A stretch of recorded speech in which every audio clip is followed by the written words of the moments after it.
A child crouches on the edge of a sandstone temple, watching the horizon burn with the orange hues of dawn. The air is thick with the scent of incense, and the rhythmic chants of priests echo against the ancient walls. Below, in the shadow of towering statues, a crowd gathers, their faces painted with both awe and trepidation. Somewhere in the throng, a mother clasps her hands tightly, whispering prayers to a deity she believes holds the fate of her family in its grasp. To those who stood under the vast, unpredictable skies of ancient times, gods were not distant ideas. They were vivid presences, woven into the fabric of existence. Every crop that sprouted, every storm that brewed, every star that glittered was a reflection of divine will. For the people of these lands, there was no separation between the sacred and the mundane. Their gods walked with them at every moment and every breath. In Egypt, where the Nile flowed like a lifeline through the arid desert, gods were seen as both protectors and rulers. The sun, rising unfailingly each morning, was not just a ball of fire but Ra himself, sailing his celestial barge to illuminate and sustain life. People greeted the dawn with offerings, not as mere acts of devotion but as bargains for survival. The Nile's floodwaters, so crucial for crops, were believed to be the tears of Isis mourning her beloved Osiris. Each wave lapping against the riverbanks was a whispered promise from the gods that life would endure. In another land, across the shimmering blue waters of the Mediterranean, gods were no less powerful but took on a different character. To the Greeks, gods were formidable, yes, but also prone to passion and flaws. Zeus hurled thunderbolts from Olympus, his wrath shaking the earth, while Athena bestowed wisdom and strategy on those who sought her favor. To displease a god was to risk calamity, to please one was to court blessings beyond measure. A sailor, casting off into uncertain seas, might whisper fervent prayers to Poseidon, hoping the Lord of the ocean would guide his ship safely home. Yet, the relationship between mortals and their gods was rarely simple. Gods could be generous, but they could also be merciless. A farmer who dared neglect an offering might watch his fields wither under a scorching sun, convinced it was divine punishment. A warrior who overstepped his bounds might feel the weight of divine fury as a spear missed its mark or an ally fell unexpectedly. Every triumph and every tragedy felt touched by the unseen hands of higher powers. On festival days, entire cities became theaters of devotion. In Egypt, colossal processions paraded through streets, priests carrying gilded effigies of gods on their shoulders. These statues were no mere symbols. They were thought to house the very essence of the divine. As the effigies passed, people reached out, yearning for a moment of connection, a sign of approval, or even just the comfort of being seen by a force greater than themselves. The air would hum with chants, the beats of drums echoing like heartbeats of the gods themselves. In Greece, it was the grand temples that became centers of divine interaction. Pillars reaching toward the heavens stood as testaments to human devotion. Inside, in the flickering light of oil lamps, priests offered sacrifices, animals, fruits, even wine, hoping to gain the favor of deities. Here, oracles spoke in cryptic riddles, their words considered the direct voice of gods. Kings and commoners alike would make pilgrimages, desperate for guidance, hanging their futures on the mysterious whispers of a priestess seated over a sacred flame. But gods were not always benevolent guardians. They could be jealous, unpredictable, and cruel. A single misstep could invoke wrath. In Egypt, Set, the god of chaos, was both feared and revered. Storms that tore through the land, destroying homes and crops, were his doing. People whispered his name cautiously, afraid of drawing his attention. In Greece, the story of Prometheus haunted those who dared challenge the divine. His punishment, bound to a rock, his liver torn daily by an eagle, served as a grim reminder of the price of defying the gods. For the people of these ancient worlds, gods were everything. They were the architects of the cosmos and the enforcers of order. They were protectors and destroyers, givers and takers. To live without acknowledging them was unthinkable, a reckless denial of the forces that governed existence. Even in death, the gods played a role. Egyptian tombs were adorned with spells and charms, guiding the departed through the perilous trials of the afterlife. For the Greeks, Coins placed over the eyes of the dead paid Sharon, the ferryman who delivered souls to the underworld. On a night when the skies darkened with storm clouds, a villager might huddle inside, listening to the howling winds and booming thunder. In those moments, it was impossible not to believe. The storm felt alive, brimming with divine anger or warning. Perhaps it was Zeus wielding his lightning, or Set stirring chaos. The gods were not distant or abstract, they were there, in every sound, every shadow. And so, under those ancient skies, people looked up, their eyes filled with both hope and fear. They whispered prayers, offered sacrifices, and told stories of gods who created and destroyed, loved and hated, punished and forgave. These gods were their guardians, their judges, and their companions on a journey that spanned not just a lifetime but eternity. The air was thick with the belief that to understand the gods was to understand life itself. The desert wind howled across the sands, carrying with it the whispers of stories older than memory. In the vast expanse of the Nile Valley, under a sky scattered with countless stars, an elder sat by a flickering fire, his voice trembling but strong. Before him, wide-eyed children leaned closer, clutching their knees, holding their breath. He spoke of a time when there was no sky, no land, no people, only an endless, dark void. It was a time before time, when existence itself hung in the balance, waiting for the first spark of life. From the silence and stillness, a ripple formed. A single point of light pierced the darkness, radiating warmth and power. It was Adam, the first being, the creator, who rose from the swirling waters of chaos, known as none.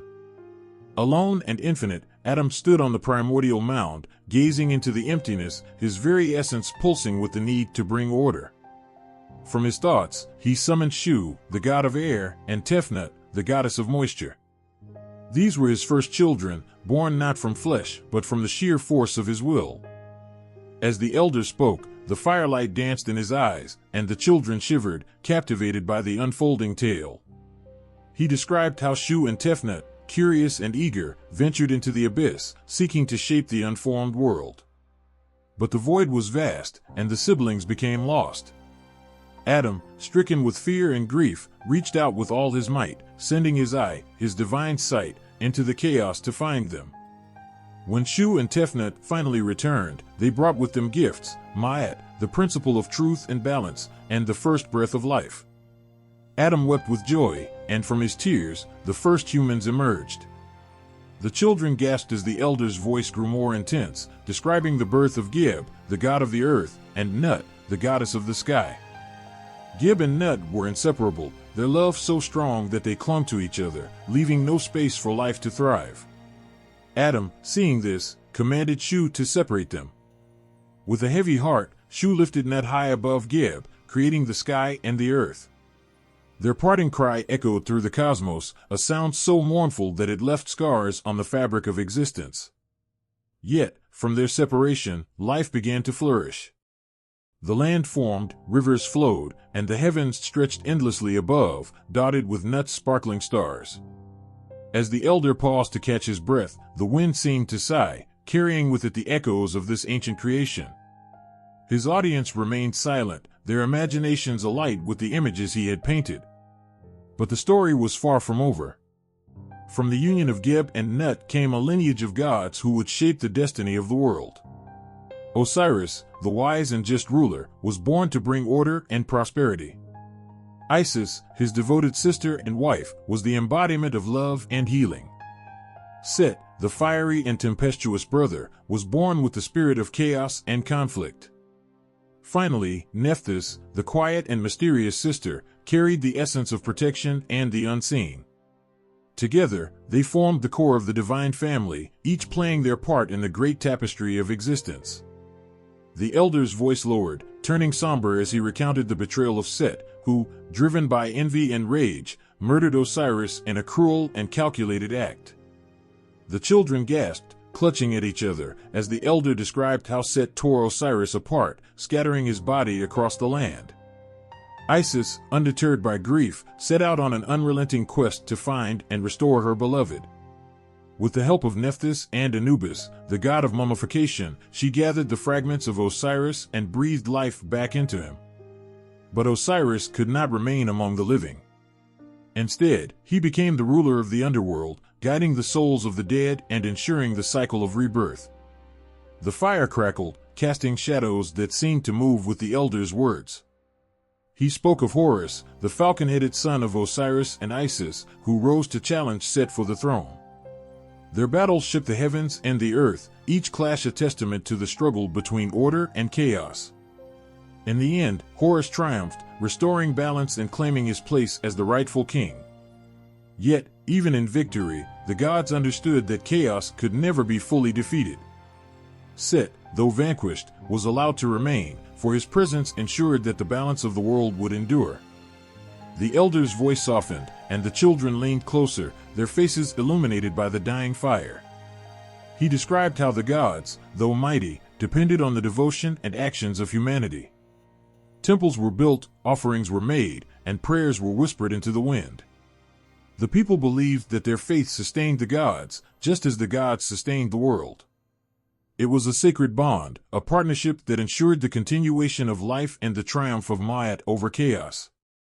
As the last embers of the fire faded, the elder fell silent, leaving the children to sit with the weight of the story. The stars above seemed brighter now, as if Nut herself was watching, her celestial embrace offering comfort. Somewhere in the distance, the Nile whispered against its banks, carrying with it the memories of a time when gods walked among mortals and shaped the world with their will. The earth trembled, and the sky cracked open with a deafening roar. In the chaos, there was nothing but swirling darkness, a void so vast it felt endless. Yet, within this emptiness, something began to stir.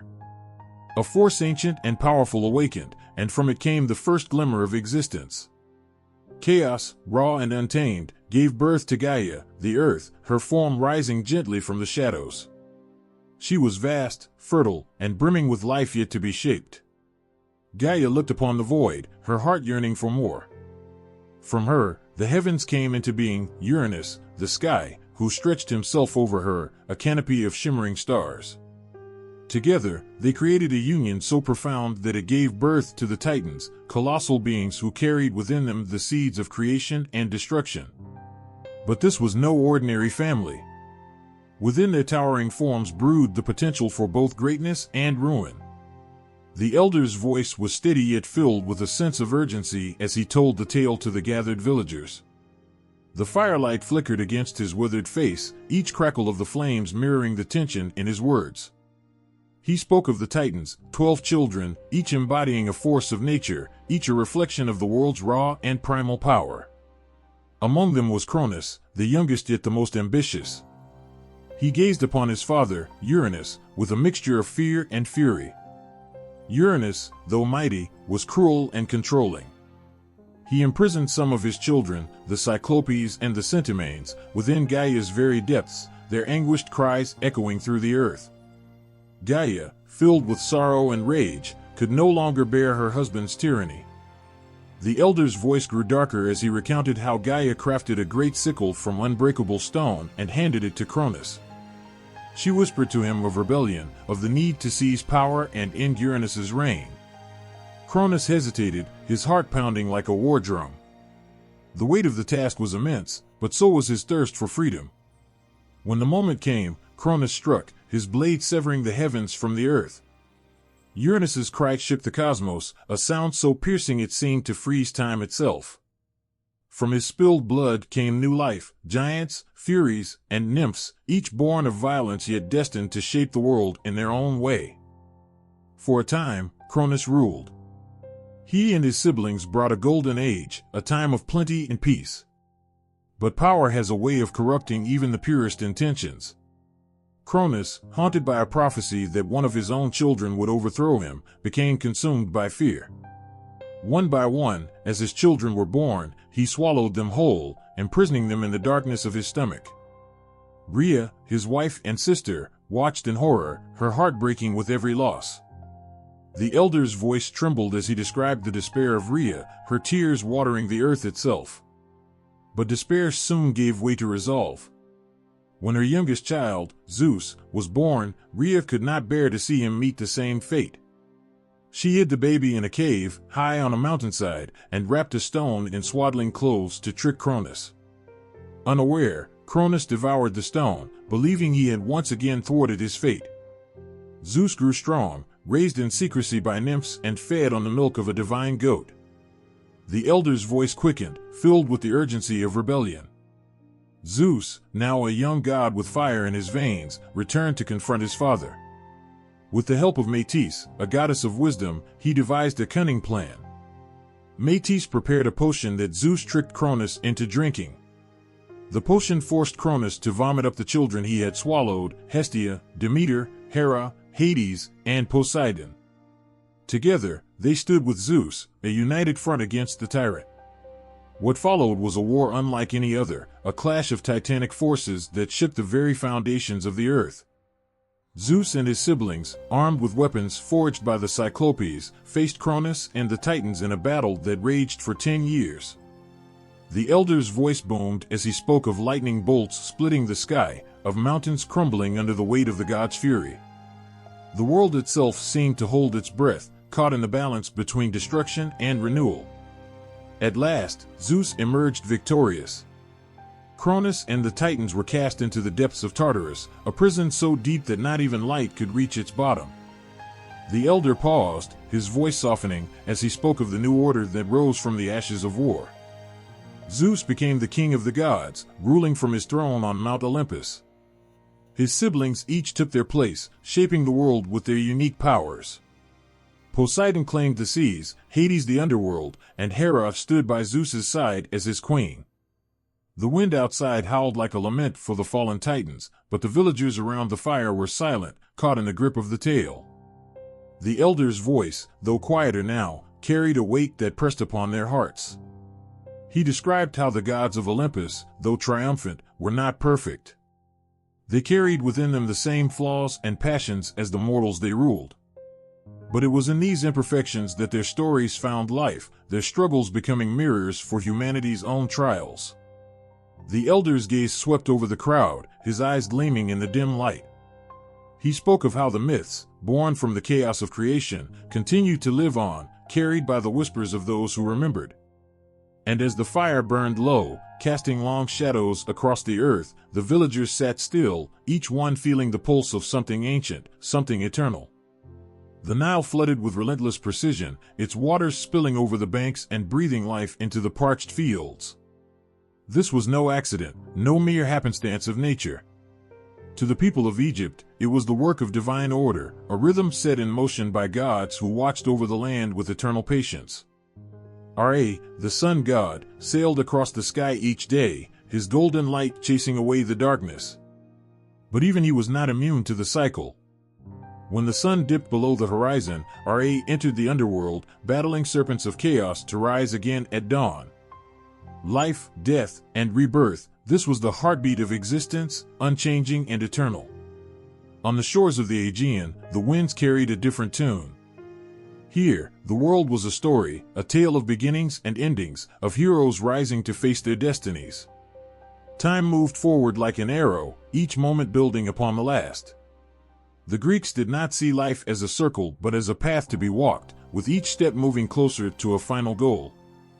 Zeus, the king of the gods, ruled over a pantheon that thrived on action, decisions, and change. The world was not a wheel turning endlessly, it was a stage where the drama of life played out, every act bringing the story closer to its resolution. In the quiet glow of a fire, an elder sat, his hands moving gently over a reed basket as he spoke. His words painted images in the air, so vivid that they seemed to come alive in the flickering light. He began with Egypt, describing a world where time was not a river flowing forward but a circle, forever returning to its starting point. "The gods walk with us," he said, his voice low and steady. "They guide the waters, they shape the winds. But they do not leave us. They are always here, watching, waiting. When one king falls, another rises, just as the sun sets and the sun rises. All things come back in their time." The listeners leaned closer, their faces illuminated by the fire's golden glow. The elder spoke of Osiris, who ruled as a just king until his brother Set, driven by jealousy, took his life. But Osiris did not disappear. Through the devotion of Isis, through her tears and her magic, he was reborn, not as the king of the living, but as the eternal ruler of the dead. He sat on his throne in the underworld, overseeing the weighing of hearts, ensuring that justice endured beyond the grave. Even death, the elder said, was not an end but a transformation, a step in the unbroken cycle. The mood shifted as the elder turned his tail to the Greeks, his voice growing louder, more urgent. But there, he said, pointing to the horizon as though gesturing to lands far away, the gods are different. They look forward. They move forward. He spoke of Prometheus, the titan who defied Zeus to bring fire to mankind. It was an act of rebellion, a spark that changed the course of history forever. The Greeks believed in progress, and the idea that each moment brought something new, something that could not be undone. The elder's voice quivered as he told the story of the Trojan War, a conflict born of choices and ambition, of love and betrayal. Heroes like Achilles and Hector fought not to maintain a balance, but to carve their names into the annals of time. The gods played their roles, meddling in human affairs, but even they seemed bound by the inevitability of fate. Zeus himself could not stop the tide of destiny, for it moved in one direction only, forward, toward an end. The elder paused, letting the silence hang in the air. The fire crackled softly, the only sound against the stillness of the night. And so, he said, his voice soft but heavy with meaning, in one land, the world spins endlessly, each moment returning as it was before. In another, the world marches forward, each step leaving the past behind. The children by the fire clutched their knees, their wide eyes fixed on the elder. He described how the Egyptians saw their pharaohs as eternal, their rule continuing in the afterlife. Great pyramids rose from the sands, monuments not to ambition but to the everlasting nature of the soul. When the sun sets, the elder said, it is not gone. It has merely begun its journey to rise again. But the Greeks built temples not as tombs but as tributes to the here and now. Marble statues captured the perfection of the human form, their faces etched with determination and passion. Their stories were not of kings who ruled forever but of mortals who dared to challenge the gods, who fought and fell and left their mark on the world. The elder's voice grew softer, almost a whisper, as he spoke of the difference between these two worlds. In Egypt, time was a gentle cycle, a comforting rhythm that promised renewal. In Greece, time was a relentless force, driving life toward an unknown horizon. The fire flickered lower, casting long shadows on the faces of the listeners. The elder leaned back, his gaze distant, as though he could see both worlds in the glowing embers before him. The stories he had told were not just tales, they were the very essence of how two great civilizations understood life, death, and everything in between. Before there was light, before the earth and sky, there was only the vast, endless void. In the stillness of nothingness, a pulse began, a faint vibration, growing stronger with every moment. From this primal silence, existence itself was born. In the land of the Nile, they say the waters were the first to awaken. A boundless ocean, dark and infinite, called none, stretched in every direction. It was the source of all life, the womb of creation. Out of its depths rose a single mound of earth, shimmering in the twilight of the void. Perched upon this mound stood Adam, the first god, his form radiant and filled with purpose. He was alone, yet he carried within him the spark of everything that was to come. Adam reached into himself, summoning his power. From his breath, he brought forth Shu, the god of air. From his tears came Tefnut, the goddess of moisture. Together, they formed the first balance, the air to separate the waters above and below, the moisture to bring life to the dry land. But the story did not end with their creation. Shu and Tefnut wandered into the darkness, exploring the nothingness. When they did not return, Adam's heart ached with longing. His tears fell to the earth, and from them, humans were born. Shu and Tefnut eventually returned, bringing with them Geb, the earth, and Nut, the sky.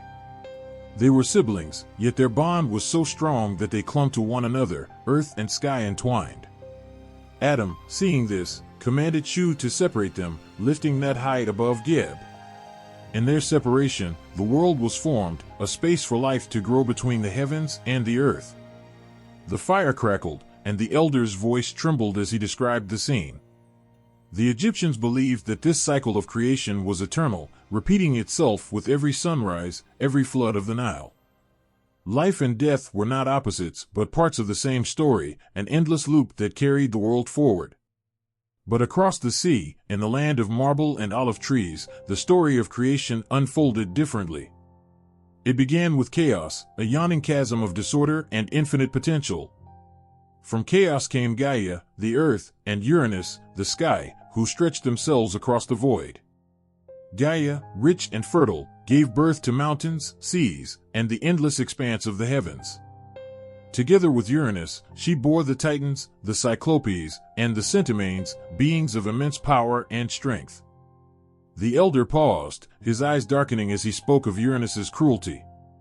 Fearing his children, he imprisoned the Cyclopes and the Centimanes deep within Gaia's womb. The earth groaned in pain, her cries shaking the foundations of existence. Desperate for relief, Gaia crafted a great sickle from stone and called upon her children to rise against their father. Only Cronus, the youngest Titan, answered her plea. With trembling hands, but a heart full of resolve, he took the sickle and waited for his moment. The firelight flickered as the elder's voice dropped to a near whisper, filled with tension. Cronus struck, his blade severing Uranus from Gaia. The sky recoiled, the heavens retreating into silence. From Uranus's blood, new beings sprang forth, the Furies, the Giants, and the Nymphs. Cronus, now ruler of the world, began his reign, but his triumph was shadowed by a prophecy. Just as he had overthrown his father, so too would one of his children rise against him. The listeners shifted uneasily as the elder recounted how Cronus, consumed by fear, swallowed each of his children as they were born. Yet Rhea, his wife, could not bear to lose them all. She hid her youngest, Zeus, and tricked Cronus with a stone wrapped in swaddling clothes. Zeus, raised in secret, grew strong and cunning. When the time came, he confronted his father, forcing him to regurgitate his siblings. Together, they waged war against Cronus and the Titans, a battle that raged across the cosmos. The elder's voice rose, charged with the weight of conflict. Lightning split the skies, mountains crumbled, and the earth shook beneath the clash of gods and Titans. At last, Zeus stood victorious. He cast the Titans into the depths of Tartarus and claimed his throne on Mount Olympus. From the chaos, order was forged, but it was not eternal. The Greek world moved forward, ever-changing, driven by the choices and struggles of gods and mortals alike. The elder's eyes glimmered with firelight as he spoke of these two worlds, so different yet so alike. In Egypt, creation was a cycle, a rhythm that pulsed through the universe. In Greece, it was a saga, a chain of events leading ever onward. The listeners sat motionless, their breaths held as though the weight of these ancient stories pressed upon their very souls. Creation was not just a beginning, it was a reminder of the forces that shaped life itself, forces that still lingered, unseen yet felt, in every corner of the world. The sun rose each morning with a promise, its golden light spilling over the Nile Valley like a warm embrace.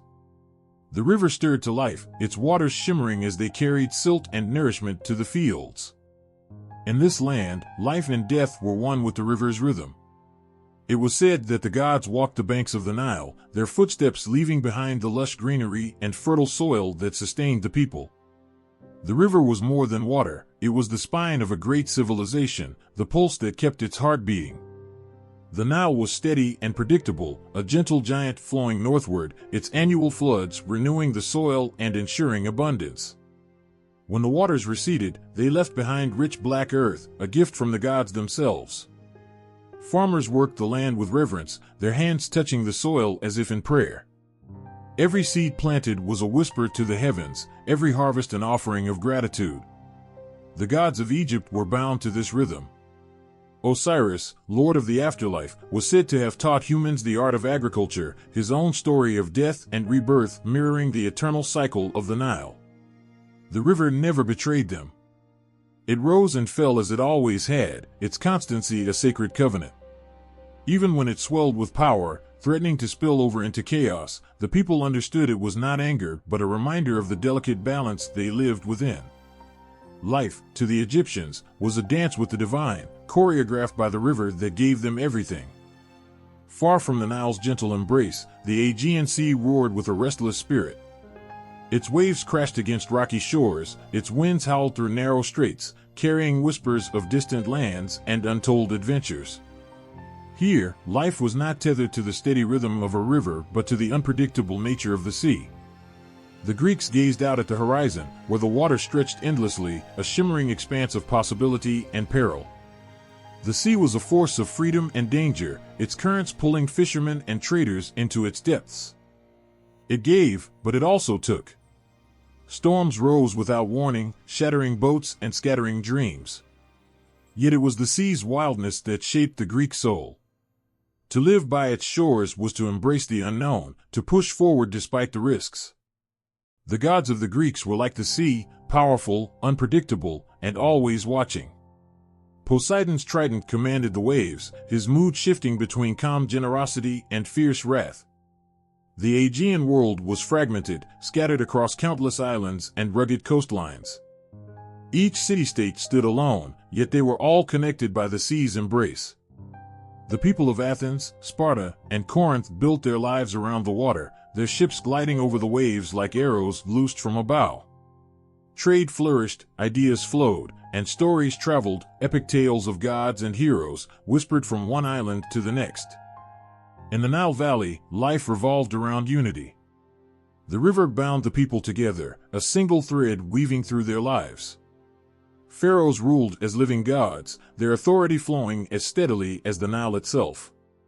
The land was a sanctuary, protected by deserts on all sides, its heart beating with the steady cadence of the river's pulse.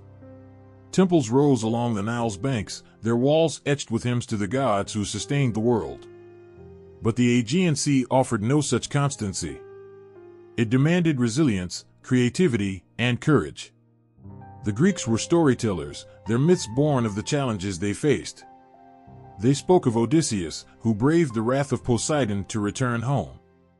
They sang of Jason and the Argonauts, who ventured into the unknown to claim the Golden Fleece. The sea tested them, and they answered with boldness, their spirits unbroken by its tempests. When the elder spoke of these two lands, his voice carried the weight of their differences. He described the Nile as a mother, nurturing and protective, her embrace ensuring that life endured. The people of Egypt trusted in the gods because their world was ordered, each moment flowing into the next like the river itself. But the Aegean, he said, was a father, a stern and demanding force, challenging his children to grow stronger, to rise above their fears. The firelight flickered, casting shadows that danced like waves upon the faces of the listeners. They imagined the farmers of the Nile, their hands brown with the soil, their eyes lifted in prayer to Ra as the sun kissed the horizon. They saw the sailors of the Aegean, their hands calloused from gripping oars, their faces weathered by salt and wind. The Nile Valley breathed stability, its people walking paths worn smooth by generations. The Aegean Sea surged with possibility, its people forging new paths with every step. The elder's voice softened as he spoke of how these landscapes shaped not only the people but their gods as well.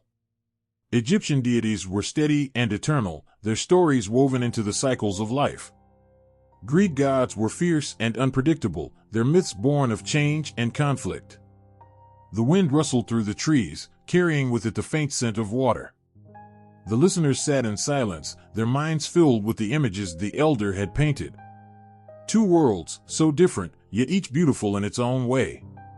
One flowed with the certainty of the Nile, the other roared with the wild spirit of the sea. Life, the elders seemed to say, was shaped not only by the gods, but by the land they ruled. The stars flickered faintly above, a sprawling canvas of light scattered across the endless night.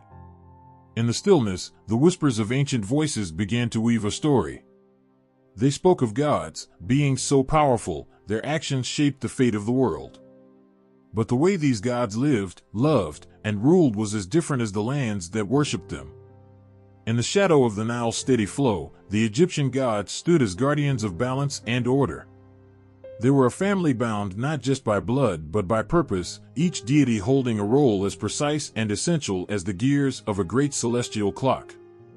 Ra, the sun god, rose every morning to sail across the heavens, his golden light a beacon of hope and renewal. His task was eternal, a battle against the darkness that threatened to swallow the world each night. In the underworld, Osiris presided over the dead with quiet dignity, his judgment deciding the fate of every soul.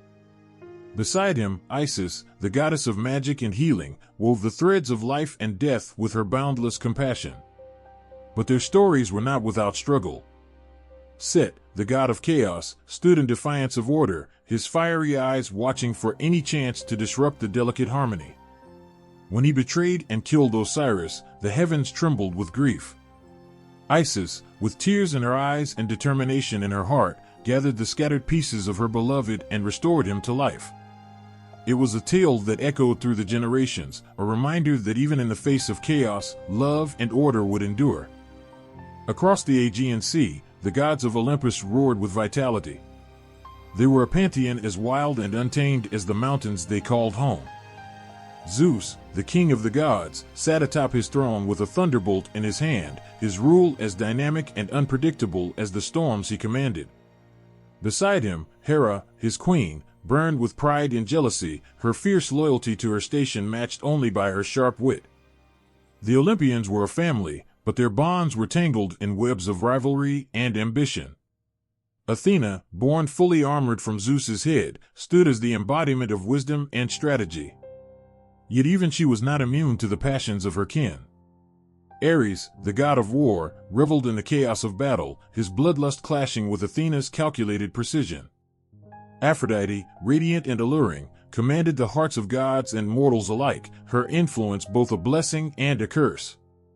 Their stories were loud and vivid, painted in bold strokes of love and betrayal, victory and defeat. When Prometheus defied Zeus by giving fire to humanity, the punishment was swift and merciless. Bound to a rock, his body was ravaged daily by an eagle, a grim testament to the god's wrath. Yet even in their ferocity, the Olympians were deeply human. They laughed, wept, and stumbled, their flaws laid bare for all to see. The elder's voice faltered as he described the stark contrast between the two pantheons. The Egyptian gods were eternal and unchanging, their roles carefully defined to maintain the balance of Ma'at, the principle of truth and order. They were the guardians of a cosmic cycle, their existence tied to the harmony of the universe. Even Set, the disruptor, had his place, his chaos necessary to keep the cycle alive. The Egyptian deities stood as pillars, their strength found in unity and purpose. But the Olympians thrived on change. Their stories pulsed with the energy of conflict and resolution, their power rooted in their ability to adapt and evolve. They were rulers and rebels, lovers and warriors, their lives a tapestry of contradictions. Mortals revered them, but they also feared them, for the gods' favor could shift as quickly as the winds over the Aegean. The flickering firelight seemed to grow brighter as the elder spoke of the moments when these divine structures revealed their power. He described the great temple of Karnak, where priests stood before statues of the gods, their chants rising like incense into the heavens. In the quiet sanctity of the temple, the presence of the divine was a steady force, a reminder of the gods' eternal watchfulness.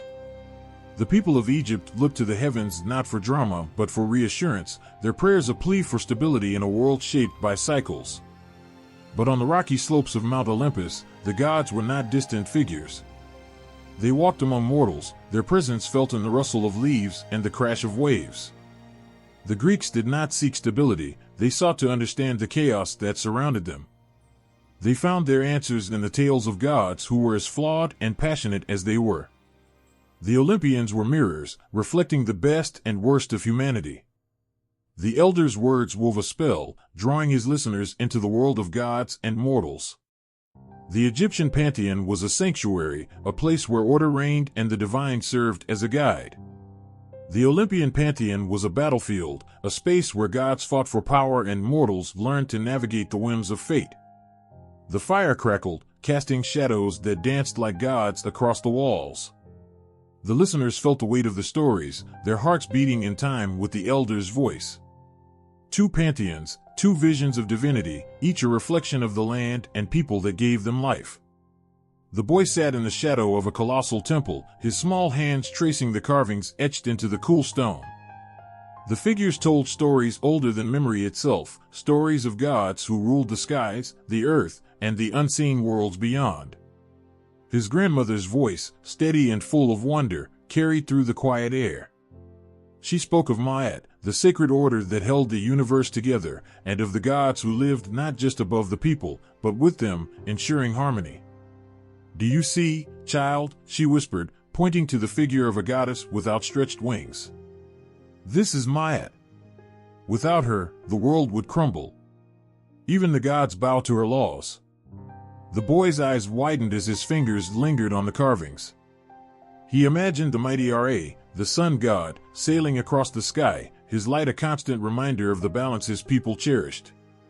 The Nile's floods, the turning of the seasons, and the rituals performed in the temple, they all upheld Myat. To break the order, to stray from the path, was to invite chaos.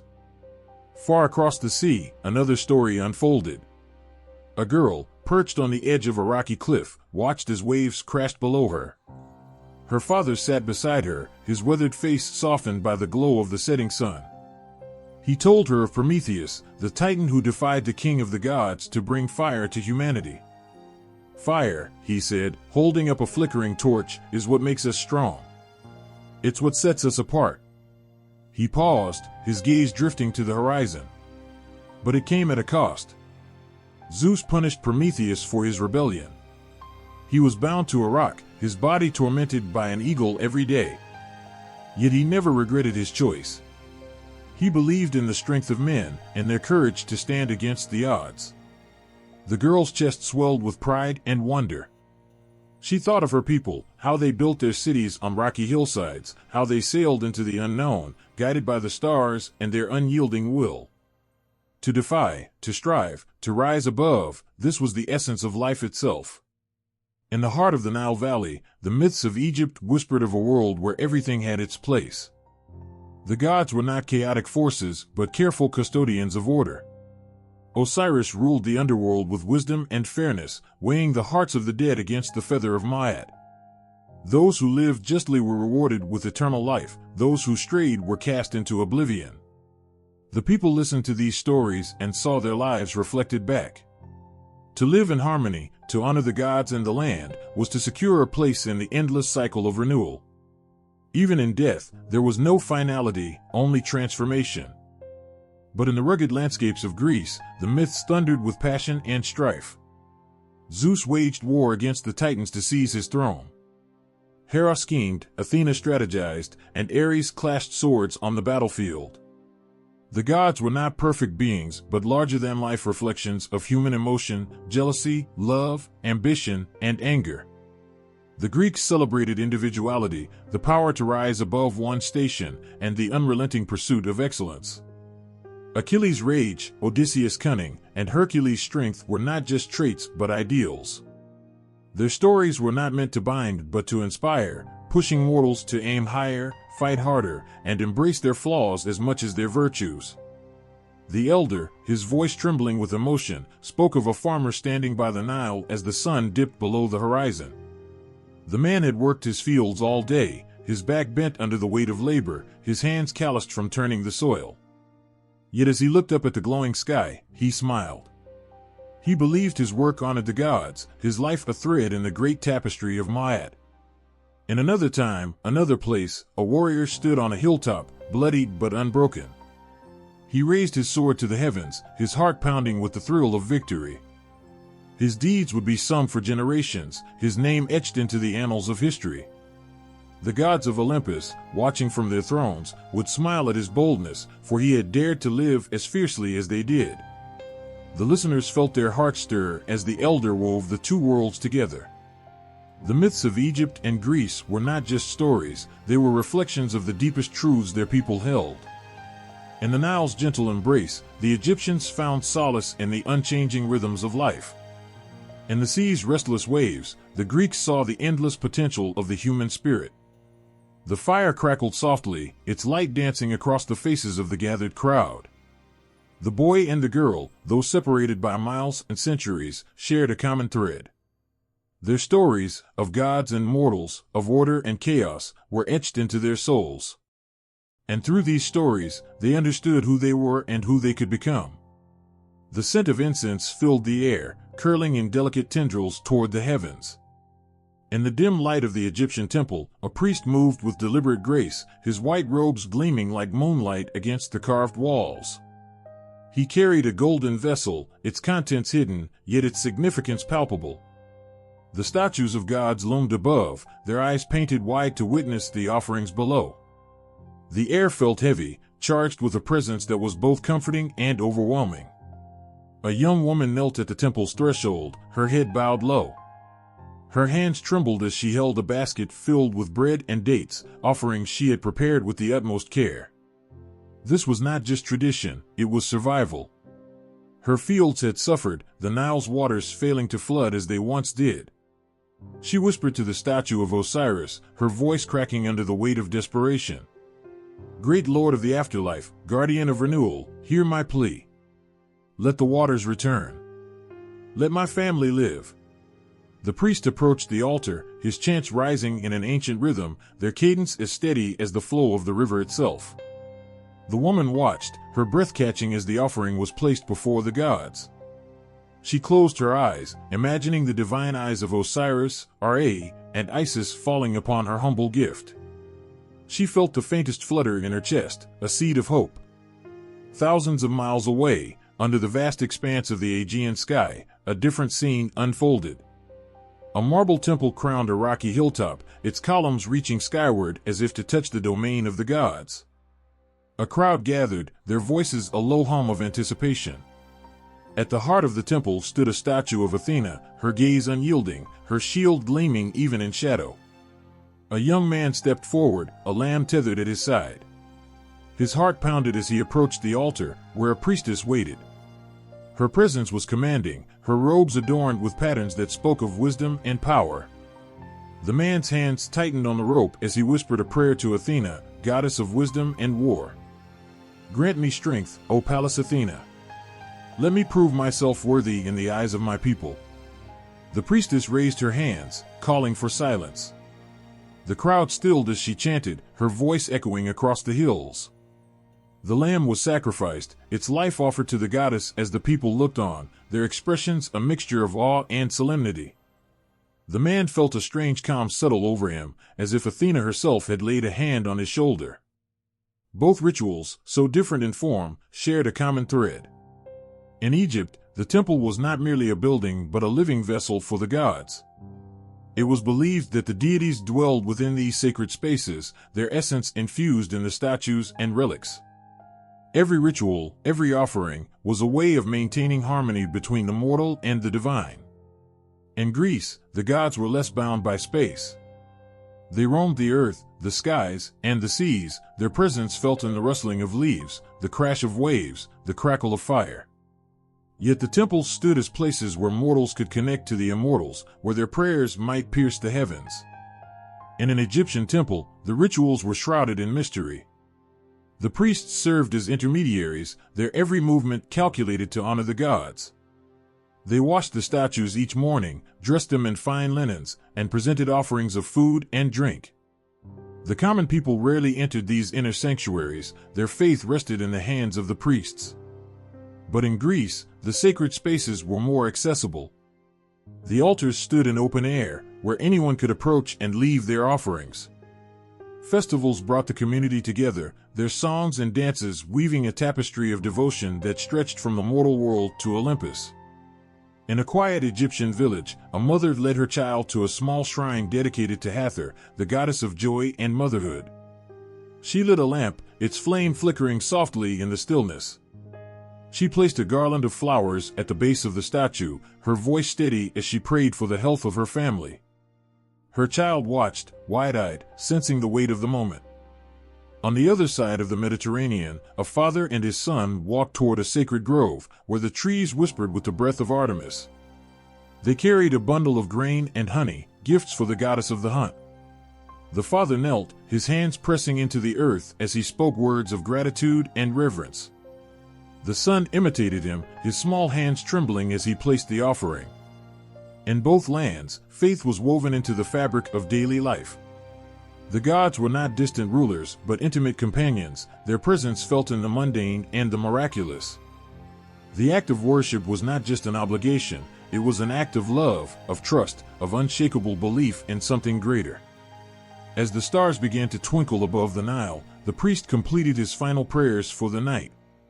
The temple doors were closed, the god's presence sealed within until morning. The young woman lingered outside, her basket now empty but her heart lighter. She gazed up at the sky, where the stars seemed to shimmer with a quiet promise. And across the sea, the young man stood in the shadow of Athena's temple, his heart brimming with resolve. The winds carried the scent of the sea and the faint echo of the priestess's chants. He clenched his fists, his gaze fixed on the horizon. In their rituals, their offerings, their sacred spaces, the people of these ancient worlds found not just the favor of their gods, but the strength to endure, to hope, and to rise again. The first light of dawn kissed the stone walls of the great temple. Inside, the air was cool and carried the faint scent of lotus blossoms mingled with the tang of sacred oils. A figure moved silently through the hall, the hem of his white robe brushing the ground. His head was shaved clean, his body purified by ritual baths taken before the sun had risen. The priest paused before a golden statue, his heart steady but heavy with reverence. This was not a mere figure of stone and metal, it was the living presence of the god, hidden in plain sight. With measured steps, he approached the altar, where vessels of milk, honey, and bread were arranged with precision. His hands, steady yet gentle, reached out to cleanse the statue with water drawn from the sacred Nile. Each movement, each chant, held a weight of meaning that had been passed down for centuries. This was not simply a task, it was a bridge between the mortal and the divine, a sacred duty that ensured the balance of the cosmos. Outside the temple, life bustled as traders called out their wares and farmers tended their fields, yet they cast fleeting glances toward the towering structure. They would never enter its inner sanctum, never glimpse the rituals performed within. For the common people, the priests were the chosen hands of the gods, guardians of mysteries too profound for ordinary eyes.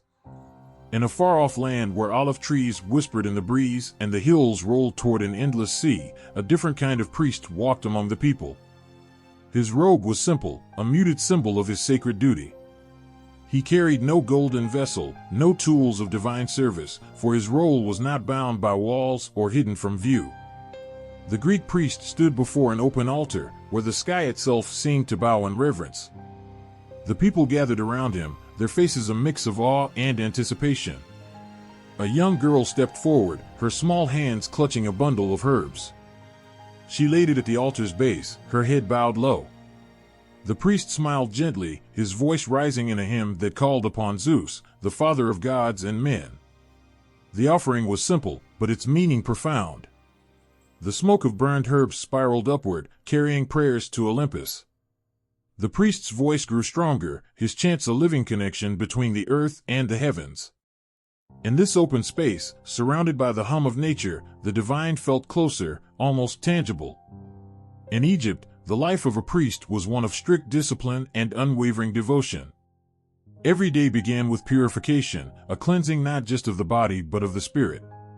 The temple was their world, its towering walls enclosing a sacred domain where time itself seemed to pause.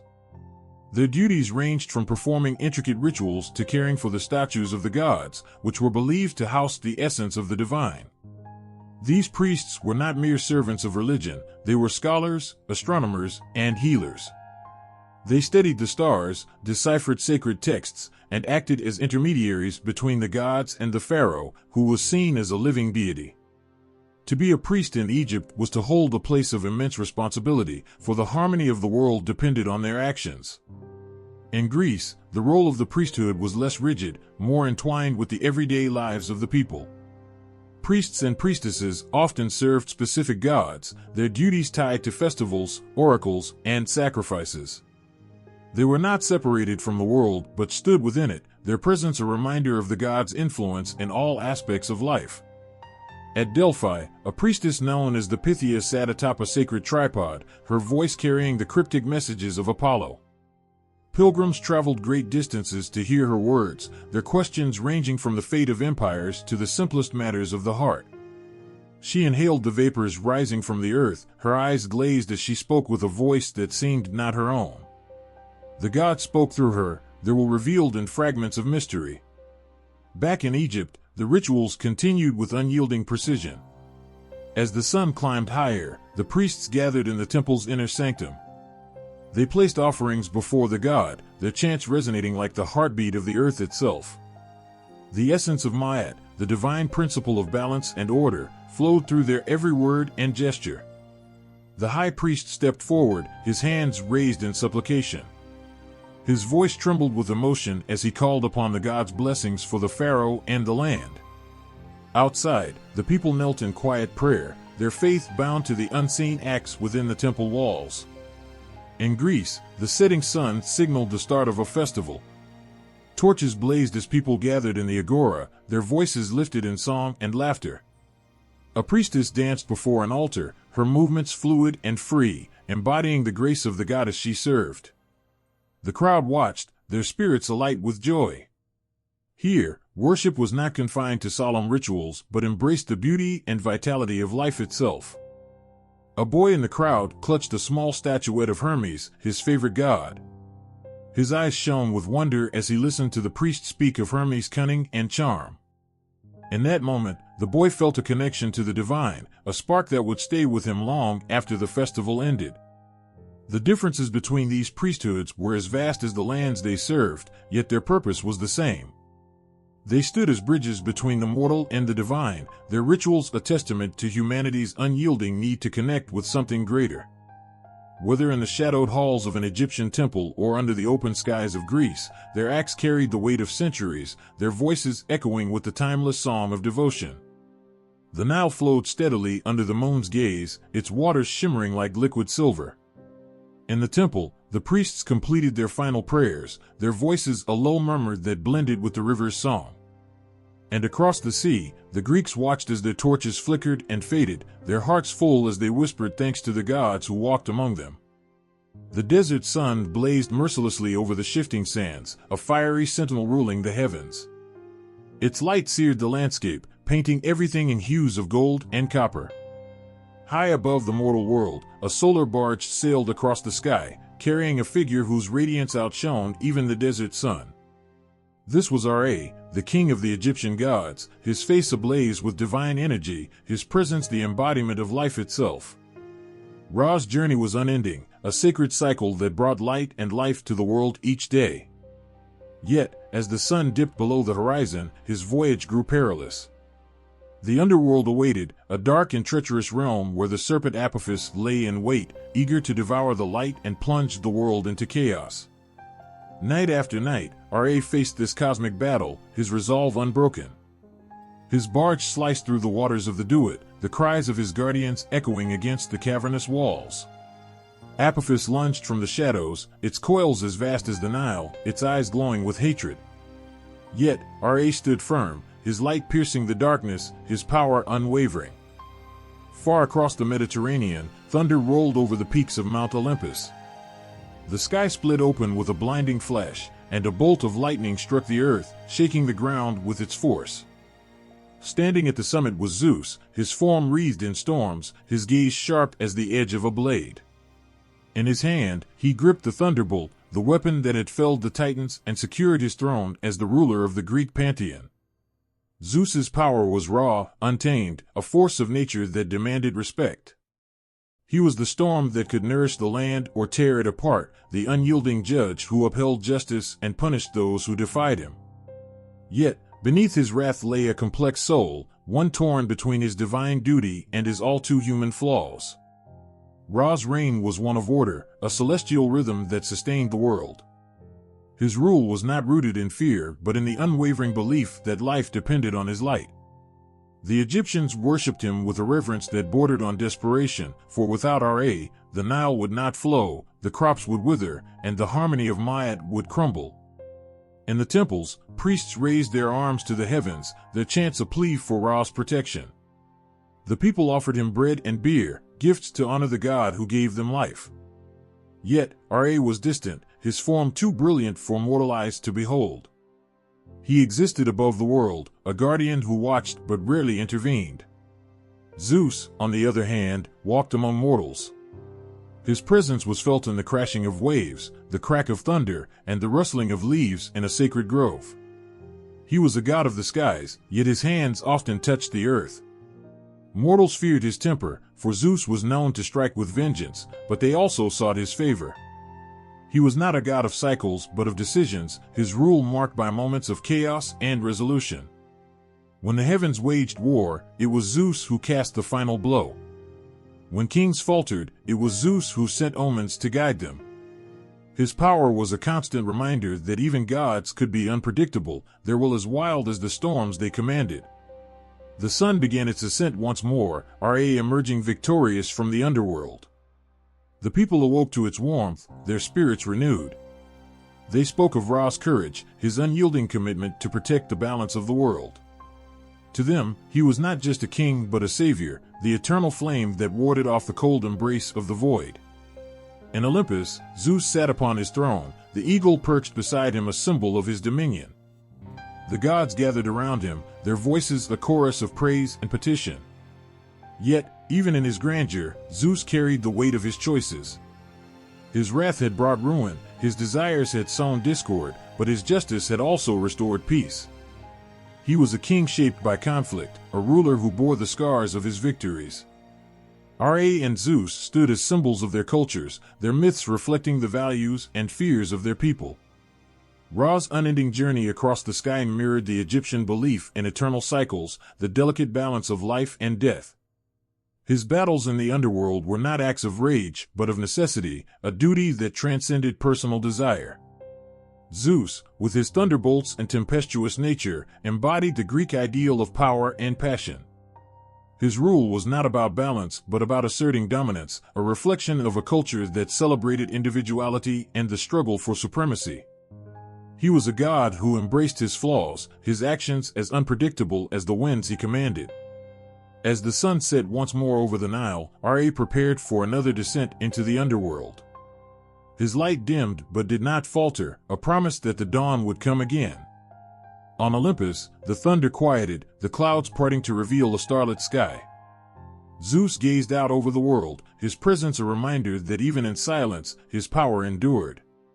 The two kings, so different in their essence, shared a common thread. They were the anchors of their worlds, their strength a source of hope and fear. Ra's light and Zeus's thunder echoed across time, their stories woven into the fabric of humanity's quest to understand the divine.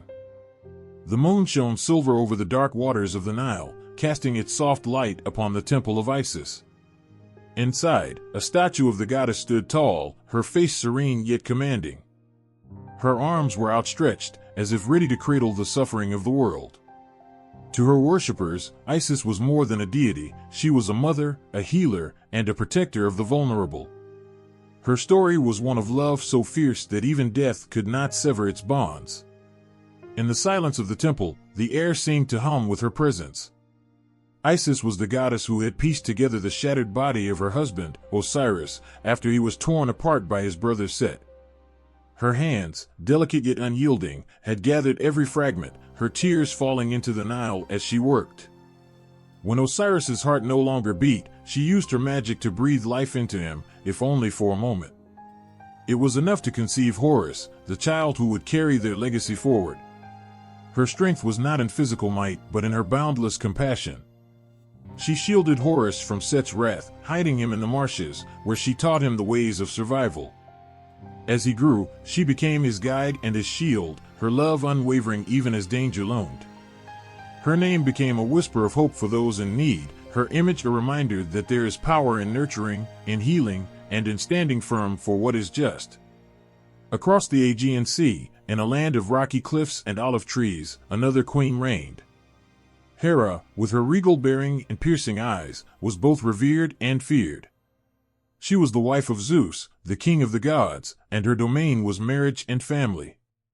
Yet, beneath her crown lay a storm of emotions, a heart that had been tested by betrayal and indignity. Hera's love burned bright, but it was laced with fury. Zeus's infidelities were countless, and with each betrayal, Hera's heart hardened. Yet, she remained steadfast, her pride refusing to let her abandon her role as queen. Her wrath was legendary, but it was rooted in pain, a pain that many mortal women understood. To her, loyalty was not a choice, but an expectation, and when it was broken, her vengeance knew no bounds. Though her anger was fierce, Hera's devotion to her children was equally powerful. When Hephaestus was cast out of Olympus for his deformity, it was Hera who brought him back, recognizing his worth even when others could not. When her daughter Hebe served as the cupbearer to the gods, Hera watched with pride, her heart swelling with a mother's love. Hera's strength lay in her resilience, and her ability to endure and command respect even in the face of humiliation. She was a symbol of dignity, a protector of the sacred bond of marriage, even as she wrestled with the imperfections of her own. The two goddesses, so different in their temperaments, shared a common thread. Their love was a force that shaped worlds. Isis, with her tenderness and unyielding faith, embodied a love that healed and restored. Hera, with her fierce loyalty and unbreakable spirit, represented a love that demanded honor and accountability. Isis's presence was a balm, her touch soothing the wounds of those who sought her aid.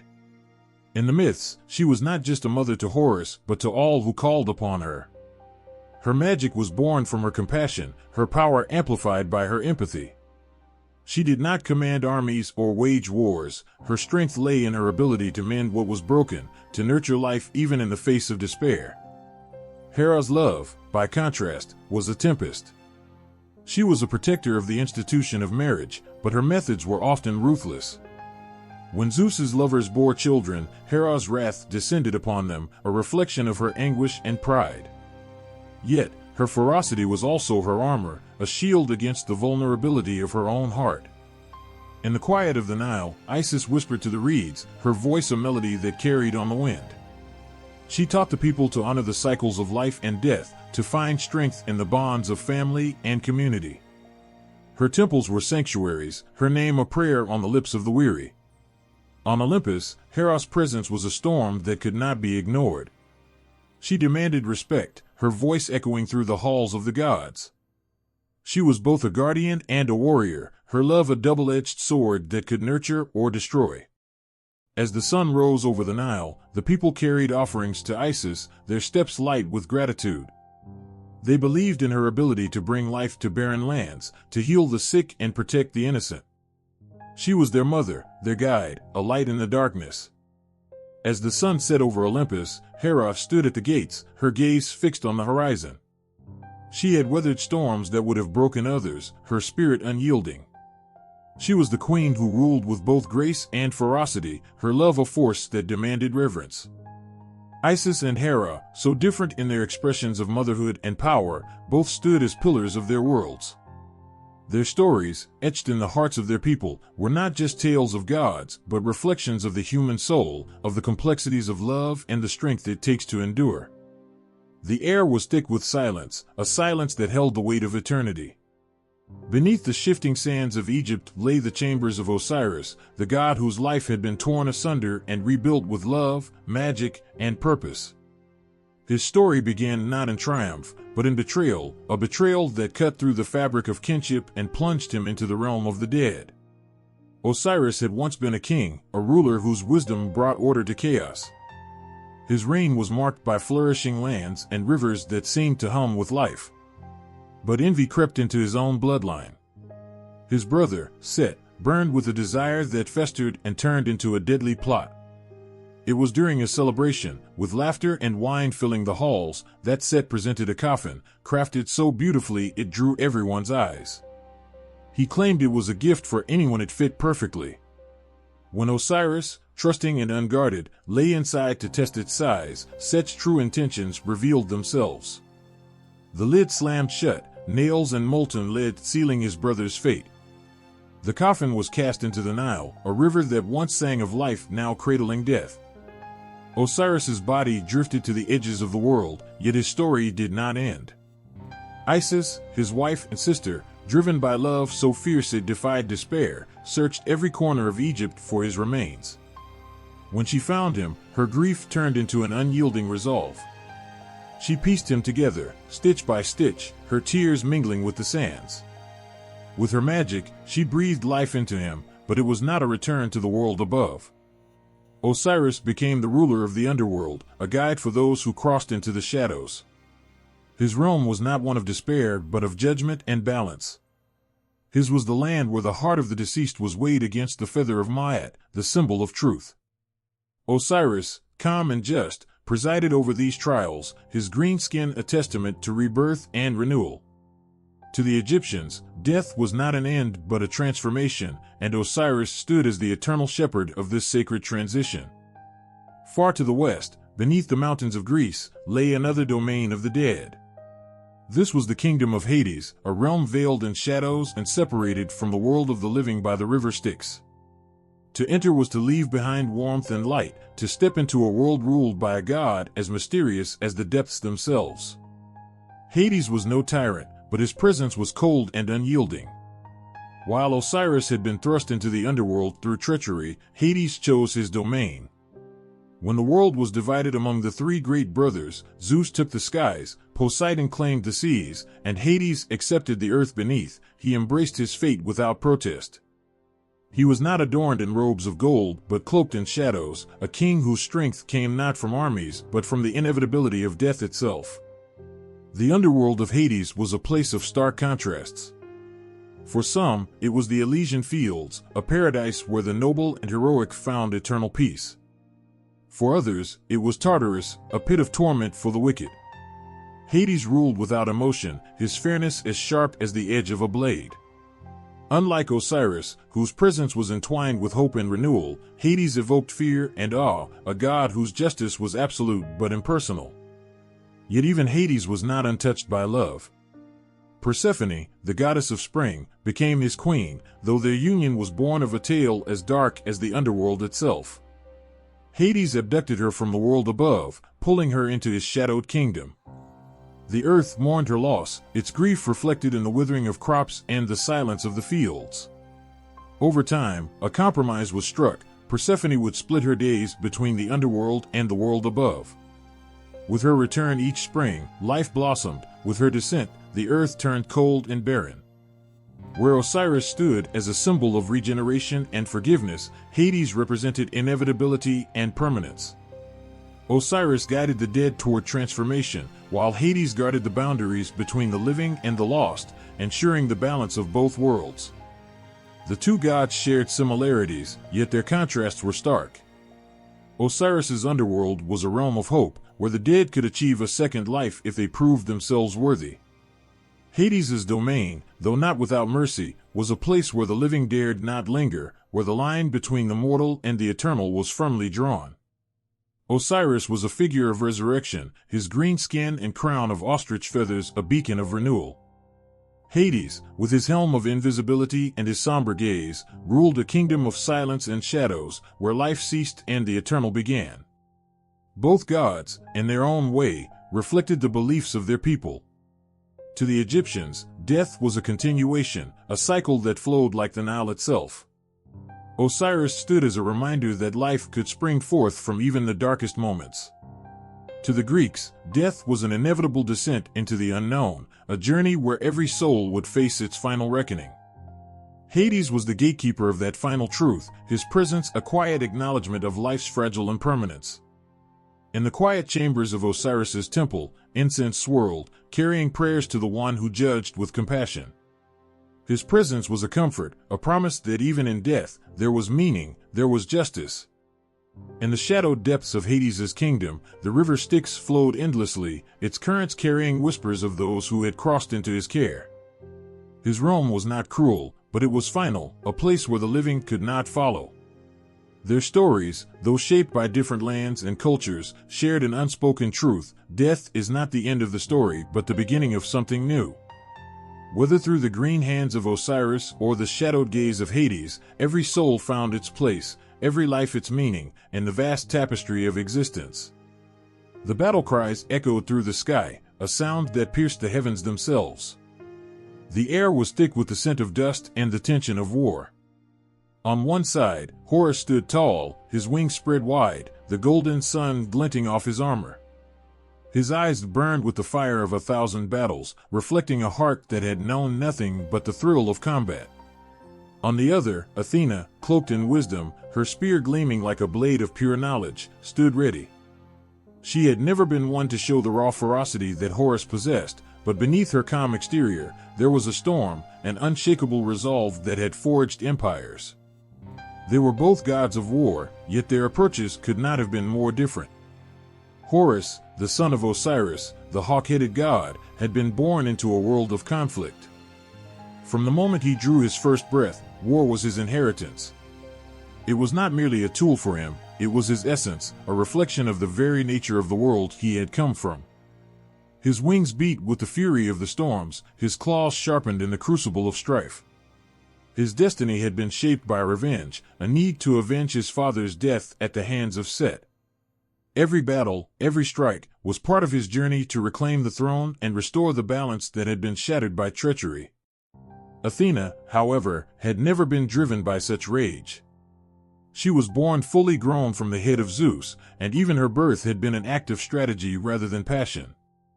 Athena's mind was her greatest weapon, her intellect and cunning unmatched by any mortal or god.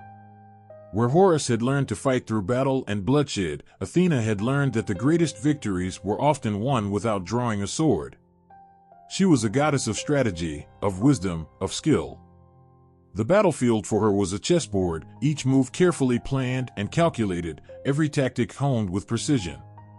She was the one who could see the larger picture, who understood that war was not just a clash of strength, but a war of wits. Their meeting was inevitable.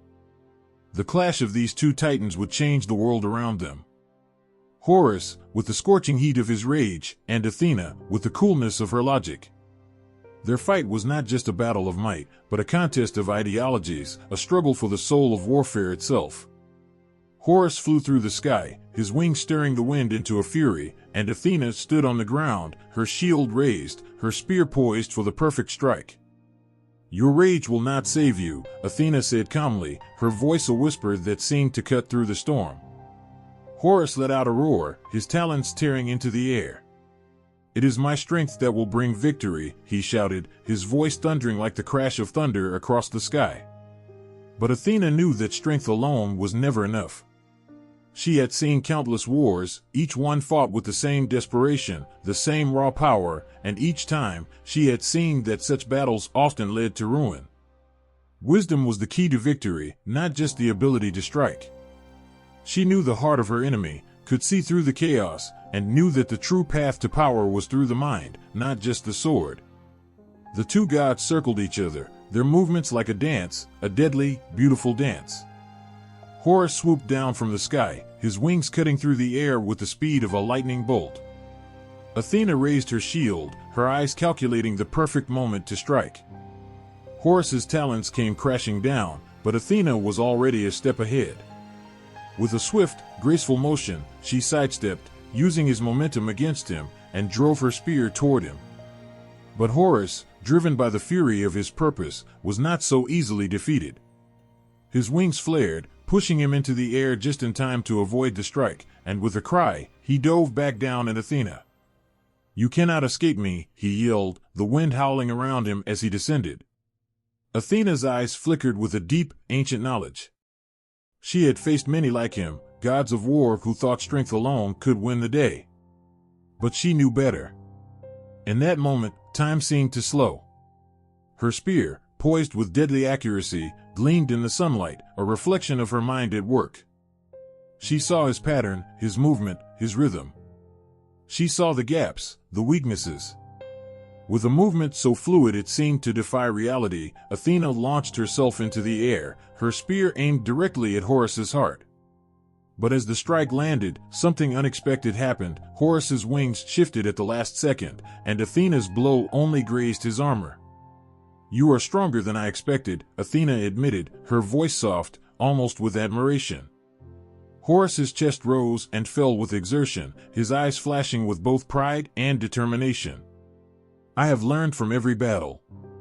There is no opponent too great." "And yet, you underestimate the power of thought," Athena replied, her eyes narrowing, as if seeing the entire battlefield in a single glance. They were locked in a dance of wills, one of muscle and fury, the other of intellect and calculation. But Athena understood something Horus could not see. Not every battle was won by the strongest warrior. Sometimes, the most powerful weapon was knowing when to fight, when to wait, when to let the enemy make the fatal mistake. For all his power, Horus's greatest weakness was that he had never learned this truth.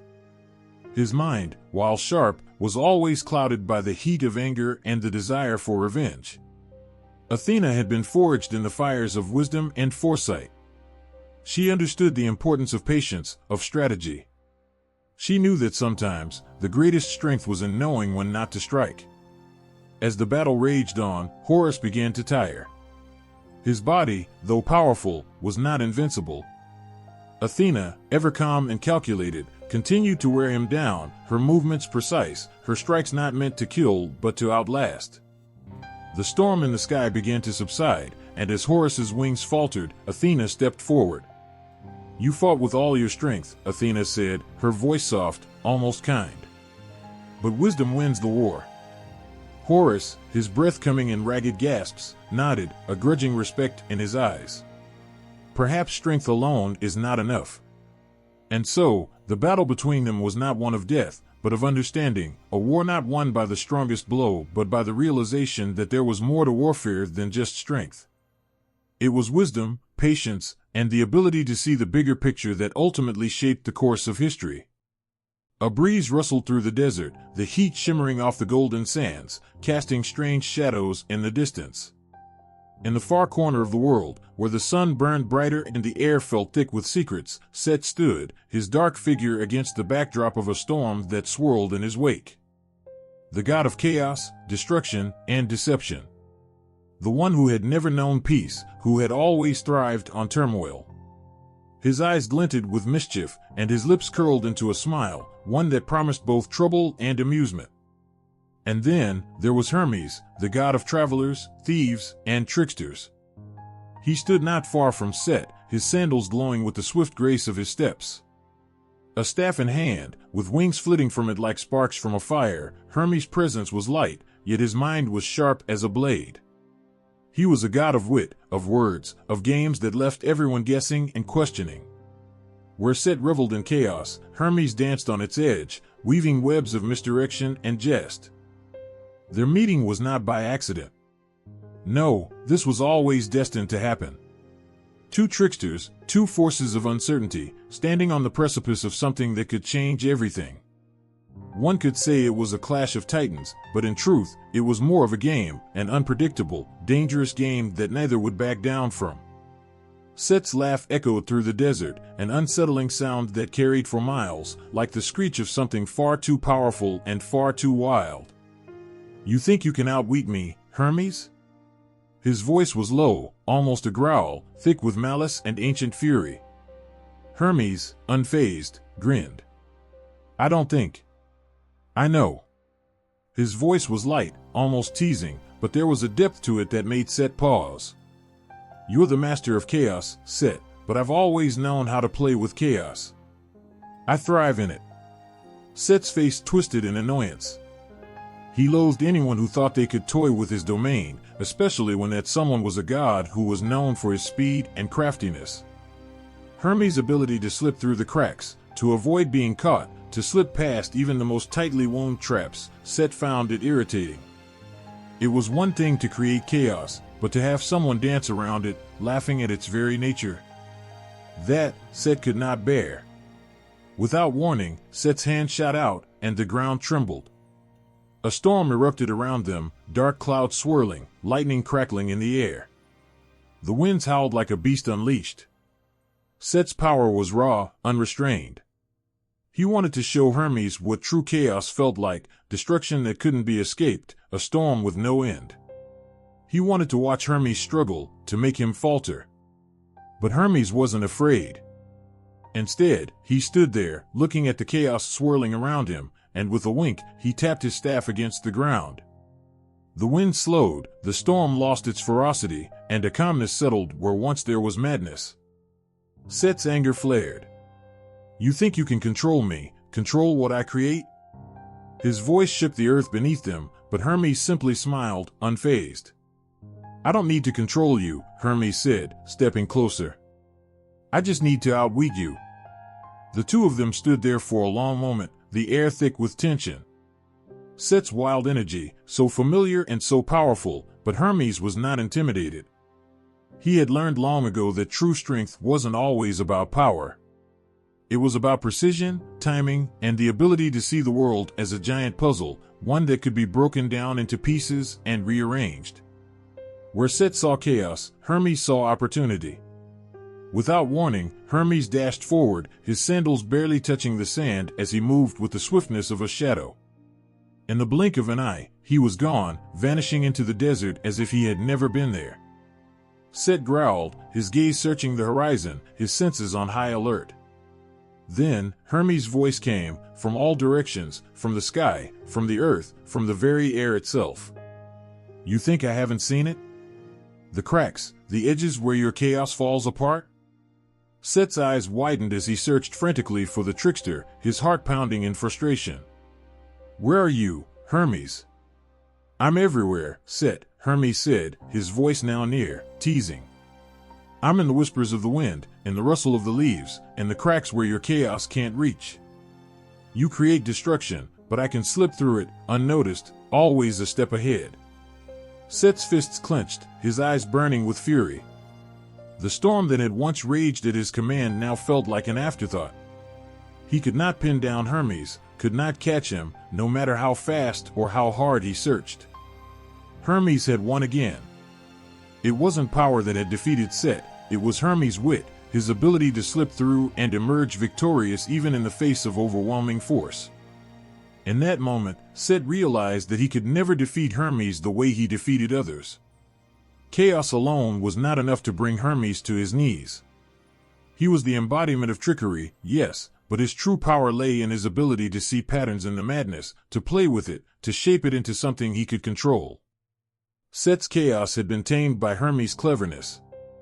There was a pause, a stillness in the air. Set's expression softened for just a moment, a flash of reluctant respect. Hermes' laughter danced on the wind, a reminder that even in the face of a god like Set, there was always a way to escape. Always a way to turn the tables. "I'll get you next time," Set said, his voice gruff, though there was no real threat in it. Hermes' voice, light as ever, answered from somewhere far away, "Perhaps, Set. Perhaps." And with that, the god of chaos vanished into the sands, his storm fading behind him, while Hermes continued his dance through the world, ever elusive, ever the trickster. It was a game they would play forever, an eternal dance between two gods who thrived on mischief, and each time, it would be uncertain who would come out on top. The first golden rays of dawn kissed the earth, spreading warmth across the sands of Egypt. In the vast silence of the desert, a single chariot blazed across the heavens. Ra, the sun god, steered it with unyielding determination, his fiery crown radiating a brilliance too intense for mortal eyes to bear. His journey was one of endless cycles, ascending from the darkness of night to bring light, life, and order to the world. Beneath him, the Nile sparkled, its waters reflecting the promise of sustenance and renewal. But Ra's voyage was not without its trials. Each night, as he descended into the underworld, he faced the serpentine chaos of Apep, the devourer of light. It was a battle fought in shadow, a ceaseless struggle to ensure the sun would rise again. His purpose was clear, his power infinite, yet the weight of his duty bore down on him, ancient and eternal. He carried the balance of existence on his shoulders, and his light was the thread that held the cosmos together. Far from the desert's golden expanse, another figure stood upon the cliffs of Delphi, overlooking the Aegean Sea. Apollo, the god of the sun, music, and prophecy, strummed a golden lyre as the waves below whispered their secrets to him. Unlike Ra, Apollo's light was both a force of nature and a celebration of artistry and knowledge. His golden locks gleamed like sunlight, and his gaze held a calm intensity, as if he saw beyond the horizon and into the hearts of men. Apollo's world was not a battle against chaos, but a harmony he sought to inspire in all who worshipped him.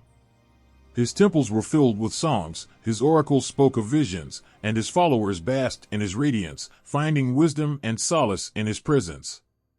Yet, beneath his serene demeanor lay the fierceness of a protector. His light was no mere gift, it was a weapon that burned those who dared to challenge him. On this day, as Ra's chariot blazed across the sky, Apollo felt a pull unlike any other. It was as if the heavens themselves were calling out, urging him to stand beneath the same sky as the Egyptian god. With his lyre in hand and his golden bow slung across his back, Apollo stepped into the light and felt its familiar warmth, a connection that spanned lands and beliefs. Ra sensed it too, a stirring in the fabric of his dominion. From his chariot, he gazed into the distance and saw a figure standing at the edge of a sun-drenched horizon. This was no mortal. The light around Apollo shimmered like a second sun, and Ra knew he had encountered a kindred spirit. The two gods stood at the precipice of an unspoken challenge. Ra, the unyielding guardian of life, and Apollo, the beacon of enlightenment, faced each other across the expanse of the world. The air between them vibrated with an energy that neither could ignore. Ra's voice, deep and resonant, broke the silence. "You carry the light as I do, but what is it that you protect?" Apollo's voice was melodic, yet firm. "I protect the spirit, the song, the wisdom that guides humanity. My light inspires, teaches, and heals. And you, mighty Ra, what does your light serve?" Ra's eyes burned with the intensity of 1,000 suns. "My light is the shield against chaos, the force that sustains creation. Without me, there would be no harmony, no wisdom to protect." Apollo's lips curved into a slight smile. "And without harmony, light becomes nothing but fire, burning without purpose." For a moment, the gods stood in silence, their gazes locked in a battle of philosophies. Ra's light was unwavering, a beacon of order and survival. Apollo's radiance was softer, more fluid, an invitation to growth and understanding. Yet both carried the weight of their worlds, the lives that depended on their eternal brilliance. Suddenly, the sky darkened, clouds swirling as if the universe itself wished to test these two forces. A storm unlike any other brewed, and for the first time, Ra and Apollo turned their attention not to each other, but to the chaos that threatened to consume the horizon. Ra's chariot surged forward, his scepter raised high as beams of golden light pierced the encroaching shadows. The power of his light was overwhelming, burning through the storm with the force of a raging inferno. He fought like a warrior, relentless and commanding, his very presence a reminder of his role as the protector of existence. Apollo, meanwhile, moved with precision. He drew his golden bow, each arrow of light finding its mark with elegance and grace.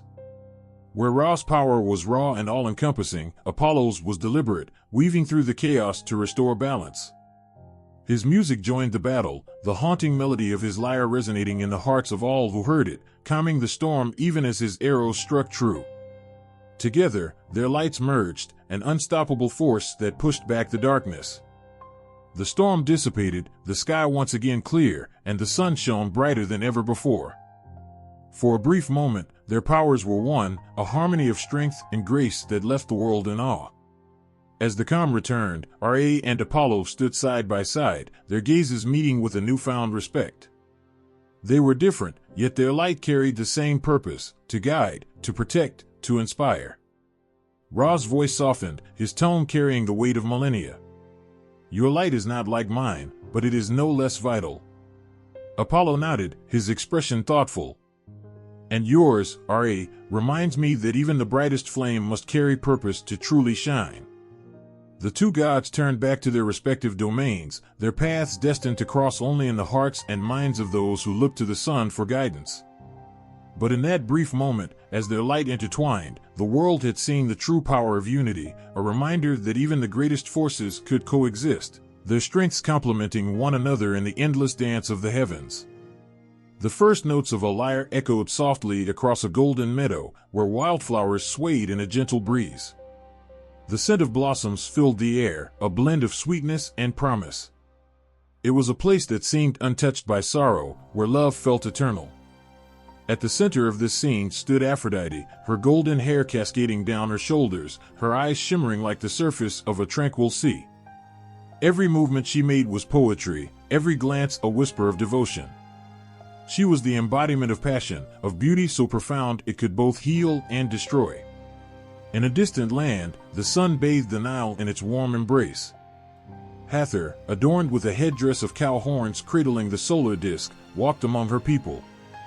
Laughter and music surrounded her, tambourines ringing out as dancers moved with joyous abandon. Her presence radiated a maternal warmth, a love that nourished and uplifted.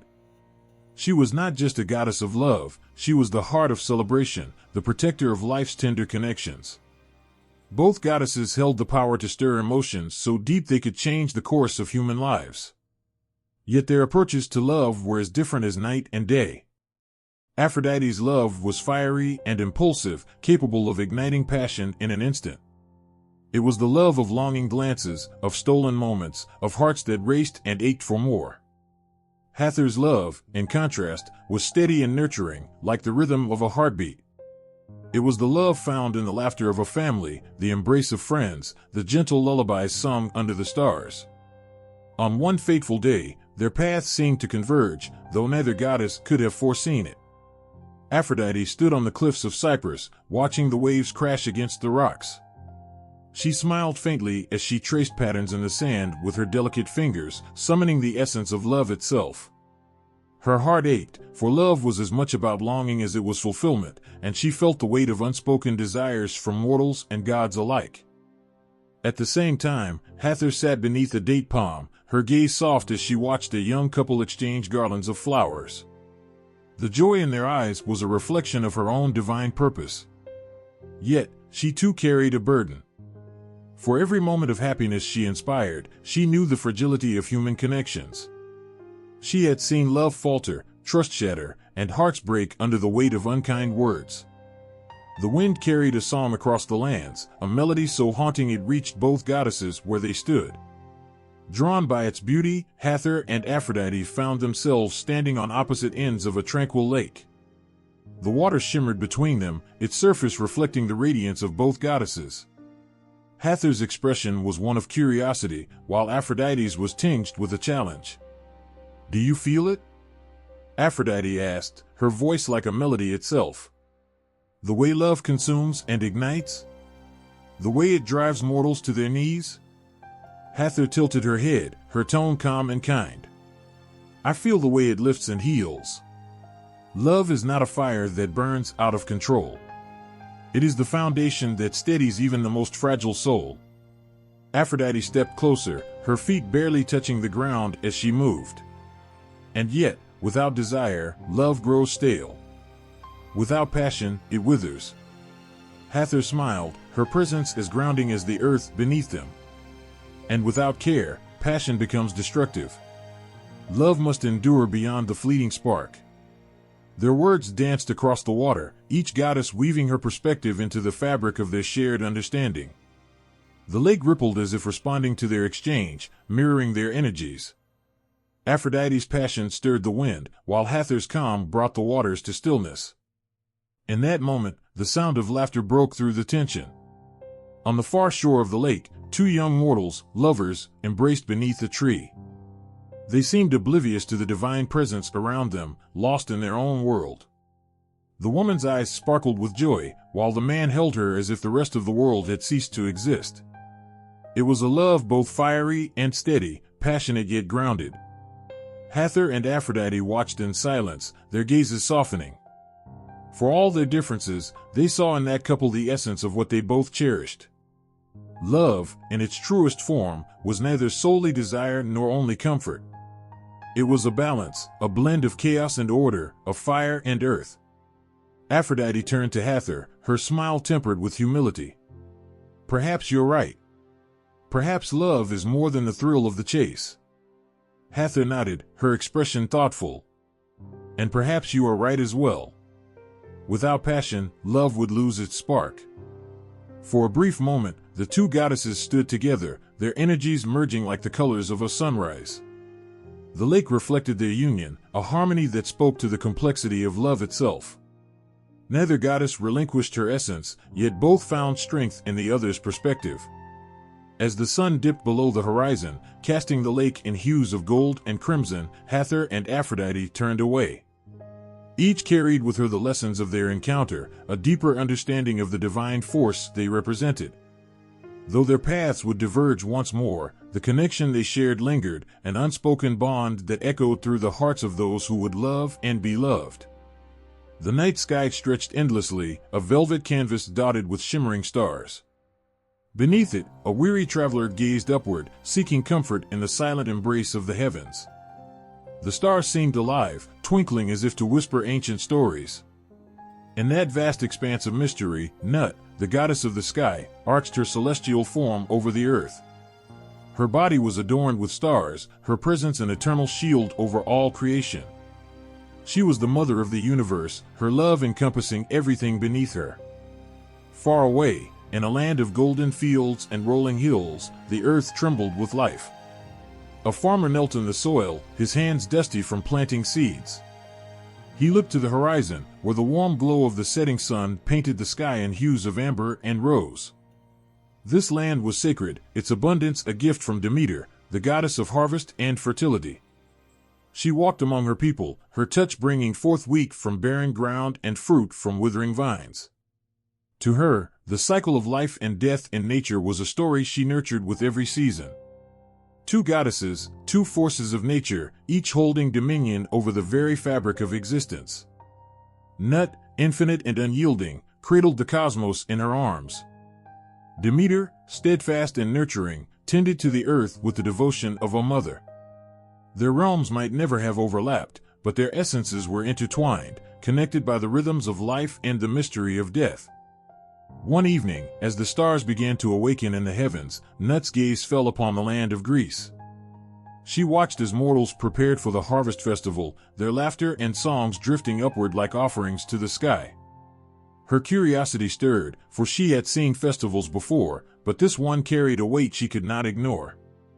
It was not simply a celebration of abundance, it was a plea for mercy, a prayer for balance in the face of uncertainty. Demeter stood at the heart of the festival, her golden hair glowing in the firelight. Her presence brought a sense of peace, but her heart was heavy. The fields had suffered from an unrelenting drought, and though she had given her blessings, even a goddess could not always control the whims of nature. The mortal's prayers reached her ears, their desperation echoing in the silence of her own fears. She had seen hunger carve lines into once joyful faces, and she carried their pain as if it were her own. In that moment, Nut descended from the heavens, her form shimmering with an otherworldly glow. The mortals fell silent, their eyes wide with wonder as they beheld the celestial goddess. Demeter's gaze met Nut's, and for a heartbeat, the air between them crackled with the weight of unspoken understanding. "You carry their burdens as if they were your own," Nut said, her voice as soft as the rustle of leaves in the wind. Demeter's eyes darkened, her shoulders squared with the weight of her responsibility. "I am their guardian. If they suffer, I suffer. That is the way of the earth." Nut stepped closer, her movements fluid like the flow of a river. "And yet, you are bound by cycles beyond your control. Even I, who watches the stars from above, cannot alter their courses. The balance of nature is as unyielding as the passage of time." Demeter's jaw tightened, but she did not turn away. Balance does not ease the pain of loss. It does not fill empty stomachs or mend broken hearts. Nut looked to the horizon, where the first light of dawn was beginning to creep into the sky. Perhaps not.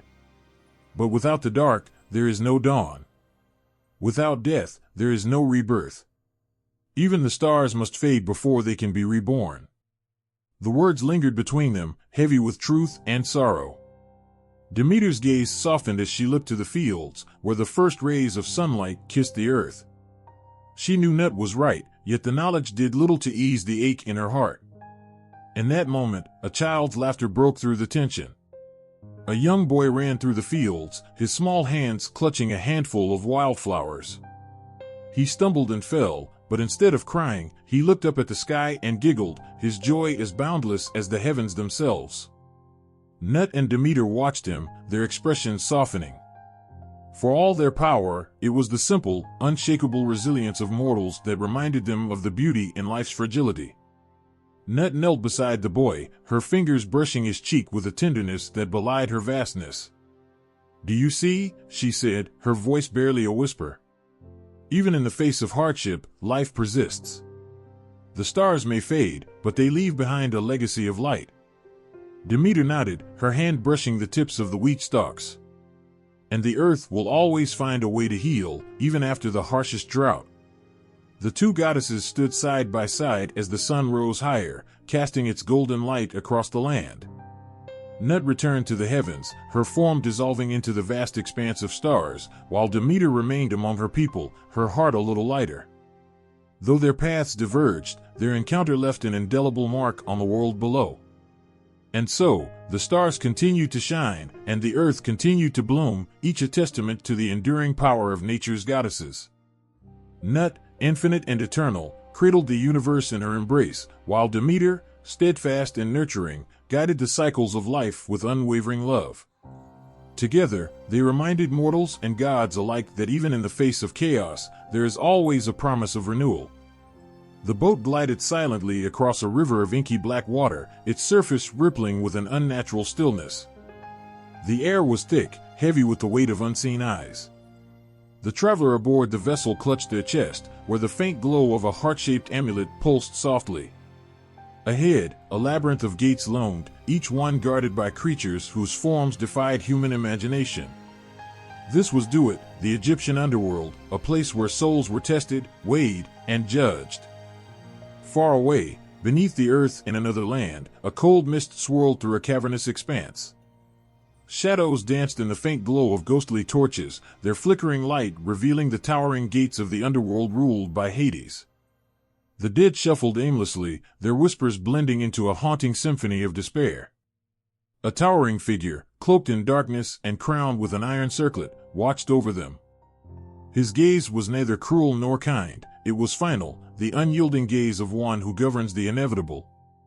Duat and Hades' realm were as different as they were similar, each a mirror reflecting the fears and hopes of the mortals who believed in them. In Duat, the soul's journey was an ordeal, a trial of courage, wit, and purity. Anubis, the jackal-headed guide, led the dead through winding paths and treacherous waters. Each gate tested the soul with riddles and challenges, and failure meant eternal damnation. Yet there was hope in Duat. At its heart lay the Hall of Myat, where the scales of judgment awaited. A feather, light as air, was placed against the weight of the soul's heart. If the heart was heavier, laden with sin, it was devoured by Ammit, the soul destroyed forever. But if the scales balanced, the soul was granted eternal life in the field of reeds, a paradise where pain and suffering were but distant memories. In Hades' domain, the underworld was divided into realms of its own. The river Styx, a black and swirling torrent, marked the boundary. Charon, the ferryman with hollow eyes, demanded payment for passage, his bony hand outstretched for the coins placed under a corpse's tongue. Those who could not pay wandered the shores, lost and forgotten. Beyond the river, the underworld unfurled into three distinct regions. The Elysian fields offered a serene afterlife to the righteous and heroic, while the fields of Asphodel welcomed the ordinary souls who had neither sinned greatly nor achieved greatness. But for those whose lives had been steeped in darkness, Tartarus awaited, a pit of torment where they faced endless punishment. The air in Duat was alive, crackling with the energy of challenges and the weight of choices. A soul might pass through a chamber of fire only to face a serpent with eyes that burned like embers. Yet, even amid the terror, there was guidance. Anubis, with his steady voice and unwavering presence, was a beacon of hope. Courage, he would say, his golden eyes meeting the frightened gaze of a soul. Truth and courage will light your path. In contrast, Hades' realm offered no such comfort. The silence was oppressive, broken only by the occasional wail of the damned. Hades himself, a figure of both dread and respect, rarely intervened in the lives, or deaths, of his subjects. His was a world of order, where every soul had its place. Persephone, his queen, brought a fleeting warmth during her time in the underworld, her presence softening the harsh edges of the realm. But even she could not change its nature. The dead belonged to Hades, their fate sealed by the choices they made in life. The traveler and Duat reached the Hall of Myat, their steps faltering as they approached the scales. Anubis stood by, his hands gentle as he placed the heart upon the balance. Myat herself appeared, her feather gleaming with a light that seemed to pierce the soul. The room fell silent, the tension thick enough to choke. The scales tipped, wavered, and finally balanced. Relief washed over the traveler as Myat nodded, her serene expression offering reassurance. They had passed. The field of reeds awaited, a realm of eternal peace and joy. Meanwhile, in Hades' domain, a soul stood before the gates of Tartarus. They trembled as the Furies, winged harbingers of punishment, descended upon them. Their cries of anguish echoed through the underworld, a reminder of the consequences of a life spent in cruelty and deceit. In another part of the realm, a hero strode into the Elysian fields, their face lighting up as they reunited with loved ones. The fields were bathed in a golden glow, a stark contrast to the gloom of the asphodel meadows, where countless souls wandered aimlessly, their expressions vacant and their hearts heavy with longing. Duat and Hades' realm were more than just destinations for the dead, they were reflections of the values and fears of their cultures. Duat demanded accountability, its trials ensuring that only the worthy reached paradise. It was a place where justice reigned, where even in death, there was a chance for redemption. Hades' realm, on the other hand, was a testament to inevitability. It was a somber reminder that life's choices carried weight, and that death was not an escape but a continuation of one's actions. As the boat in Duat disappeared into the glowing horizon of the field of reeds, and the hero in Elysium basked in the light of eternal rest, the two underworlds stood as silent witnesses to the cycle of life and death. In their depths, fear and hope coexisted, each amplifying the other. And in the hearts of the living, they served as a reminder that what lay beyond was shaped not by gods alone, but by the choices made in life. The moon hung low, casting an eerie silver glow across the desolate desert. In the distance, a shadow moved, silent, sleek, and otherworldly. It was the Bennu bird, its plumage shimmering as though forged from sunlight itself. With a cry that pierced the heavens, it took flight, its wings trailing embers that lit the night sky. To the ancient Egyptians, the Bennu was more than a bird, it was a symbol of rebirth and the eternal cycle of life, a being whose mere existence whispered promises of renewal. Not far away, the sound of hooves thundered in an olive grove, disturbing the quiet. From the darkness emerged the Pegasus, its snowy white wings unfolding with grace and power. The ground beneath it trembled as its hooves struck the earth, leaving faint glimmers of light in its wake.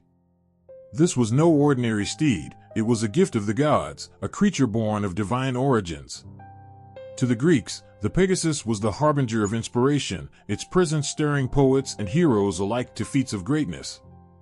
Both the Bennu and the Pegasus existed on the edges of mortal understanding, bridging the realms of gods and men. They carried the weight of their civilization's deepest hopes and fears, embodying the myths that shaped the hearts of those who believed in them. In Egypt, mythological animals often served as guides, protectors, and symbols of cosmic order. The serpentine figure of Apep slithered through the underworld, representing chaos and darkness. Each night, Ra battled this fearsome beast to ensure the sun's rise. The fight was not just between a god and a serpent, it was a cosmic struggle, a reminder that order could only prevail through vigilance and courage. Yet not all serpents were harbingers of doom. The uraeus, the sacred cobra, adorned the crowns of pharaohs, its flared hood a symbol of divine protection. In temples, its image coiled around offerings, a silent guardian of sacred spaces. It was said that the uraeus could spit fire at enemies, burning away threats to the divine order. Meanwhile, in Greece, mythological animals wove through tales of heroism and tragedy. The Nemean lion, its golden fur impervious to weapons, was a beast of terror until Heracles faced it. The hero's battle with the lion became a testament to human resilience, the indomitable spirit that could triumph even against the impossible. After its defeat, the lion's pelt became Heracles' cloak, a symbol of his victory and a reminder of the strength born from struggle. But not all Greek creatures were adversaries. The gentle hippocampus, half horse and half fish, swam in Poseidon's underwater realm. Its presence brought a sense of calm to sailors who glimpsed its shimmering form amidst the waves. To see a hippocampus was to feel the blessing of the sea god himself, a promise of safe passage and fair winds. The creatures of these myths did more than stir awe or fear, they were woven into the fabric of daily life. Farmers in Egypt whispered prayers to Sobek, the crocodile-headed god, invoking his protection against the dangers of the Nile. Sobek's connection to the Nile crocodile was not one of fear alone, it was respect. The crocodile, with its armored skin and powerful jaws, embodied the river's dual nature, life-giving and deadly. In Greece, the owl became a symbol of Athena, the goddess of wisdom. Its silent flight and piercing gaze were seen as manifestations of divine insight. Warriors entering battle looked to the sky for the owl, its presence a sign that wisdom and strategy would guide them to victory. But the most enchanting of these animals were those that defied categorization, creatures that blurred the lines between gods, beasts, and mortals. The Sphinx, with the body of a lion and the head of a human, posed riddles that tested the limits of human intellect. Failure to answer correctly meant death, but success unlocked mysteries and triumph. The Sphinx was both a guardian and a challenger, a creature that demanded reverence and cunning. On the other hand, the Chimera, a fire-breathing hybrid of lion, goat, and serpent, embodied chaos and destruction. Its very existence was a warning, a reminder of the unchecked forces that could ravage the world if not confronted with bravery and skill. In Egypt, the griffin combined the strength of a lion with the majesty of an eagle. Its image adorned the walls of temples and the sides of thrones, a testament to the harmony of strength and grace. To see a griffin was to feel the presence of divine authority, a reminder of the gods' watchful gaze over the mortal world. The roles of these creatures were not static, they shifted and evolved, taking on new meanings with each retelling of their stories. The phoenix, a bird of both Egyptian and Greek lore, embodied the cycle of death and rebirth. It burned itself to ash only to rise again, its fiery resurrection a promise of hope even in the darkest times. In every flame that consumed, there was a spark of renewal waiting to ignite. These creatures, born of imagination and belief, were more than mythical beings. They were storytellers, carrying the lessons, fears, and aspirations of their people. Through their forms, humans saw reflections of their own struggles and triumphs, their weaknesses and strengths. They taught courage in the face of chaos, respect for the unknown, and the unbreakable bond between the mortal and the divine. As the Bennu bird disappeared into the glowing horizon and the Pegasus soared above the mountains, the myths of these creatures lived on, etched into the hearts of those who listened. They were more than tales, they were the lifeblood of cultures, immortal in their ability to inspire and transform. And in the silence that followed, their presence lingered, a whisper of the sacred, the mysterious, and the eternal.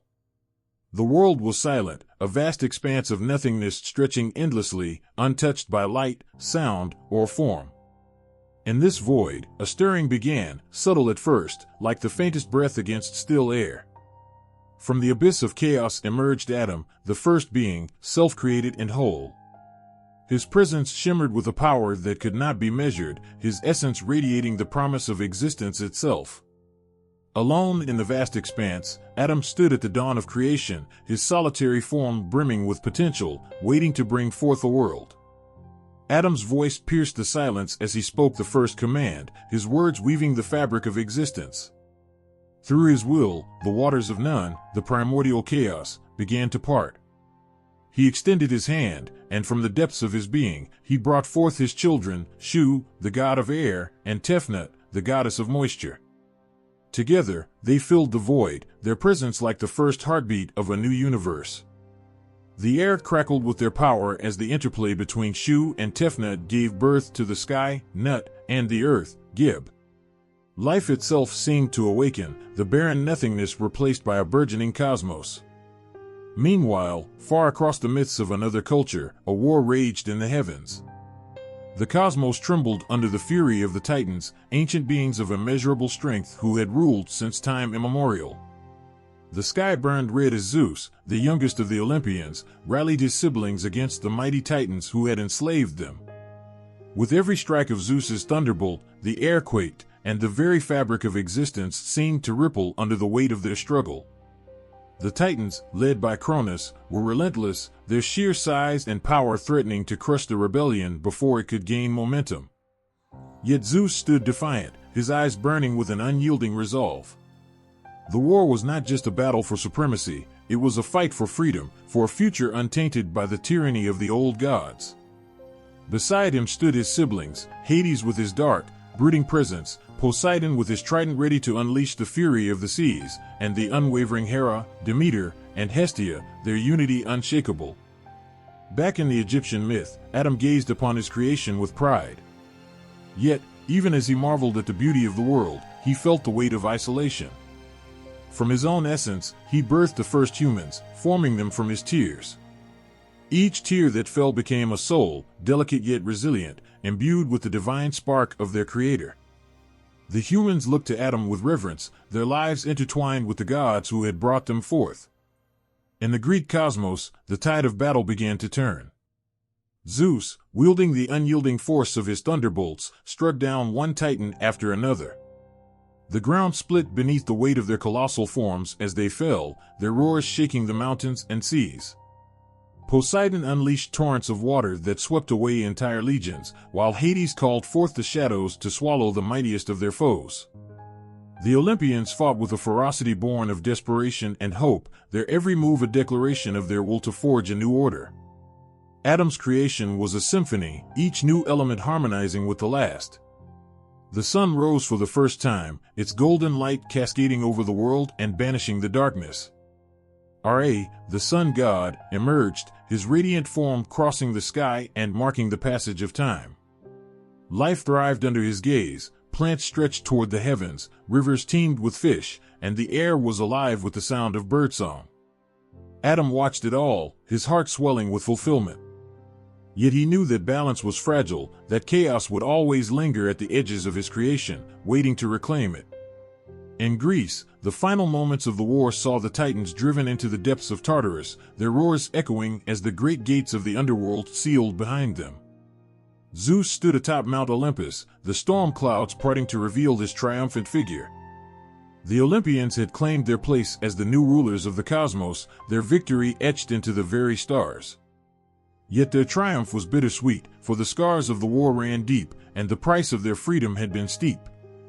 As Adam rested, his work complete, the gods of Egypt took their places within the order of creation. Shu held the sky aloft, Nut's starry body arching over the earth, while Geb nurtured life upon his surface.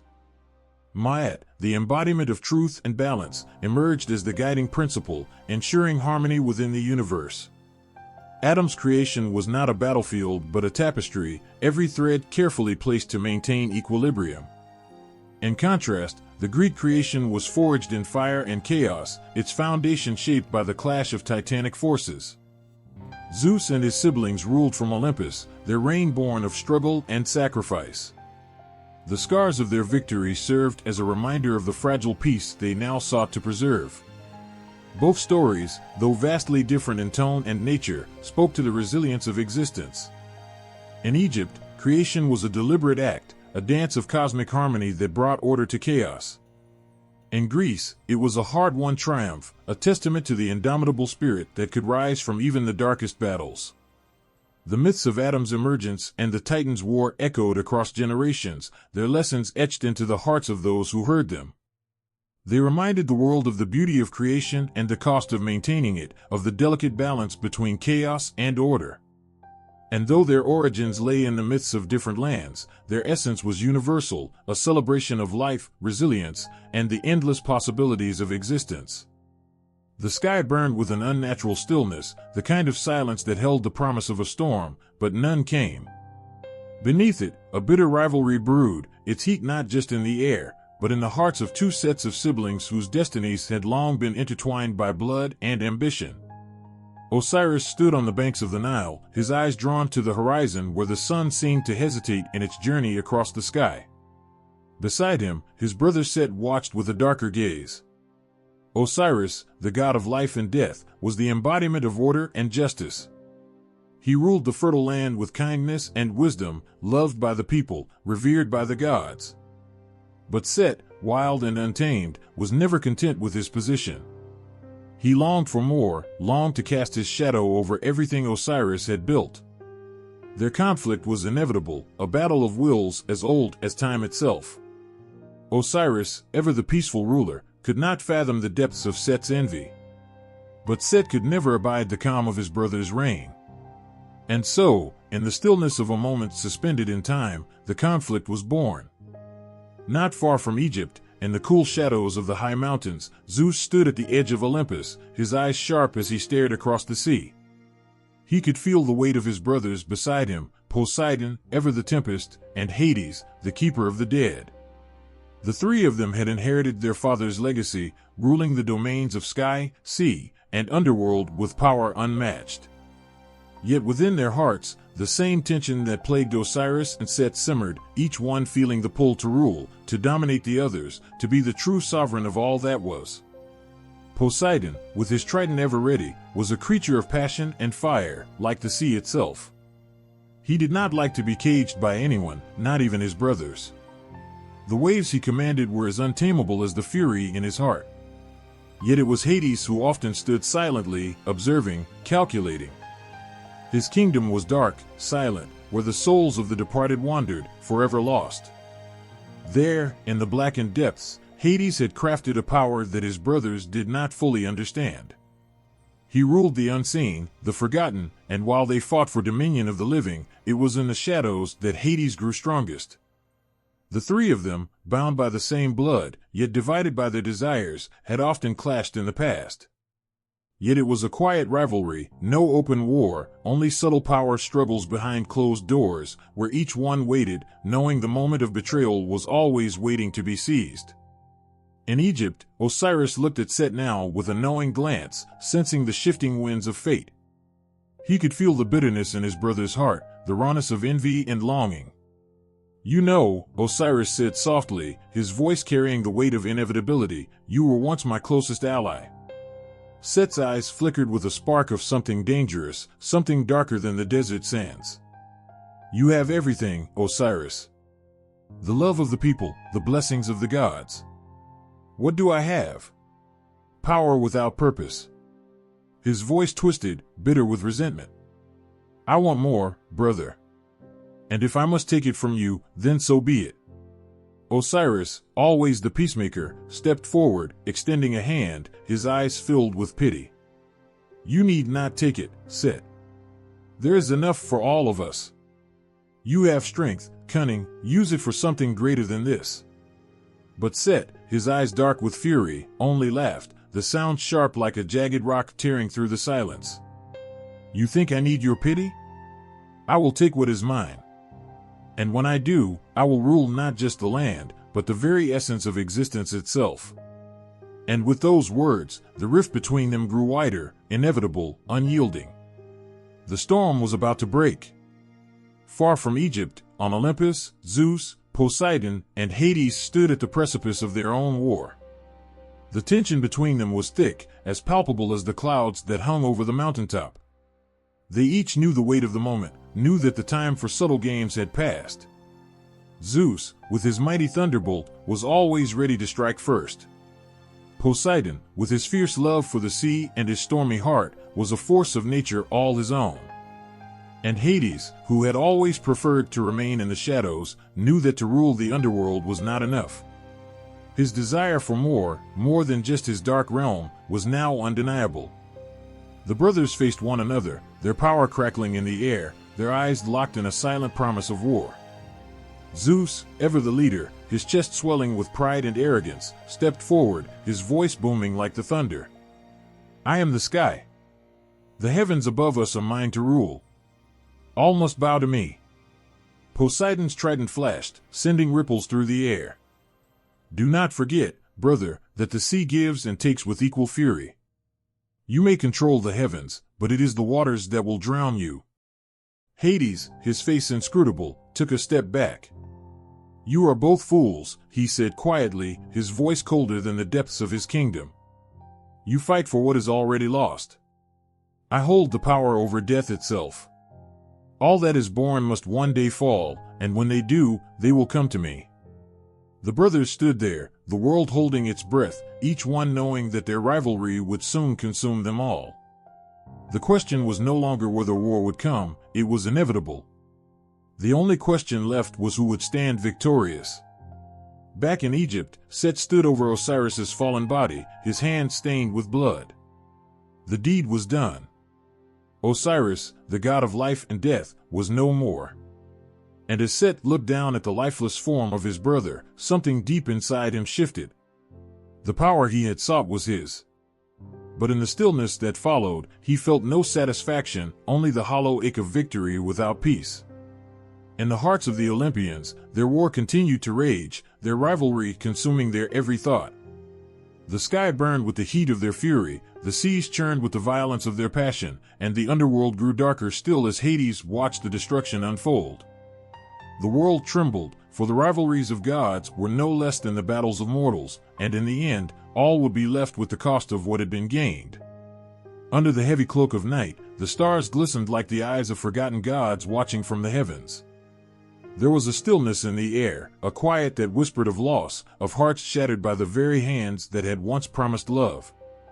In the land of gods and mortals alike, there was one truth that transcended time: love was a fire, and betrayal the cold that would extinguish it. In the lush, green plains of ancient Greece, the whispers of a goddess echoed through the wind. Aphrodite, born from the foam of the sea, was known for her beauty, but her heart was not immune to the darker sides of love. She had once known love so pure, it had blazed brighter than the sun. But that love, like all things bound by the rules of fate, was doomed to be tested. It was with Ares, the god of war, that she had shared moments of passion so wild they could make the heavens tremble. Their love was a paradox, destructive yet intoxicating, a force that could either heal or destroy. But as the gods often did, they played their games, their schemes hidden behind the veil of their immortal lives. And in the shadows, another god watched with jealous eyes. Hephaestus, the god of blacksmiths, was Aphrodite's husband. Yet, he knew little of the fury that burned between his wife and Ares. He worked in the quiet of his forge, shaping weapons and tools, his hammer striking the anvil like a heartbeat. But he was always an outsider, trapped in a world of fire and metal, blind to the world of love and betrayal that unfolded beyond the walls of his forge. Until, one day, a cruel truth was laid bare. Hephaestus had crafted a trap, a golden net, delicate and perfect in its design, but strong enough to hold even the mightiest of gods. One night, as Ares and Aphrodite gave in to their desire, Hephaestus, consumed by a quiet fury, cast the net upon them. It ensnared them both, trapping the lovers in their own passion. The gods laughed from Olympus as they watched the two gods of war and beauty, bound and helpless in the web of their own making. But it was not laughter that rang in Hephaestus's ears. It was the hollow sound of his heart breaking. He had been betrayed, not just by Aphrodite, but by the very love he had believed was his to hold. The weight of that betrayal crushed him, yet there was no escape, no way to undo the twisted knot of fate that had bound them. His love had turned to ashes, and in its place, there was only a cold, unfeeling rage. Across the world, in Egypt, another love was faltering under the pressure of betrayal. Osiris, the god of life and death, had once trusted his brother Set as his closest ally. Together, they had ruled the land, each complementing the other's strengths. But Set's heart, dark with envy, could not stand to live in the shadow of his brother's righteousness. His love for power outshone any bond of family or loyalty. One fateful day, driven by jealousy and a deep-seated hatred, Set turned against Osiris. He tricked him into a trap, luring him into a coffin and casting him into the Nile, where the waters would take him far from Egypt. Osiris was lost, his body never to be found. His wife, Isis, grieved her husband's death, searching tirelessly for his body. She mourned with a love so fierce that even the gods wept with her. But Set, now in possession of the throne, reveled in his victory, his heart cold and empty. He had killed his brother, but in the silence that followed, he knew no joy. The throne was his, but Osiris's love for his family, for his land, had left a mark on the world that no one, not even Set, could erase. In the world of mortals, too, love and betrayal walked hand in hand. Helen, the most beautiful mortal woman to ever walk the earth, was loved by many, but it was Paris, the Prince of Troy, who captured her heart. It was a love so consuming that Helen abandoned her husband, Menelaus, to run away with Paris. The gods themselves took sides. Some whispered that it was a love meant to be, while others saw it as the spark that would ignite a war. Menelaus, heartbroken and humiliated, could not forgive his wife's betrayal. He gathered the greatest warriors of Greece and sailed to Troy to reclaim her. The war that followed was one of bloodshed and sorrow, the deaths of countless heroes marking the cost of love gone wrong. And in the end, the city of Troy fell, not just to the might of the Greeks, but to the weight of betrayal that had set the world aflame. Through it all, love and betrayal remained intertwined, their bond impossible to break. It was a cycle that spanned the heavens and the earth, from the gods to the mortals. The gods played with love like a game, toying with hearts as if they were mere pawns. And the mortals, bound by their desires and their weaknesses, could do nothing but watch as their lives were shattered by those they had trusted the most. Yet, in the quiet after the storm, there was always a flicker of something more. After Hephaestus's heartbreak, after Osiris's death, after the fall of Troy, the world slowly healed. Love would rise again, as it always did, though never in the same way. For love, like the gods themselves, could never be tamed. It was as wild as the storm, as inevitable as the rising sun, and as fragile as a heart in the hands of another. In the end, love was both the gift and the curse. It could bring salvation, but it could also bring ruin. And no matter how many times the gods betrayed one another, no matter how many wars were fought in its name, love would continue to be both the greatest blessing and the deepest wound, forever, always. The air was thick with grief, a quiet mourning that clung to every corner of the earth, reaching even the heavens themselves. Silence stretched, like the last breath of a dying star, lingering longer than it should. Life had been stolen, and all that was left was the echo of what once was. In the land of Egypt, Osiris, beloved ruler of the earth, was dead. His body, mutilated and hidden away by his treacherous brother Set, lay still in the depths of the Nile. The world seemed empty without him, for Osiris had been the heartbeat of the land, his laughter was the melody of the wind, his wisdom the foundation upon which civilization stood. And now, that heartbeat had ceased. His wife, Isis, had searched endlessly, refusing to accept the finality of his death. She scoured the earth, her heart breaking with every day that passed, but the world seemed unyielding. Then, as if the very heavens could no longer bear her suffering, the divine intervention arrived. Isis, in her despair and determination, found the sacred piece of Osiris' body, the last part of him that had not been lost. With it, she wept, but her tears were not just tears of sorrow. They were also tears of love, of fierce, unyielding devotion.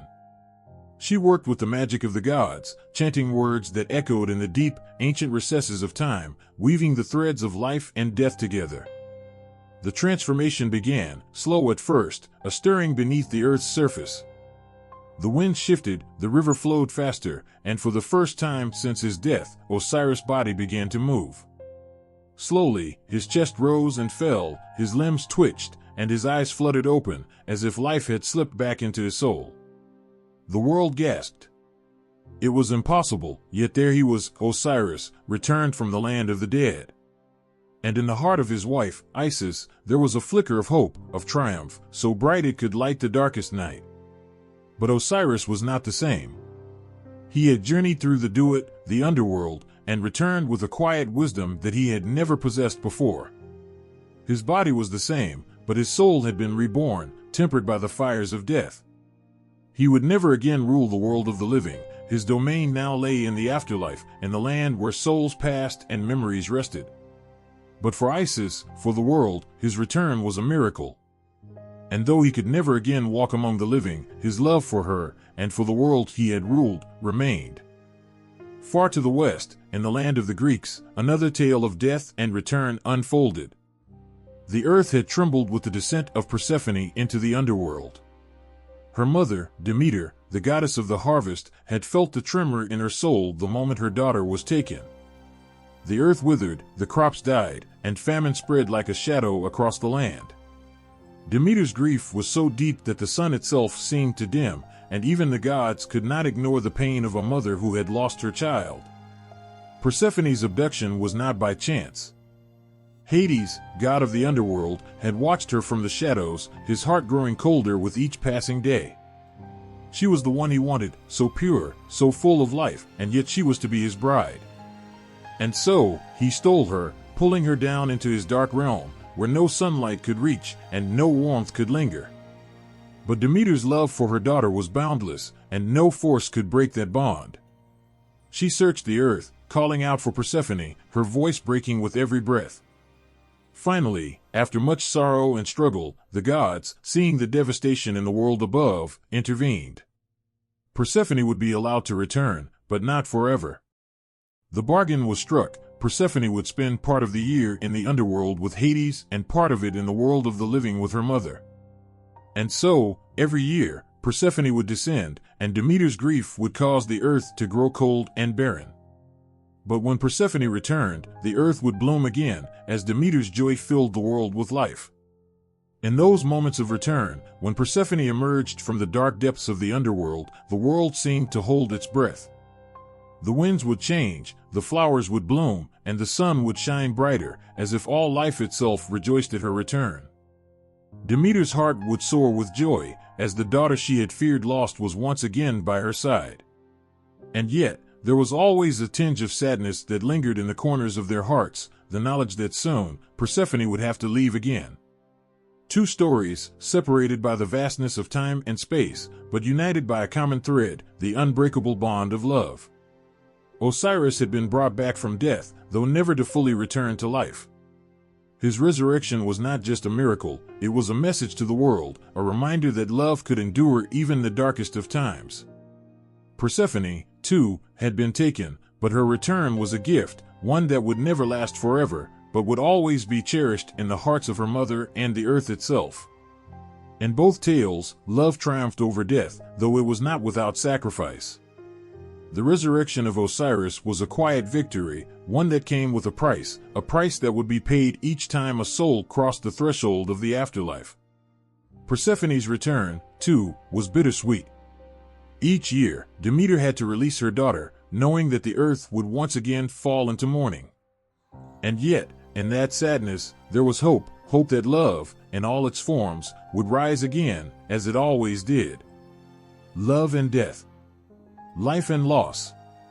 These were the forces that shaped the world, the forces that brought the gods to their knees and lifted them to the stars. Through it all, there was one truth: love, in all its painful beauty, was the force that held the world together. Even when it seemed lost, it would always return, just like Osiris, just like Persephone, rising from the ashes, blooming once more. The sun beat down on the Egyptian desert, its blistering heat turning the land into an oven, while the wind whispered of ancient battles and divine bloodshed. Horus stood on the edge of the battlefield, his eyes narrowed, his gaze fixed on the enemy before him. The roar of the wind around him seemed to carry the cries of his ancestors, urging him to rise above, to fulfill his destiny. This was not just any battle. This was the culmination of a journey, a fight not only for his father's throne but for the very soul of Egypt. Horus was born to the great Osiris, the god of life, and Isis, the goddess of magic and motherhood. His birth was a beacon of hope, a promise that the darkness of Set, the god of chaos and destruction, would one day be brought to an end. But Horus had to prove himself. Set had taken his father's life and stolen his throne, casting the land into chaos. It was Horus, the young god, the son of Osiris, who would have to rise to challenge Set and reclaim what was rightfully his. The battle between Horus and Set had been long, brutal, and filled with moments of desperation. Horus had fought against the might of Set's treachery, battling not only the god but his own doubts, the weight of destiny pressing on him at every turn. Every victory was hard-earned, but each victory made him stronger, more determined, for he knew that the fate of Egypt, the world of the living and the dead, rested on his shoulders. It was in this heat, this stifling air, that Horus, with the power of the sun in his heart, prepared for the final clash. Set, the god of destruction, stood before him, a creature of chaos and rage, his very presence enough to send chills down the spine. Their battle was more than just a clash of gods, it was the very embodiment of order against chaos, life against death. Every strike of Horus' falcon-shaped sword was a symbol of his belief in the balance of the world, a belief that his father's legacy would not be forgotten. Every move was calculated, a perfect combination of strategy and instinct. As Horus raised his sword for the final blow, a flash of light erupted from the heavens, blinding both gods. The land itself trembled, the air thick with the power of the battle. Horus struck, and Set, defeated, fell to the ground, defeated but not dead. Horus had reclaimed his father's throne, but the victory came at a cost. He had proven his worth, but the gods would never forget the blood spilled on that battlefield. Far across the ocean, under a sky filled with the promise of greatness, another hero prepared for a trial that would shape his very soul. Hercules, the son of Zeus, stood at the foot of a mountain, his muscles rippling with strength, his eyes filled with determination. His quest was no less daunting than Horus. 12 labors, each one a test of strength, courage, and heart. Hercules' trials were not just against monsters, nor were they simply about showing his superiority over the beasts of the world. No, these trials were about proving his worth to the gods themselves. The first labor, the Nemean lion, was a task so impossible that even the gods whispered in awe. The lion, its skin impervious to weapons, was a terror to all who encountered it.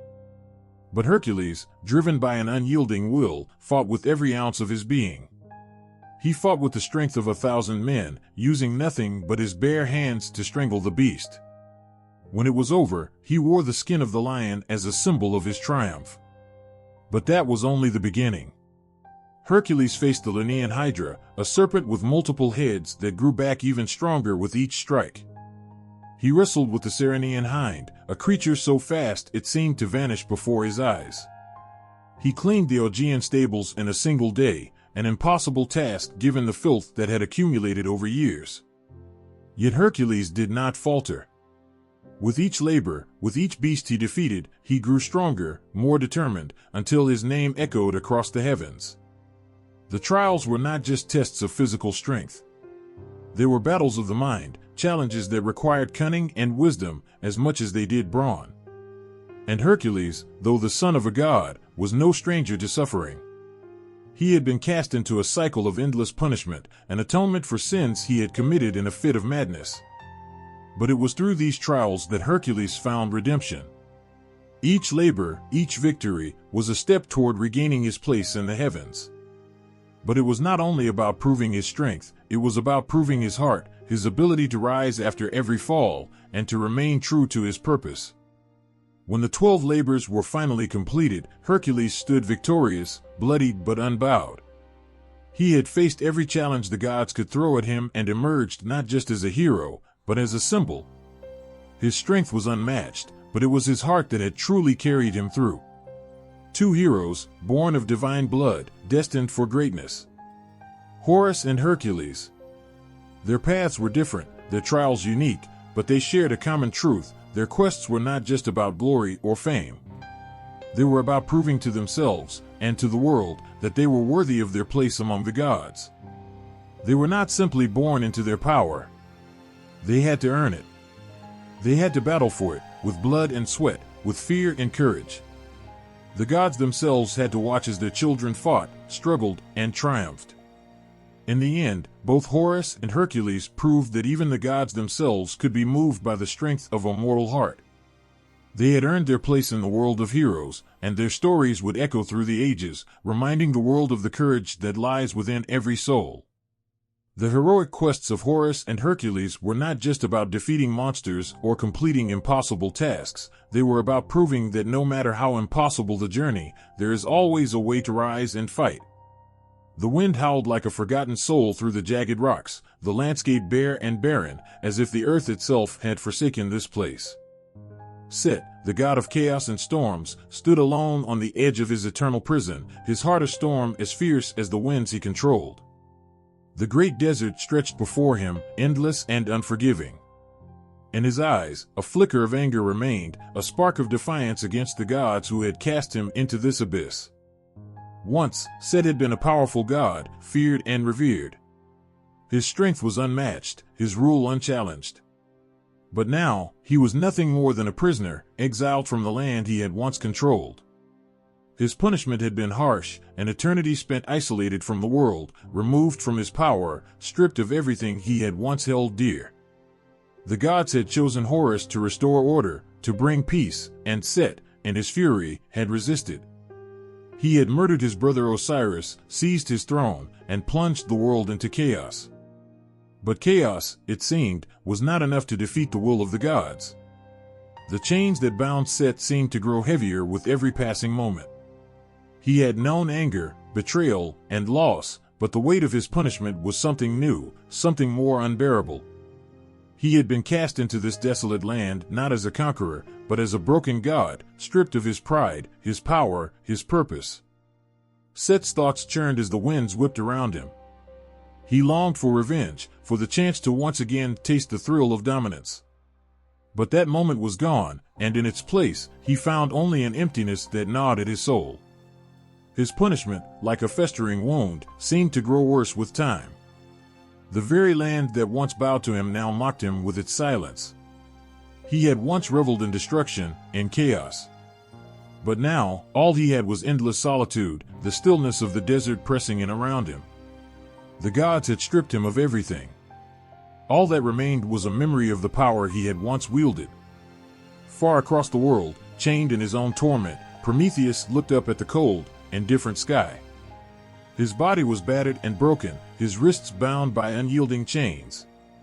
The sharp scent of the mountain air did little to ease the pain that coursed through his veins. The eagle that had come to feast upon his liver would soon return, as it had every day for centuries. Each night, Prometheus' body would heal, only for the eagle to tear into his flesh again with cruel precision. It was a punishment like no other, a never-ending cycle of agony, designed not just to break him, but to break his very spirit. Prometheus had been a titan among gods, a creator and a bringer of life. His love for humanity had driven him to defy Zeus, the king of the gods, and to give fire to mankind, an act of kindness that would become his undoing. He had seen the potential in humans, a spark of greatness in their souls that the gods had failed to see. He had known that with fire, they would learn to create, to shape the world around them.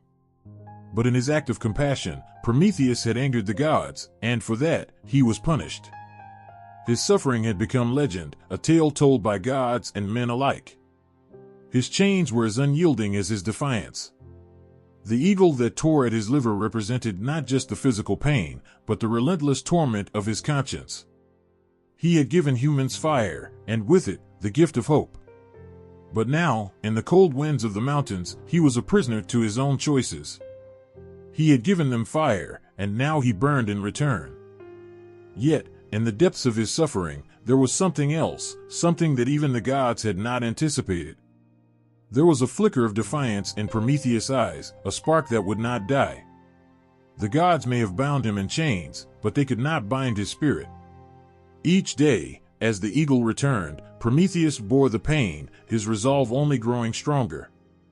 He had given fire to humanity, and no matter the cost, he would not regret it. Even in his torment, there was redemption in his heart, a redemption that the gods could not take from him. Both Set and Prometheus had defied the gods, both had felt the weight of their choices, and both had paid a heavy price. But while Set's punishment was isolation, silence, and emptiness, Prometheus' suffering carried with it a sense of purpose, a belief that, even in pain, he had done something greater than himself. The gods had sought to break him, but they had not broken his spirit. They had chained his body, but his heart remained free. The punishments of Set and Prometheus, though different in their forms, were connected by a common thread, the weight of their actions, the toll of defying divine order. Set, in his rage, had sought to destroy what he could not control. He had defied the gods and lost everything. Prometheus, in his love for humanity, had sought to give what he could not keep. He had defied Zeus and paid the price, yet in his suffering, he found a redemption that Set would never know. Set's exile in the desert was a punishment of loneliness, of being cut off from everything he had ever known. It was the punishment of a god who had once been feared, now reduced to a mere shadow of his former self. And yet, there was still that flicker of rage within him, that hunger for revenge. He had lost, but he had not surrendered. In his isolation, Set's mind worked endlessly, scheming for a way to escape, to rise again, to reclaim what he had lost. Prometheus, chained to the mountains, felt the pain in his body, but it was his soul that bore the heaviest burden. He had chosen to stand with humanity, to give them the gift of fire, and for that, he had been punished. But in his torment, Prometheus had found something far more valuable than his freedom. He had found a sense of peace. His suffering was endless, but it was a sacrifice made for something greater than himself. In the end, Set and Prometheus were bound by their defiance, their suffering, and their redemption. One would find a way to break free from his chains, to rise again in fury. The other would suffer in silence, his heart unbroken, his spirit unyielding. But both had paid the price for their choices, and both had proven that even in punishment, there could be something more, something greater than the gods had ever imagined. The flickering candlelight in the temple barely disturbed the silence, casting long shadows on the walls as the high priestess bowed her head before the altar. In the stillness, it felt as if the weight of the cosmos rested on her shoulders. She prayed for Ma'at, the embodiment of harmony and balance, to bring order to a kingdom teetering on the edge of chaos. Outside, the Nile flowed as it always had, its rhythm unbroken by the turmoil of men, but the people whispered of unrest, of disturbances in the sacred balance that governed all life. Ma'at, the goddess with a feather as her symbol, was said to be everywhere yet seen by none. Her presence was felt in the measured steps of justice, in the precise movements of the stars, and in the quiet beat of a truthful heart. But when chaos stirred, Ma'at's work was never finished. Her essence demanded that she tip the scales, restore what was broken, and ensure that the world did not collapse under the weight of falsehood and disorder. Far across the lands, beyond the golden sands and endless horizons, there were three sisters who held threads of their own, Clotho, Lachesis, and Atropos, known as the Fates. They did not weave balance like Ma'at, they wove destiny. Each thread was a life, spun, measured, and cut by their ageless hands. There was no negotiation, no plea that could change the course of their work. Clotho spun the thread, Lachesis measured its length, and Atropos severed it with her unyielding shears. Together, they shaped the lives of gods and mortals alike, indifferent to the cries of those caught in their web. In the quiet hum of Ma'at's presence, there was always a chance for redemption, a possibility to realign with the truth. But with the Fates, there was only certainty. They did not grant second chances, they did not care for balance. Their purpose was to move time forward, no matter the consequences. And yet, their work was as essential as Ma'at's. The universe demanded both harmony and finality, and these forces worked in unseen tandem, their interplay as mysterious as the stars above. One night, under a sky littered with stars that seemed to whisper ancient secrets, a mortal stood at a crossroads. His name was Amron, and he was torn between two paths, one that led to a life of duty, another to a life of desire. The temple priests had told him to follow Ma'at's teachings, to seek harmony in his choice, to weigh his actions with the feather of truth in his heart. But in his dreams, the Fates whispered to him. He saw Clotho's spindle weaving his life into being, Lachesis drawing it out, and Atropos waiting in the shadows with her shears. He felt trapped in a tapestry he did not understand, and the more he struggled, the tighter the threads seemed to bind him. In his waking hours, he prayed to Ma'at for clarity. He stood by the banks of the Nile, watching its waters carry silt and life to the parched lands, hoping for a sign. But the river, like the goddess, spoke in riddles. It showed him balance and motion, the push and pull of currents, the interplay of life and death within its depths. Ma'at demanded that he find his answer not in the words of priests, but in the stillness of his own heart. At night, the dreams returned, more vivid and relentless. The Fates appeared before him, their eyes gleaming like polished bronze. Your thread is not yours to shape, they told him, their voices weaving a melody that was both beautiful and terrifying. Clotho smiled as she spun, her hands delicate yet firm. Lachesis stood tall, her measuring rod glinting in the moonlight. Atropos said nothing, her shears glinting ominously. Amron wanted to scream, to tear himself from the tapestry he could not see, but their presence was unyielding. In his despair, Amron sought the oracle, a woman said to be the voice of both Myat and the Fates. He found her in a cave lit by an otherworldly glow, her eyes milky with the weight of visions. "I am bound," he said, his voice trembling. "I am trapped in a fate I do not want, and yet I cannot see the truth. Tell me, how do I find my path?" The oracle's lips curled into a knowing smile. "Fate and balance are not at odds, child. The Fates spin the threads, but Myat teaches you how to walk upon them. Your destiny is not written in stone, it is woven in choices. Even the Fates cannot cut a thread that Myat has balanced." Her words struck Amron like a thunderclap. He left the cave with a renewed sense of purpose, though the path ahead was no clearer. That night, he stood again by the Nile, the stars reflecting in its dark waters. He closed his eyes and let the sounds of the river fill him, the rush of water, the whisper of reeds, the cry of a distant bird. He imagined Myat's feather resting on his heart, and for the first time, he felt the weight of his own truth. The Fates returned in his dreams, but this time, they did not speak. They watched as Amron stepped forward, his resolve unshaken. He bowed to Clotho, acknowledging the thread she had spun. He met Lachesis' gaze, unafraid of her measuring rod. And when he turned to Atropos, he found not fear, but understanding. "You may cut my thread," he said, his voice steady, "but it will not fray. I will walk with Myat until the end."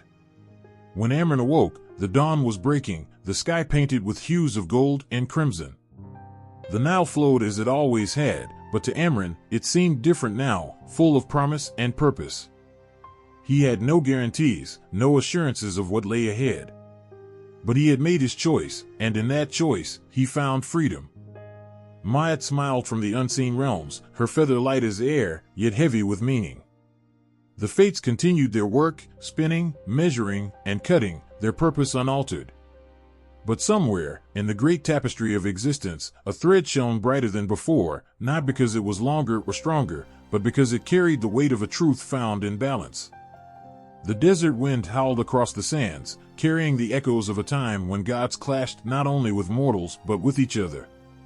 In the heart of ancient Egypt, where the sun scorched the earth and the Nile carved its path through the land, the air was thick with tension. The death of Osiris had left a wound that time alone could not heal. His brother Set, the god of chaos, had taken the throne by treachery, casting shadows over a land that once thrived under the balance of Myat. But Horus, the falcon-headed god, son of Osiris, had not forgotten. Nor had he forgiven. The cries of war rose with the morning sun. Horus stood on the edge of the battlefield, his armor gleaming like the first rays of dawn.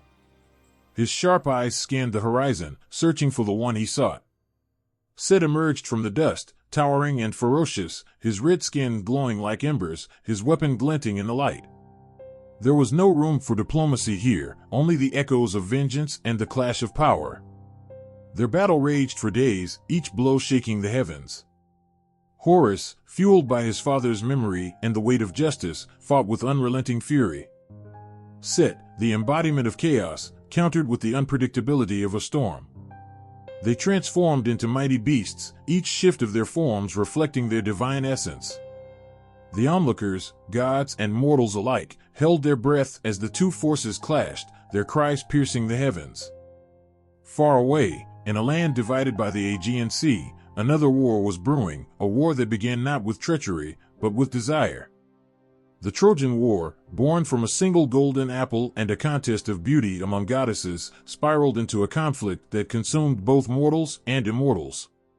Paris, Prince of Troy, had chosen Aphrodite's bribe of love, taking Helen from her husband, Menelaus, king of Sparta. This act of passion ignited a fire that the gods themselves could not extinguish. On the battlefield, the mightiest warriors clashed while gods took sides, their allegiances swayed by pride, vanity, and vendettas. Athena and Hera stood with the Greeks, their anger against Paris unyielding. Apollo and Aphrodite defended Troy, their loyalty unshaken even as the city's walls groaned under the relentless assault. Zeus, ever the orchestrator, observed from Mount Olympus, his intentions inscrutable. In the chaos, heroes emerged. Achilles, the invincible warrior of the Greeks, fought with unmatched ferocity, his rage a force of nature. On the Trojan side stood Hector, noble and steadfast, a man who fought not for gods, but for his family and his people. Their fates, intertwined by the threads of the fates themselves, drew them toward an inevitable confrontation. The clash between Achilles and Hector was no less earth-shattering than the battle between Horus and Set. The two warriors met outside the gates of Troy, their breaths heavy, their hearts pounding with the weight of destiny. Hector knew he faced a foe he could not defeat, yet he stood his ground, his courage unbroken. Achilles, driven by vengeance for the death of his beloved Patroclus, showed no mercy. The final blow echoed through the ages, a tragic reminder of the cost of divine intervention in mortal lives. Back in Egypt, Horus and Set's battle reached its climax.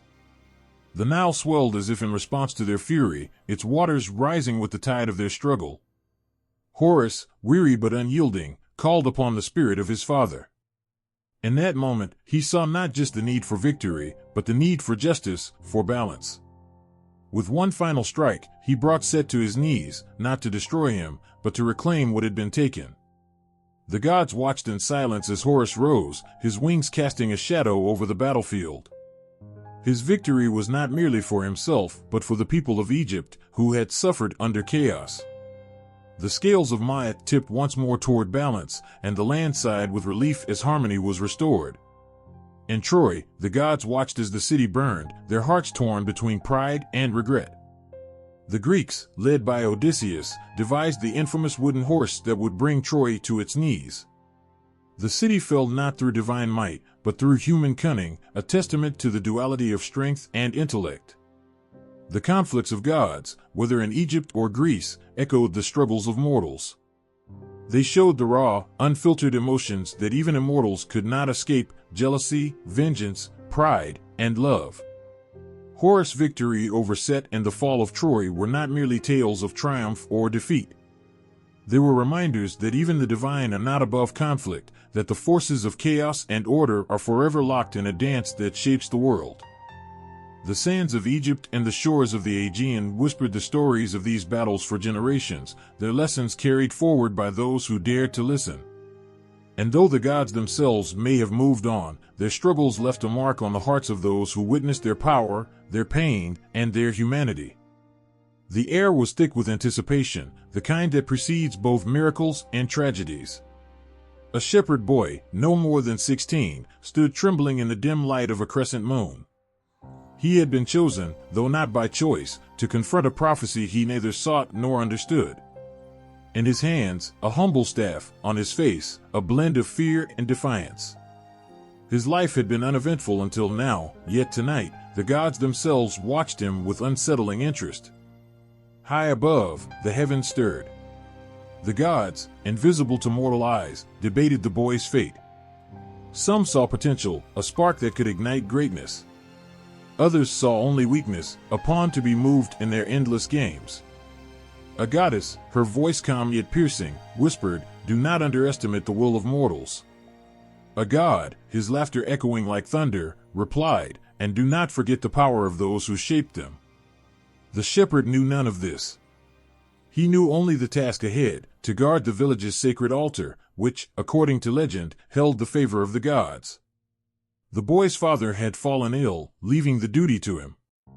Whispers among the elders warned of a divine test, a trial that could either bless the village or doom it. The boy prayed silently, his voice a thread in the tapestry of countless others begging for mercy or favor. But would the gods answer? The first sign came as a chill wind, unnatural for the season. The boy turned, his staff gripped tightly, and saw a figure emerge from the shadows. It was neither man nor beast, but something otherworldly, a being with eyes like embers and a voice that resonated deep within the chest. "Mortal," it said, "you stand at the crossroads of fate. Do you fear what lies ahead?" The boy's voice wavered but held firm. "I fear nothing but failing those who depend on me." The figure smiled, a gesture that seemed both approving and foreboding.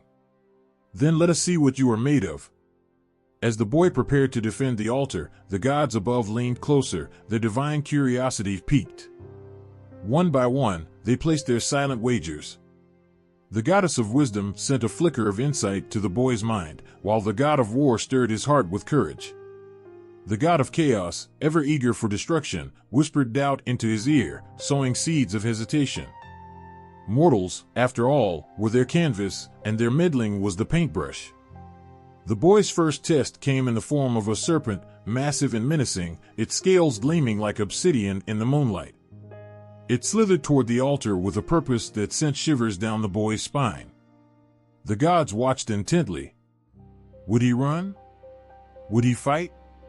He did neither. Instead, the boy stood his ground, recalling the tales his father had told him. He struck the ground with his staff, sending vibrations through the earth. The serpent paused, its head cocked as if listening. The boy knelt and began to hum a melody, a simple, ancient tune his mother had sung to soothe him as a child. The serpent hesitated, its body coiling but not striking. The goddess of wisdom smiled, the god of chaos frowned. With a final, almost reluctant hiss, the serpent retreated into the darkness. But the trial was far from over. As dawn approached, a second figure appeared, cloaked in light so blinding the boy shielded his eyes. It was a messenger of the gods, its voice neither kind nor cruel but commanding. You have passed the first test, it said, but the second will demand more than bravery. The boy, weary but resolute, nodded. I will do what I must. The messenger raised an arm, and from the horizon came a tempest, the likes of which the boy had never seen. Wind and rain lashed the earth, threatening to extinguish the sacred flame atop the altar. The boy ran toward it, shielding the fire with his body, his arms burning as they fought against the elements. His legs buckled, his strength waned, but his resolve remained unbroken. High above, the gods argued. He cannot succeed, one said, shaking their head. This storm is beyond mortal endurance. But his spirit is unyielding, countered another. Perhaps that is enough. When the storm finally subsided, the boy lay exhausted, but the flame still flickered. He had protected it, not with strength alone, but with a will the gods could not ignore. The final test came at dusk. The figure from the shadows returned, now revealing its true form. It was a god, neither benevolent nor malevolent but impartial, its purpose shrouded in mystery. You have faced beasts and storms, it said. Now, you must face yourself. A mirror appeared, suspended in the air. In it, the boy saw not his reflection but visions of his deepest fears and regrets. He saw his father's illness, the crops failing, his mother's tears. He saw his own moments of doubt, the times he had wanted to abandon his responsibilities. The weight of it all threatened to crush him. The gods above grew silent, their debates replaced by anticipation. Would he break? The boy stared into the mirror, tears streaming down his face. But as he gazed, something shifted. He saw not just his fears, but his triumphs, the times he had persevered, the moments of kindness and love he had shared with his family and village. He saw the strength he had always carried within, hidden but unyielding. I am afraid, he admitted aloud, his voice trembling. But fear will not stop me. The mirror shattered, and the god smiled, a rare expression of approval. You have passed, it said simply. The gods have watched, and they have seen your worth. As the boy returned to his village, the gods above withdrew, their attention turning to other mortals, other tales. But in their hearts, they carried a quiet admiration for the boy who had faced their trials and emerged not unscathed but unbroken. For the shepherd, life returned to its humble rhythm. Yet, in the quiet moments, he felt the gaze of the gods, a reminder that even the smallest among mortals could hold the attention of the divine. And though he would never seek such trials again, he carried the lessons with him, a testament to the enduring interplay of gods and mortals, where strength is found not in power, but in heart. The sky was a battlefield. Fires burned where the heavens once stretched calm and infinite, and smoke rose like a curtain veiling the stars. A rumble, low and menacing, rolled across the earth, shaking mountains to their roots. This was no storm, no natural disaster. It was something greater, something inevitable, the end of an era, the collapse of an order that had stood since time began. A lone figure stood atop a shattered peak, his once brilliant armor now scorched and battered. He was no ordinary warrior, his blood carried the essence of divinity. His eyes scanned the chaos below, a clash of titanic forces, gods against gods, their power tearing the world apart. A sense of foreboding gripped his heart. This was not a battle for victory. It was the final chapter of their existence, foretold long ago in whispers carried by the winds. Lightning split the sky, and from the rift descended a colossal serpent, its scales glinting with the black sheen of death itself. The creature moved with a terrifying grace, coiling and uncoiling as it struck at its enemies. Opposing it was a wolf, its jaws wide enough to swallow the sun. They collided with a sound that shook the heavens, their struggle marking the center of this apocalyptic storm. The gods fought with desperation. Thor, his hammer blazing with raw power, hurled it at the serpent, determined to fulfill his destiny, even at the cost of his life. On the other side, Odin, his spear gleaming with a divine light, stood against the wolf. Each clash was a symphony of destruction, a dance choreographed by fate itself. Yet even as they fought, there was an unspoken truth among them, their strength was waning. These were the final moments of their rule, and they knew it. Far from the fray, a goddess knelt beside a broken altar, her hands trembling as she recited incantations meant to hold the world together. Tears streaked her face as she felt the ground crack beneath her knees. She had always been the keeper of balance, the one who ensured the cycles continued.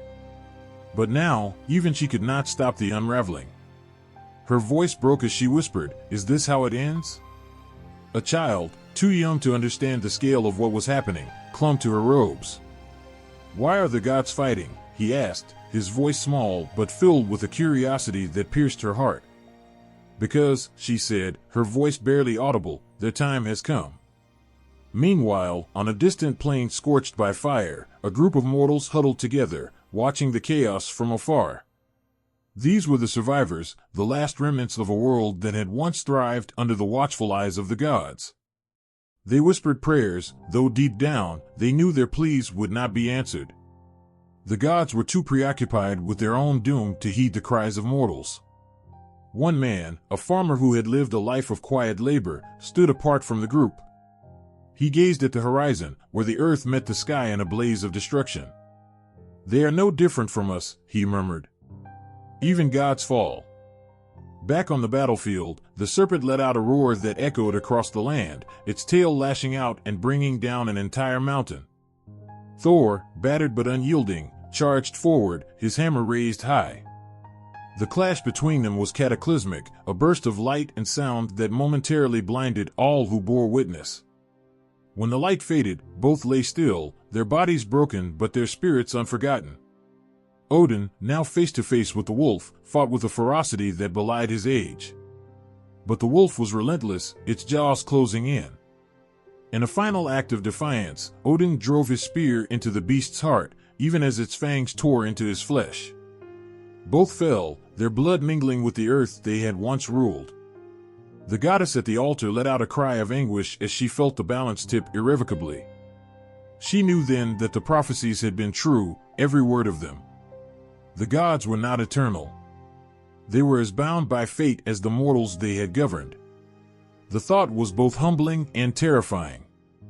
As the battle raged on, the sky began to shift. The stars, once fixed and steady, started to fall, their light extinguished as they plummeted to the earth. The mortals watched in silence, their faces illuminated by the eerie glow. It was a sight both beautiful and devastating, a reminder of how small they were in the grand design. In the midst of the chaos, one god remained standing. He looked around at the ruins of his kin, the shattered remnants of a world they had built. A heaviness settled over him, not of fear but of acceptance. He raised his voice, not in anger or despair, but in a lament, a song for what was lost, for the end of an era that had shaped all things. The song carried across the battlefield, reaching the ears of the mortals who listened in awe. For a moment, the destruction paused, as if the world itself was mourning. The goddess at the altar, her strength fading, joined the song, her voice weaving with his. It was a sound that spoke of sorrow, but also of hope, a hope that something might rise from the ashes. And then, silence. The serpent, the wolf, the gods, they were all gone. The battlefield lay empty, a wasteland of broken dreams and shattered power. The mortals, unsure of what to do, stepped tentatively into the open. They looked at one another, their eyes filled with questions and fears. But there was also something else, a glimmer of resolve. The farmer, his face lined with both grief and determination, spoke first. "We are all that's left," he said. "But maybe that's enough." The child clinging to the goddess's robes looked up at her. "What happens now?" he asked. She placed a trembling hand on his head, her eyes distant but thoughtful. "Now," she said softly, "we begin again." In the dim light of an ancient temple, a golden ankh glimmered faintly, its simple shape radiating a power that seemed to stretch across time itself. It hung suspended in the air, caught between the hands of a priestess whose every movement was deliberate, reverent. The air was thick with incense, its smoky tendrils weaving around the symbol like a living thing. The crowd gathered in silence, their breaths shallow, their eyes wide. This was no mere ornament, it was a promise, a bridge between the mortal and the eternal. Outside the temple walls, a young boy traced a crude version of the same symbol in the dirt with a stick. His fingers trembled, though he didn't know why. He had seen the ankh on the stone carvings of the temple doors, etched into the walls of his home, even painted on the skin of the priestess. It was everywhere, yet its meaning eluded him. "Why does it matter so much?" he whispered to himself, unaware that someone was listening. An elderly man, his face a roadmap of wrinkles, stepped closer. "The ankh is not just a shape," he said, his voice gravelly but kind. "It is life. It is death. And it is everything in between." The boy looked up, startled, but the man's gaze was fixed on the temple doors. "Symbols are more powerful than words," he continued. "They speak to the soul, not the mind." Far away, under a different sky, a warrior stood before a shield adorned with a thunderbolt. He ran his fingers over the design, feeling its grooves, its sharp edges. It wasn't just a symbol, it was a declaration. The thunderbolt meant power, the favor of the gods, a strength that could topple kingdoms. Yet, as he prepared for battle, he wondered if it could also be a burden. The weight of expectation pressed on him, as heavy as the shield itself. Back in the temple, the priestess raised the ankh high above her head. A single ray of sunlight broke through the darkness, striking the symbol and casting its shadow across the walls. The crowd gasped, many falling to their knees. To them, this was proof of the divine, a moment when the gods touched the earth. The priestess's voice, steady and commanding, echoed through the chamber as she spoke of the ankh's meaning, eternal life, the balance of male and female, the harmony of the heavens and the earth. In another part of the world, under a gnarled olive tree, an artisan carved a different symbol into a slab of marble, a laurel wreath encircling a lyre. His hands were calloused, his movements careful. This was not a task he took lightly. The laurel wreath represented victory, the lyre the muses. Together, they spoke of achievement inspired by divine creativity. As he worked, he thought of the man who would receive this sculpture, a poet who had moved kings to tears and warriors to lay down their arms. "May this bring him honor," the artisan murmured, though he knew the symbol's true power lay in what it inspired, not in the stone itself. The boy outside the temple grew bolder. "But how can a symbol mean so many things?" he asked. The old man chuckled, his laugh dry and soft. "That is their magic. They are mirrors, showing each of us what we need to see." Elsewhere, a queen adorned herself with jewelry shaped like lotus flowers. Each petal was encrusted with gems, their brilliance a testament to her wealth and status. But to her, the lotus was more than decoration. It was a reminder of rebirth, of the sun rising anew each day. She touched one of the earrings lightly, closing her eyes. She thought of her people, of the droughts they had endured and the rains that always followed. "We rise again," she whispered, as if the flowers themselves could hear her. In the shadows of a battlefield, a soldier knelt beside a banner emblazoned with a phoenix. The fabric was torn and bloodstained, yet the image of the bird remained vivid, its wings outstretched, flames licking at its tail. The soldier clenched the banner in his fists, drawing strength from the symbol. The phoenix was not just a bird. It was a promise of renewal, of rising from the ashes. He wiped the blood from his hands and stood, his resolve hardened. Even in death, there was hope. The priestess in the temple lowered the ankh, her arms trembling from the strain. She placed it gently on the altar, its glow dimming but not fading. The ceremony was over, but the power of the symbol lingered. The crowd dispersed slowly, their faces marked with awe and wonder. The boy watched them go, his curiosity burning brighter than ever.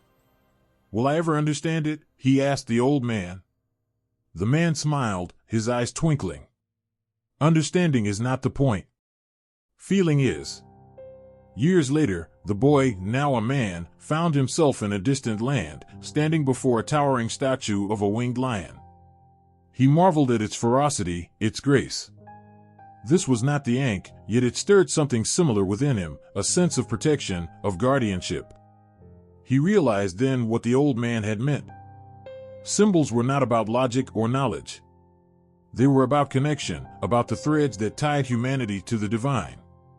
Under a sky filled with stars, a traveler gazed at the constellation of the scales, known to her people as the symbol of justice. She thought of the choices she had made, the people she had helped and harmed. The stars seemed to judge her, their light cool and impartial. She bowed her head, not in shame, but in gratitude. The scales reminded her of balance, of the constant effort to weigh right against wrong. Back in the temple, the priestess stood alone, her hands resting lightly on the ankh. She whispered a prayer, not for herself, but for the world beyond the temple walls. She prayed for the boy who had asked questions, for the warrior who carried a thunderbolt, for the queen who wore lotus flowers, for the soldier who held a phoenix banner. She prayed for all who found meaning in symbols, who sought guidance in their shapes and shadows. The ankh did not glow this time, but the priestess did not need it to.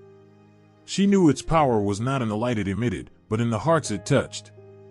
And somewhere, far from the temple, the boy, now a man, traced its shape in the sand, a faint smile on his lips. Beneath the blazing sun, a lone sculptor stood before a colossal block of stone. The air was heavy with dust, the sound of chisels echoing in the distance. Yet his focus was unshakable. This stone was no ordinary canvas, it was destined to house the image of a god. His hands moved with purpose, each strike of the hammer shaping the divine form. Sweat dripped from his brow, but he paid it no mind. The thought of failure sent a shiver down his spine. This wasn't just art. This was a prayer in stone, an offering to eternity. Far away, in a different land, a painter dipped his brush into molten gold.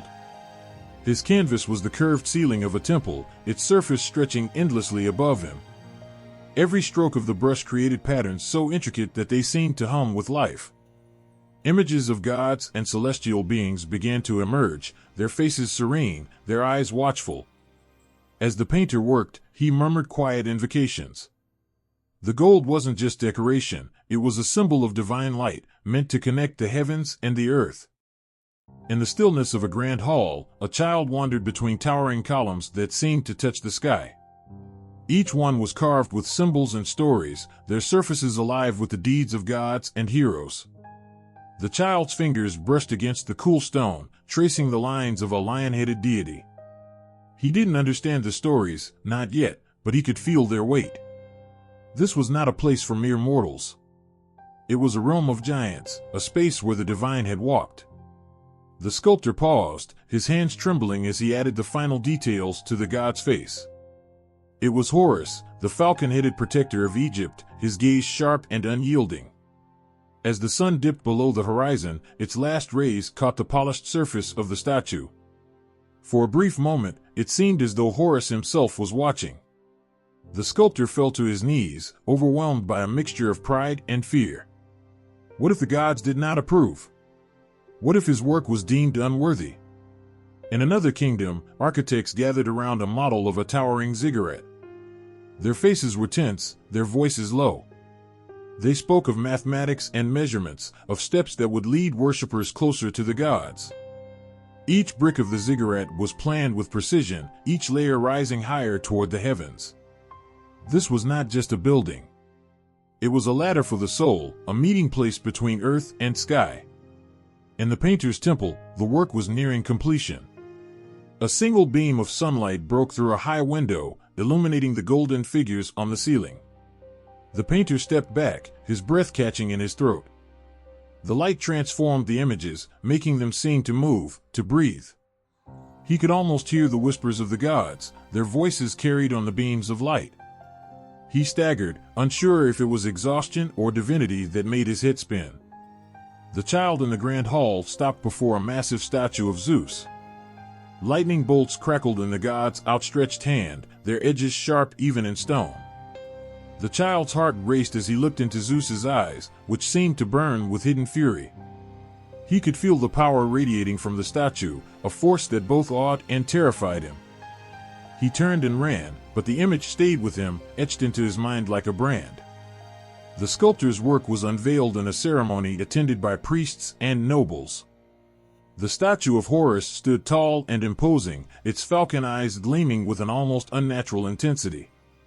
As the priests chanted, the crowd fell silent, their heads bowed in reverence. The sculptor watched from the shadows, his heart pounding. The statue no longer felt like his creation. It had become something else, something greater. He wondered if this was what it meant to touch the divine. Elsewhere, a woman knelt before an altar adorned with intricate carvings. The figures depicted the goddess Athena, her shield raised, her spear poised. The woman whispered a prayer, her eyes fixed on the goddess's image. She did not expect a reply. The gods were distant, their presence felt only through the art and architecture they inspired. Yet, in that moment, the carved lines of Athena's face seemed to soften, as though the goddess were listening. In a distant city, a temple to Apollo stood bathed in the light of the setting sun. Its marble columns glowed, their surfaces smooth and unblemished. Inside, a harpist played a mournful tune, his music echoing through the vast space. The sound was so pure, so haunting, that it seemed to linger in the air long after the strings had stilled. Worshippers wept openly, their faces turned toward the golden statue of Apollo at the altar. The god's serene expression offered no comfort, only a reminder of his eternal presence. The painter, now an old man, returned to the temple he had decorated so many years ago. He looked up at the golden ceiling, now darkened with age, but still beautiful. The figures were unchanged, their divine forms as radiant as ever. Tears filled his eyes as he realized something he had not understood before. The art was not just for the gods. It was for the people who sought them, who needed to see their faces, to feel their presence. The painter bowed his head, humbled by his own creation. The sculptor, too, had aged. He visited the statue of Horus, now weathered by time and the elements. The falcon-headed god still stood tall, his eyes as piercing as ever. The sculptor placed a hand on the statue's base, his fingers tracing the lines he had carved so long ago. He no longer feared the god's judgment. He knew now that his work had served its purpose. It had brought people closer to something greater than themselves. In the grand hall, the child, now a grown man, stood before the statue of Zeus once more. This time, he did not run. He looked into the god's eyes, his own gaze steady. He had faced storms in his life, had seen lightning split the sky, and felt the earth shake beneath his feet. He understood now that the power of the gods was not in their statues or their temples. It was in the stories they inspired, the courage they ignited, the hope they gave. The temples, the statues, the paintings, all of it was more than art. It was a bridge between the mortal and the divine, a reminder that even in their smallness, humans could create something eternal. And in those creations, the gods lived on. A lone scribe sat in the dim glow of a flickering oil lamp, his reed pen poised above a papyrus scroll. The silence of the chamber was broken only by the faint scratching sound as he began to write. Each symbol he drew carried the weight of gods and kings, tales of creation, and the mysteries of the afterlife. He was not merely recording words, he was crafting a living language, one that would speak for centuries. The air seemed heavy, as if the spirits of the ancients hovered nearby, watching every stroke. On the other side of the Mediterranean, another scribe sat beneath the open sky, his parchment spread across a sturdy wooden desk. His quill danced with speed and precision, shaping letters that flowed together like a river.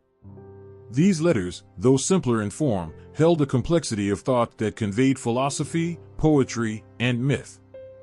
Each curve and line whispered stories of gods who walked among mortals, of heroes whose choices shaped the world. His hand never hesitated, for every letter was part of a grand design. The Egyptian scribe paused, his gaze drifting to the stone walls around him. Carved hieroglyphs covered every surface, their shapes both familiar and otherworldly. A hawk-headed god stood mid-flight, a coiled serpent hissed silently, and an eye stared unblinking. These symbols were more than language, they were art. To write them was to paint a picture, to give life to stories that could not be forgotten. The scribe dipped his pen into the ink and continued, his strokes deliberate, his movements reverent. In the Greek city, the scribe worked with a different urgency. The letters he shaped carried no images, no divine forms. Yet they were powerful in their clarity, their ability to capture abstract ideas and human emotions. As his quill moved, he felt the pull of the gods, Zeus, Athena, Apollo, guiding his hand. He wrote of their triumphs and their flaws, their moments of glory and their missteps. These words, he knew, would inspire debates, spark ideas, and weave themselves into the fabric of thought. The Egyptian scribe's hieroglyphs told the story of Osiris, the god who had been betrayed and dismembered by his brother Set. The symbols were vivid, a throne, an eye, a severed body. The scribe's hand trembled as he drew the figure of Isis, her wings spread wide as she gathered the pieces of her beloved. The symbols seemed to glow in the lamplight, their shapes charged with emotion. The scribe felt a pang of sorrow, as though he, too, were mourning the loss of the god-king. Meanwhile, the Greek scribe wrote of Persephone and her descent into the underworld. His letters flowed like a melody, each one a note in a song of sorrow and renewal. He imagined her footsteps as she wandered through the shadowy realm, her heart heavy with longing for the world above. The letters seemed to breathe with life, as though Persephone herself were speaking through them. The scribe shivered, caught in the pull of the story. In Egypt, the scribe's work was interrupted by a high priest who entered the chamber, his robes heavy with gold and jewels. The priest examined the papyrus, his expression unreadable. "You must finish before the new moon," he said, his voice low but commanding. The scribe nodded, his pulse quickening. This was no ordinary story. It was a sacred text, one that would be placed in the tomb of a pharaoh, ensuring his safe passage to the afterlife. Failure was not an option. The Greek scribe, too, felt the weight of his task. His writings would be read aloud in the agora, where philosophers and citizens gathered to share ideas. He imagined the voices that would echo his words, debating the nature of the gods, the meaning of fate, and the essence of heroism. His hands ached, but he continued, driven by the knowledge that his work would outlive him. The Egyptian scribe's hieroglyphs moved to the story of Horus, the avenger of his father Osiris. He drew the falcon-headed god with precision, capturing his fierce gaze and outstretched wings. The battle between Horus and Set came alive on the papyrus, a clash of symbols and shapes that told of victory and justice. The scribe's heart raced as he worked, as though he could feel the thunder of hooves and the clash of spears. In Greece, the scribe's letters formed the tale of Achilles and Hector, their fateful duel beneath the walls of Troy. Each word carried the weight of honor and vengeance, of choices made in the heat of battle. The scribe paused, his eyes wet with unshed tears. He could almost hear the cries of the warriors, the lament of mothers, the silence that followed the fall of a hero. He closed his eyes for a moment, letting the story settle before continuing. Both scribes worked late into the night, their lamps flickering as shadows danced across their walls. Though separated by miles and cultures, their tasks were eerily similar. Each was a keeper of stories, a bridge between the mortal and the divine. Their tools were different, their styles unique, but their purpose was the same, to ensure that the voices of the gods and heroes would never fade. The Egyptian scribe finally laid down his pen, his work complete. He stepped back, his eyes scanning the papyrus. The hieroglyphs seemed to pulse with energy, as though the gods themselves had blessed them. He felt a strange peace, knowing that his work would be placed in the tomb, a treasure for eternity. The Greek scribe set his quill aside and stretched his stiff fingers. He read over his words, his heart swelling with pride.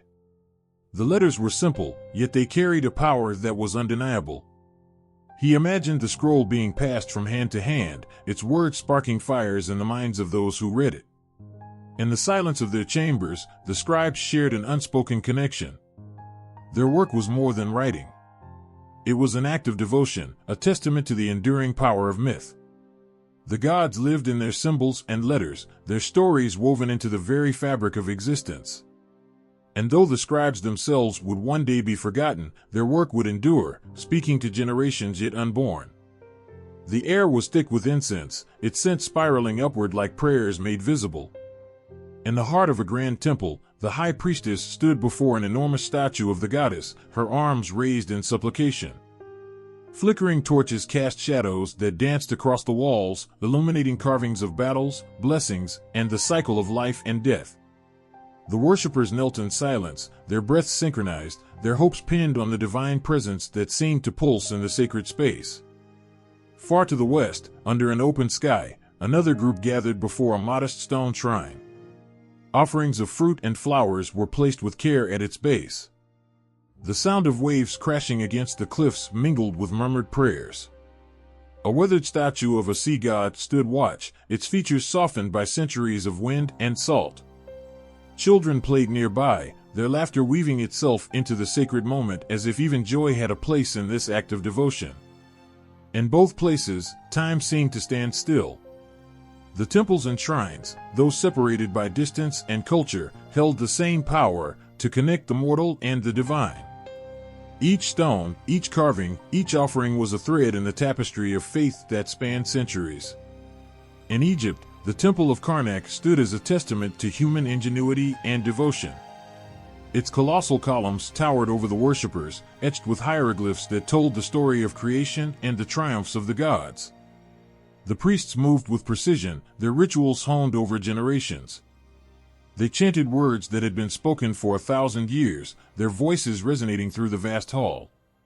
The air was alive with expectation, as if the gods themselves might step from the walls and walk among their people. Across the Aegean, in the shadow of Mount Olympus, the temple of Apollo shimmered in the midday sun. Pilgrims traveled for days, even weeks, to kneel at its altar and seek the oracle's wisdom. Inside, a young woman sat in a trance, her voice trembling as she spoke the god's will. The pilgrims listened with bated breath, their hearts pounding with a mix of hope and fear. Outside, the temple's marble columns gleamed, a beacon of light and mystery. But not all temples were grand. In a remote village, a simple wooden shrine stood beneath an ancient tree. The people believed the tree itself was sacred, its gnarled branches a home for the spirits of their ancestors. They came to the shrine with their joys and sorrows, their hands rough from toil but their hearts full of faith. The shrine was humble, yet it carried the same weight as the grandest temple. Here, the divine felt close, almost tangible. In Mesopotamia, the ziggurats rose like mountains in the flat plains. Their stepped terraces reached toward the heavens, a bridge between earth and sky. Priests ascended the stairs carrying offerings, their steps slow and deliberate. At the summit, they entered a small sanctuary, where they placed the gifts before an idol of the god. The air was thin at this height, and the priests believed it brought them closer to the divine. The people below watched with reverence, their lives tied to the blessings invoked in that sacred space. Centuries later, in the heart of Greece, the Parthenon stood as a tribute to Athena, the goddess of wisdom and war. Its perfect symmetry was a marvel, its friezes depicting epic battles and divine interventions. Inside, a towering statue of Athena glimmered with gold and ivory. The people of Athens gathered in its shadow, their prayers mingling with the wind. The temple was more than a place of worship, it was a symbol of their identity, their resilience, their belief in something greater. In Rome, the Pantheon embraced a different vision of the divine. Its massive dome, with its oculus open to the sky, invited the heavens inside. It was a temple for all gods, a space where the divine could be both one and many. As the sunlight streamed through the oculus, it moved like a celestial spotlight, illuminating different parts of the temple. The effect was mesmerizing, a reminder that the gods were always watching. But even the most sacred places were not immune to the passage of time. Wars, natural disasters, and the shifting tides of belief left many temples and shrines in ruins. Columns fell, statues crumbled, and once vibrant carvings faded. Yet, even in their decay, these places retained their power. A fragment of a column, a piece of a wall, a broken statue, all were imbued with the memory of devotion. Pilgrims continued to visit, their footsteps echoing those of countless others who had come before. In a modern city, a small temple stood hidden among towering skyscrapers. Its gates were unassuming, its courtyard quiet. Inside, an elderly woman lit a candle and placed it before a statue of a deity. The flame flickered, its light fragile yet steady. The woman closed her eyes and whispered a prayer, her words carried by the wind that swirled through the temple. She was alone, yet she was not. The presence of the divine was as real here as it had been in the grand temples of old. Across the world, shrines appeared in unexpected places. A makeshift altar at the base of a mountain, a cross on a hilltop, a circle of stones in a forest clearing. Each one spoke to the universal need to connect with something beyond ourselves. There were places of hope and gratitude, of mourning and celebration. And though the gods they honored were different, the act of devotion was the same.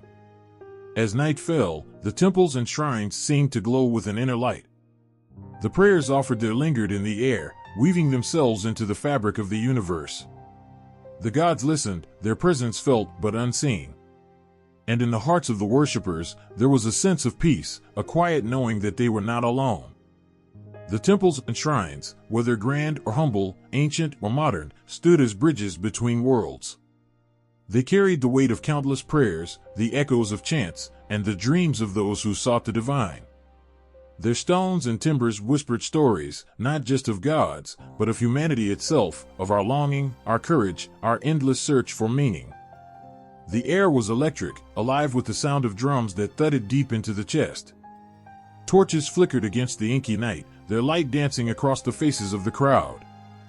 Children laughed, women sang, and men clapped in rhythm, their movements united by an unspoken force.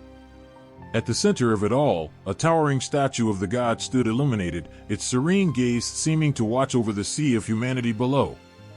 This was not just a gathering, it was an offering, a celebration of life and the divine forces that governed it.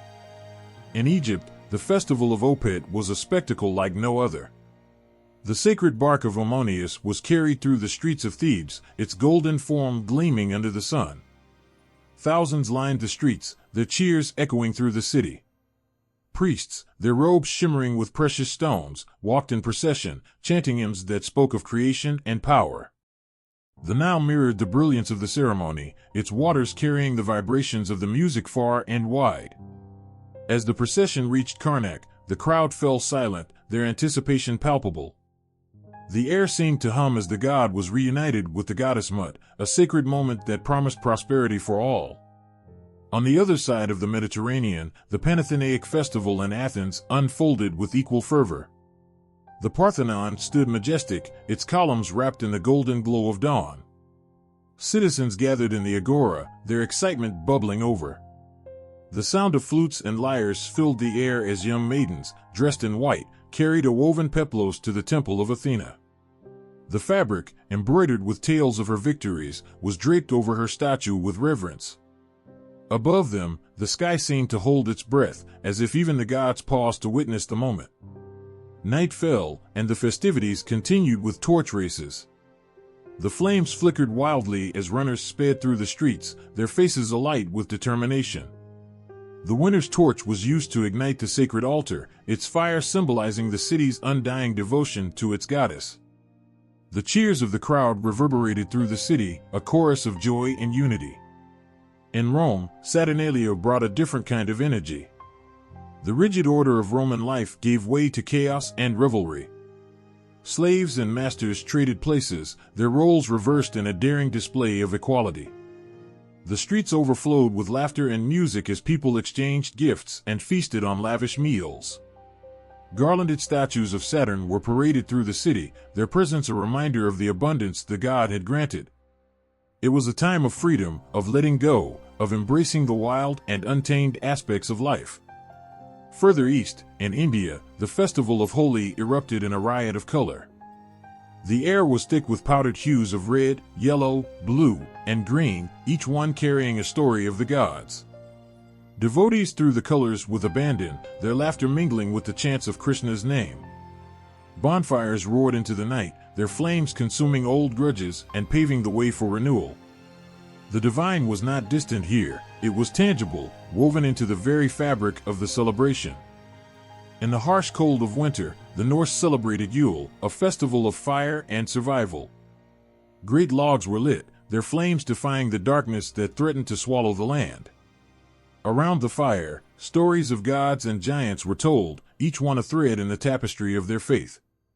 The people raised their cups to Odin, their toasts carrying gratitude and hope. The gods felt close, their presence a shield against the biting cold.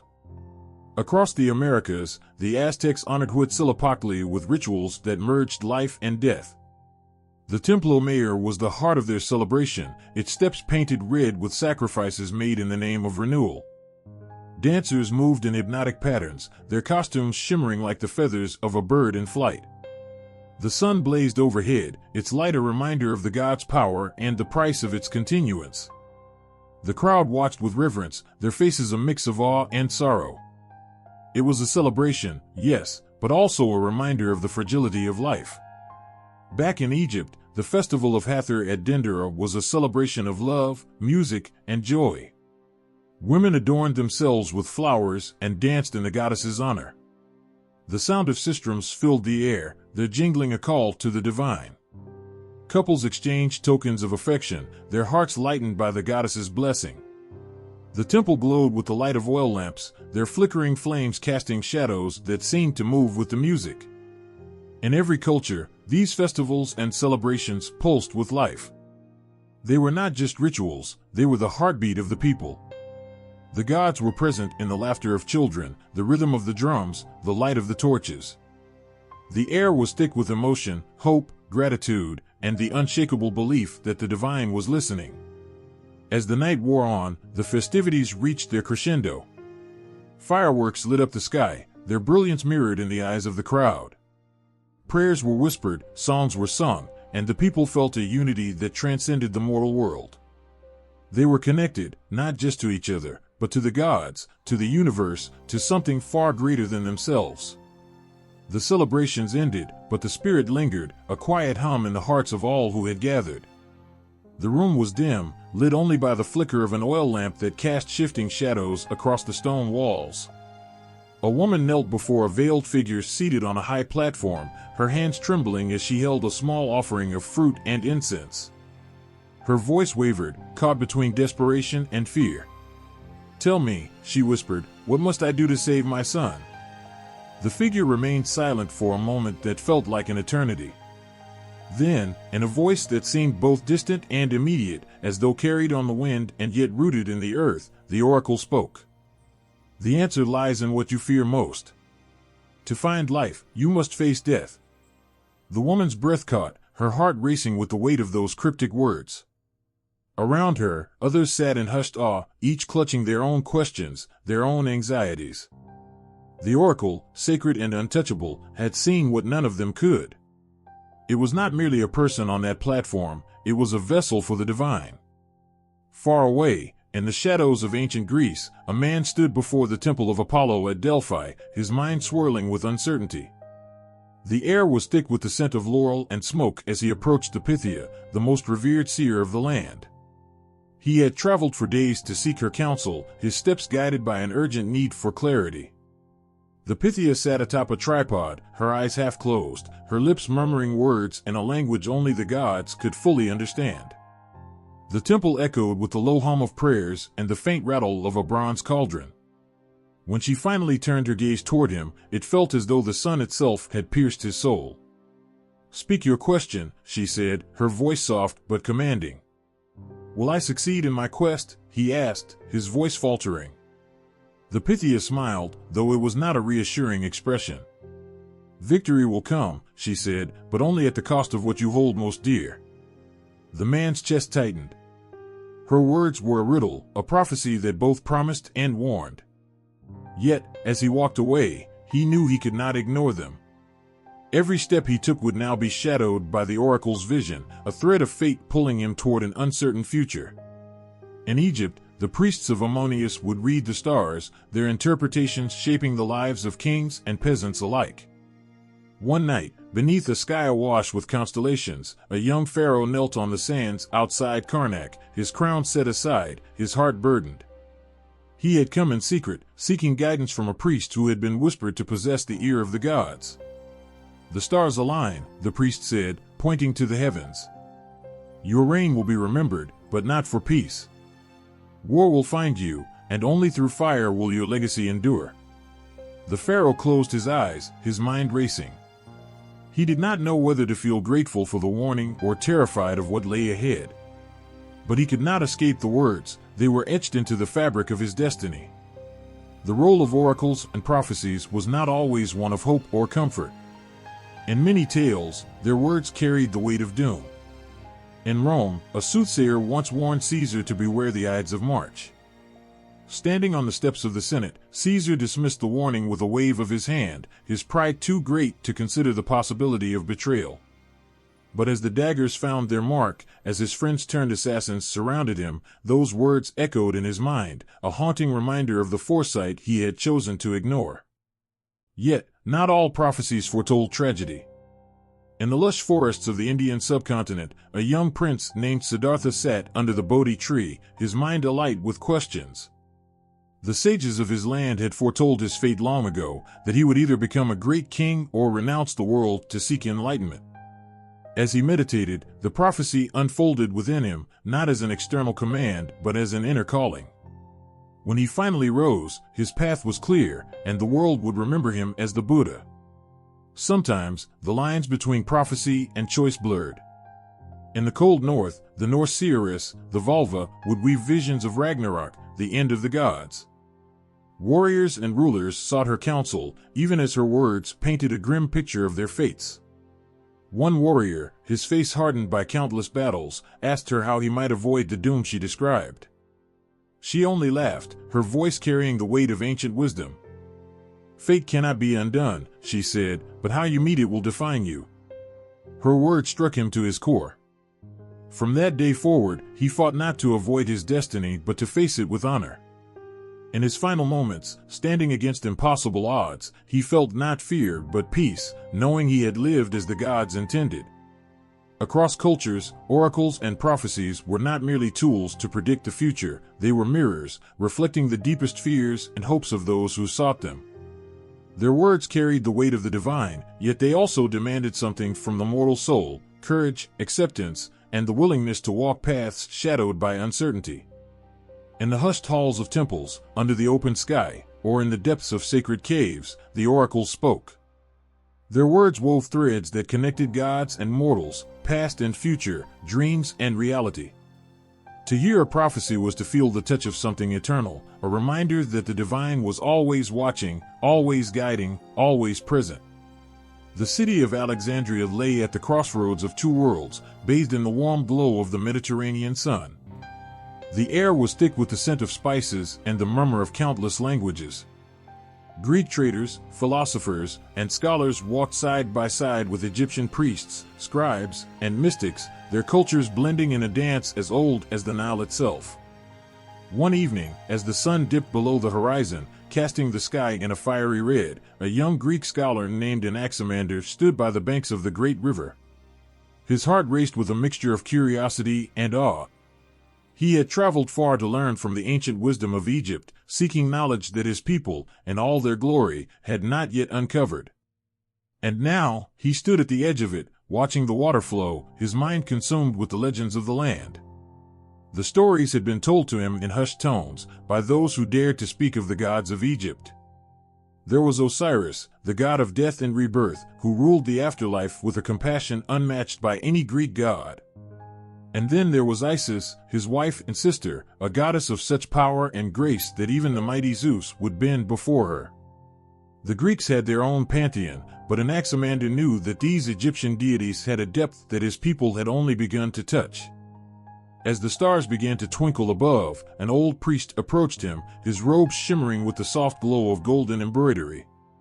The priest spoke with a voice that carried both the weight of age and the clarity of truth. "The gods are not bound by the lands you walk, young one," he said, his eyes glittering with ancient knowledge. "They travel the heavens, the earth, and even your thoughts. What you see in Egypt has already been written in your own lands, but in a different tongue." Anaximander turned to him, confused but intrigued. "What do you mean?" "The gods you worship, the heroes of your myths, they are echoes of our own," the priest replied. "They are the same, yet they wear different faces. Our Osiris lives in your Hades. Your Heracles, the son of Zeus, shares the same fate as our Horus, the son of Osiris. And the mysteries of the soul, the rebirth, the afterlife, these ideas come from us." The scholar's mind spun with the priest's words. He had heard tales of Hades and Persephone, of the underworld where souls wandered in eternal twilight. But what the priest said struck him like a thunderclap. Could it be that the stories he had learned, the myths of his people, were not born in Greece at all? That they had crossed borders, transformed and traveled, much like the people who told them? As the night deepened, Anaximander's thoughts turned to his teacher back in Athens, who had spoken often of the gods of Egypt. The great philosophers of Greece had long admired the wisdom of the Egyptians. Plato himself had once written about the Egyptians' understanding of the soul and the universe. But Anaximander had never truly understood the depth of that admiration until now. The more he listened to the priest, the more he realized how deeply Egyptian myths had influenced Greek thought. The Greek concept of the soul's journey after death had borrowed heavily from the Egyptians' belief in the afterlife. The idea of the soul being weighed against the feather of Maat, the goddess of truth and justice, had parallels in the Greek notion of judgment in the underworld, where the souls of the dead were tested by the god Hermes. Even the famous labors of Heracles mirrored the trials of Osiris' son, Horus, who had to defeat chaos and evil in his quest to avenge his father's death.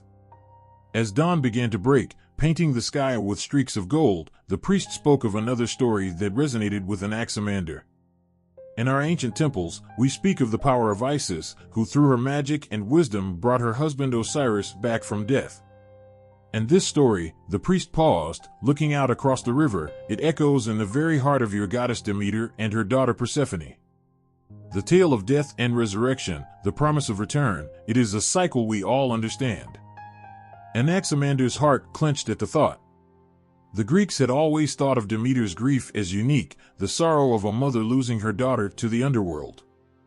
But now he saw that the story was not solely Greek. It was universal. It was shared by another people, by another culture, and it was older than he had ever imagined.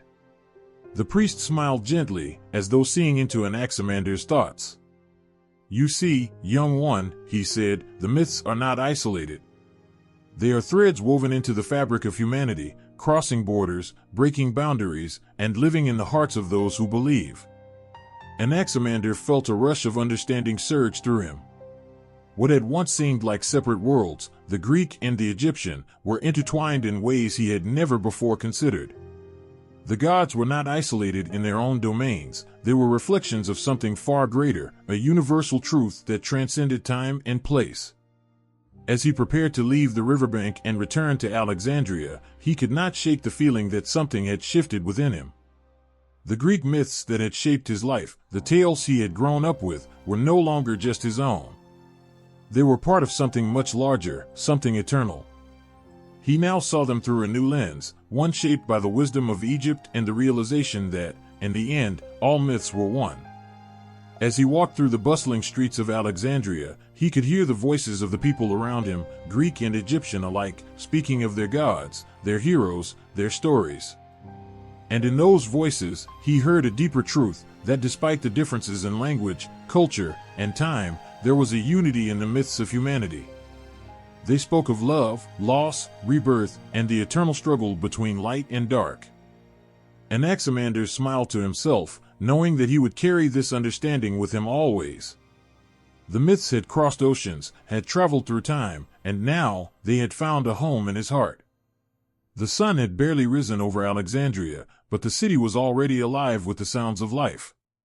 Merchants shouted their wares in the busy marketplace, the scent of spices and incense mixing in the warm morning air. The vast library, still a few hours from opening, stood as a monument to human knowledge. And all around, the ancient streets echoed with the footsteps of those who had come to witness a time of profound change. A young Egyptian priest named Amos walked through the city with purpose. His robes, adorned with symbols of the gods, billowed lightly in the breeze. The city was changing, he could feel it in his bones. For the first time in centuries, the gods of Egypt were being woven together with those of another land, Greece. He had heard whispers of the new gods, the strange figures who had begun to appear in the temples, their names echoing from the lips of Greek philosophers and Egyptian scholars alike. There was Serapis, the god who had emerged from the union of Osiris, the god of life and death, and Apollo, the radiant god of the sun. Serapis was both an Egyptian deity and a Greek one, a bridge between two worlds that had been separated by the seas. He was a god of healing, but also of wisdom, of prophecy, of life after death. He was both familiar and foreign, like the city around Amos itself, a blend of cultures, languages, and beliefs that had merged over centuries of interaction. Amos found himself standing before a temple that had been constructed in honor of this new god. It was unlike any temple he had ever seen. The pillars were carved with Egyptian hieroglyphs, but the statues within depicted Serapis not as a traditional Egyptian god, but as a figure of Greek proportions, with flowing robes and a beard that evoked images of Zeus. The priest knew the significance of this. Serapis was a god who represented both the old and the new, the blending of the divine worlds of Egypt and Greece. As he entered the temple, the cool air of the inner sanctum enveloped him. The walls were lined with offerings, small tokens of devotion placed by the people who sought favor from this newly embraced god. At the center, a massive statue of Serapis stood tall, his eyes serene and powerful, radiating an aura of calm authority. Amos approached it, his heart beating faster. This was not just an Egyptian god. This was something more. This was an embodiment of a new era. As he stood before the statue, he reflected on the times he had lived through. His ancestors had worshipped gods like Horus, Isis, and Osiris, gods who had ruled the Nile and the afterlife with undeniable power. But with the arrival of the Ptolemaic dynasty, things had shifted.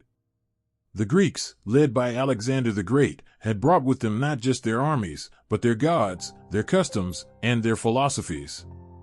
They had started to rule, but not with the brutal force that had been expected. Instead, they had adapted, blended. They had sought to understand Egypt, and Egypt had responded by embracing the elements of Greek culture that resonated with them. It had begun with the Ptolemies themselves, who claimed divine ancestry through Alexander and the gods of Greece. Their rule was not just political, but spiritual. They positioned themselves as divine beings, messengers of both the Greek and Egyptian pantheons. Cleopatra, the last of the Ptolemaic rulers, had become a symbol of this union, embodying both the grace of Isis and the power of the Greek goddess Aphrodite. She had presented herself as the living goddess, the one who could bridge the divide between these two powerful cultures. Amos closed his eyes for a moment, reflecting on how these divine unions had changed the way the people worshipped. The very nature of the gods had been transformed. No longer were they separate, distinct deities of their respective lands. Now, they were merged in ways that created entirely new, complex identities. Serapis was one example, but there were others. The goddess Isis, for example, had taken on a more universal role, her love and protection now reaching beyond the borders of Egypt, embraced by Greeks who saw in her a figure of wisdom and power. But even as the new gods rose, the old ways still held sway in the hearts of many. Amos could not deny that a part of him longed for the purity of the old beliefs. He had grown up hearing the stories of the gods of Egypt, the gods who had shaped his people's lives for millennia. It was difficult to accept that these same gods were now being reimagined, twisted into shapes that were no longer entirely familiar. He had heard of the temples in Greece, where gods like Apollo and Athena were worshipped in ways that felt alien to him. Yet here, in Alexandria, there was something else. There was an understanding, a recognition, that both the Greek and Egyptian pantheons had something to offer the world. The blending of gods was not without its struggles. The priesthood had to adapt, to find ways to reconcile the ancient beliefs with the new, foreign concepts. There were those who resisted the merging of the two cultures, who saw it as an erosion of tradition, a dilution of the power of the gods. But there were also those like Amos who believed that this syncretism was the key to survival, the way forward. The world was changing, and to thrive, Egypt and its gods needed to evolve as well. As Amos walked out of the temple, the weight of his thoughts hung heavy in the air. He could hear the voices of people gathered outside, speaking in Greek and Egyptian alike. The city, the temple, the gods, everything seemed to pulse with the same energy, a new energy, one that had been born of a long history of exchange. It was in the air, in the way people looked at each other, in the way they bowed to Serapis or invoked Isis. There was no longer a clear line between the two worlds, Greek and Egyptian, and in that blur, something beautiful was emerging. Something both ancient and new. Amos' heart swelled with pride. He knew that he stood at the edge of a moment in history. The gods of Egypt and Greece would continue to evolve, taking on new forms and new meanings. And in that union, something eternal would live on, carried by those who believed in the power of both. The sun had just begun its descent over the horizon, casting an amber glow over the bustling city of Alexandria. Its golden light spilled over the vast buildings, reflecting off the Mediterranean waters that lapped gently at the port. For a moment, the world seemed still. But beneath that calm, Alexandria was alive, alive in ways that no other city could be. In this city, two worlds collided and merged, shaping something both beautiful and complicated. The hum of the marketplace, the chatter of languages, and the aroma of food from distant lands all whispered of the strange, wonderful fusion of cultures taking place. Khalid, a young scholar from the East, had only recently arrived in Alexandria. His eyes widened as he took in the sights around him. Greek soldiers walked alongside Egyptian merchants, their words blending in the wind. A priestess, dressed in flowing Egyptian linen, passed a Greek philosopher deep in conversation. Everywhere he looked, there was evidence of this extraordinary fusion. It was as though every corner of Alexandria held the echoes of two ancient worlds coming together in a dance that had never been seen before. But as Khalid wandered through the crowded streets, he couldn't shake the feeling that there was something more to this blending of worlds than he could understand. It was one thing to witness the cultural mingling, to hear the Greek and Egyptian tongues mixing, but it was another thing entirely to feel the deep reverberations of this union within the heart of the city. The energy here was electric, almost palpable. The gods of Egypt and Greece were not simply worshipped side by side, they were intertwined, their powers fusing in ways that transcended their individual identities. Khalid passed by the great library, a towering monument to knowledge. Its walls, adorned with ancient texts from every corner of the world, stood as a testament to the intellectual might of this city. Inside, scholars from every culture pored over manuscripts, exchanging ideas as though the boundaries between their minds had dissolved. Greek texts sat side by side with Egyptian papyri, and the symbols of each culture, hieroglyphs and the Greek alphabet, were studied together as if they were part of the same story. In the heart of the city stood the grand temple to Serapis, a deity born from the union of the Egyptian god Osiris and the Greek god Apollo. It was a god unlike any other, straddling two worlds, neither entirely Egyptian nor Greek. The temple itself was a magnificent structure, adorned with both Egyptian hieroglyphs and Greek inscriptions. Priests in linen and toga moved gracefully through the space, performing rituals that blended the ancient Egyptian ways of worship with Greek philosophy and ceremony. To the untrained eye, it was a strange sight, a fusion of deities, rituals, and beliefs, but to those who had come to Alexandria in search of something new, it was a sign of hope, a symbol of a new age. Khalid watched in awe as the priests and priestesses worked in harmony, their prayers rising like incense to the gods. He could feel the weight of centuries pressing down on him, the wisdom of the Egyptians and the rationality of the Greeks blending in this sacred space. The air was thick with reverence, but there was also a sense of excitement, a sense that something monumental was happening here. As night fell, the city transformed. The streets were still alive, but now the energy shifted. Lanterns lit up the darkened roads, and music filled the air. Greek lyres and Egyptian drums played together in an unexpected harmony. Alexandria was a city that never truly slept. Its heart beat with the rhythm of two worlds, and Khalid found himself drawn into it, as if the city itself had become a part of him. In the distance, the Grand Theater called to him. The sounds of actors rehearsing Greek tragedies echoed through the air, but there was something different in the way the performances were unfolding. Egyptian mythology was woven into the stories, ancient gods like Isis and Osiris intertwined with the Greek pantheon. Khalid stepped into the theater, his breath caught by the beauty of what he saw.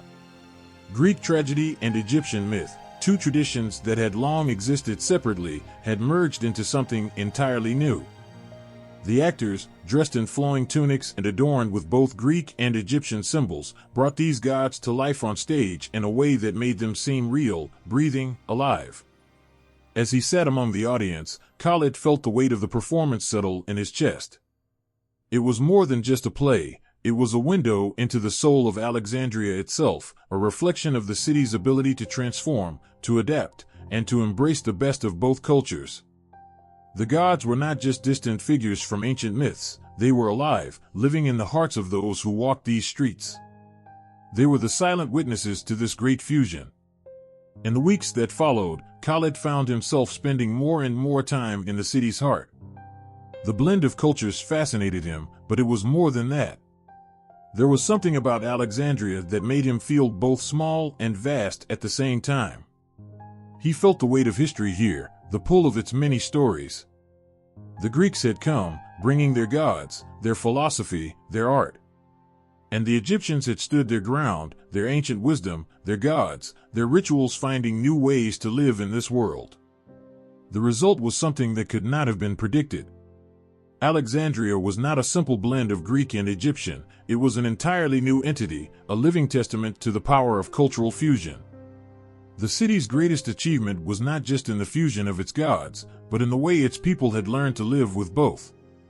They had not abandoned the past, nor had they completely embraced the foreign. Instead, they had woven a new tapestry from the threads of two ancient civilizations. In Alexandria, one could stand at the crossroads of history and feel the weight of both worlds pressing in on them. It was not always easy. There were those who resisted the changes, those who clung to the purity of their own beliefs. But there were also those who understood that the world was never static. Alexandria was a city of change, of transformation, of growth. And in that change, something beautiful had emerged, a city where the fusion of cultures had created something greater than the sum of its parts. As Khalid walked back through the city, the lights of Alexandria twinkling around him, he realized that he had found something truly remarkable. In this city, in the fusion of two worlds, there was a chance for something new to rise, something that honored the past while embracing the future. In the streets, in the temples, in the minds of its people, Alexandria was a testament to the power of change, the strength of unity, and the endless possibilities that lay in the union of two worlds. The scroll lay on the table before him, its edges yellowed with age, a faint aroma of ink and papyrus filling the air. Farid ran his fingers gently over the brittle surface, careful not to disturb the ancient writings. It was strange, this thing that had survived so many centuries. To him, it seemed more than just words, it was a living testament to a world long gone. On the scroll, the words of a forgotten myth were written in the flowing lines of hieroglyphs, each character speaking of gods, monsters, and heroes. This was how the Egyptians had passed down their stories, on fragile papyri, stored in dusty corners of temples and libraries, preserved in the hope that future generations might glimpse the divine. But across the sea, in a different world, the Greeks had their own way of recording myths. They spoke not through fragile papyrus, but through epic poems, their stories sung by poets who would travel from village to village, recounting the adventures of gods and men. The Greek bards wove their stories with vibrant imagery and dramatic flair, their words rising and falling like waves on a stormy sea. The world of the ancient Greeks was alive in their epics, the Iliad, the Odyssey, the Theogony. These poems had the power to carry a person far away from the mundane, to a land of gods who fought, loved, and died in ways that transcended human understanding. Fard thought of the differences. The Egyptians wrote their myths down, preserving them for eternity. They thought in symbols and sacred drawings, each line holding a deeper meaning. But the Greeks, they brought their myths to life with their voices. The epics were a performance, a living, breathing thing that changed with each telling, growing in stature and significance as it passed from poet to poet. A single hero, like Achilles or Odysseus, could fill an entire poem, their deeds etched into the fabric of the world with every line of verse. And yet, there was something in these differences that felt like a bridge between two worlds. In the papyrus scroll, Fard could almost hear the echoes of the Greek songs, their rhythms alive within the static symbols. The ancient Egyptians may not have sung their stories, but they spoke them, carved them into stone, and etched them into the very landscape of their temples. Each line of hieroglyphs was like a note in a divine melody, a chord struck between the gods and the people. Fard's fingers paused at a particular hieroglyph, a depiction of Osiris, the god of the afterlife, sitting upon his throne. The symbols surrounding him told a tale of his death and resurrection, a tale of eternal life and the cycles of the sun. It was a story told again and again in the sacred temples, passed from one generation to the next, each priest adding his own touch to the myth. The Egyptians did not just tell stories of gods, they made them real, shaping their lives around them. Osiris was not merely a figure in a myth, he was a god that lived in their hearts and their daily lives. As Fard thought about the difference in storytelling traditions, the room seemed to grow quieter. He thought of Homer, of his grand epics, the words swelling in the air as the hero's journey unfolded. He thought of the Greek heroes, their fates written not on papyrus, but on the hearts of those who listened to the poems. When a Greek poet recited the story of Achilles, the audience didn't just hear about his rage, his grief, his tragic fate. They felt it, as though Achilles himself were standing before them, his sword raised, his anger burning through the words. In that moment, the hero's journey became their own. The stories were alive in a way that made them feel immortal, a part of something much larger than themselves. The papyrus scroll before him felt fragile by comparison. It was a simple thing, delicate and precise, the symbols etched carefully, one by one. The Egyptians didn't need to sing their myths, they needed only to record them. The stories of their gods and kings were eternal in their stillness, carved and drawn with a sense of permanence that felt unshakable. Fard admired this, there was power in the stillness, and the simplicity of the symbols that captured entire worlds. With each mark, the Egyptians had not just written down a myth, they had distilled it into something sacred. The hieroglyphs were the voice of the gods themselves. But there was something about the Greek epics that stirred something deeper in him. The sound of the verses, the rhythm of the lines, made the gods seem alive. They were not frozen in time like the gods of Egypt, but constantly changing, constantly interacting with the world of men. He imagined the bards of ancient Greece, their voices rising and falling in the cool evening air, as the stories of gods and heroes came to life. There was a magic in that, something that could not be captured by symbols alone. The power of the Greek stories lay not just in their words, but in their performance. Fard's thoughts returned to the papyrus scroll in front of him, to the ancient Egyptian gods who had lived and died within its lines.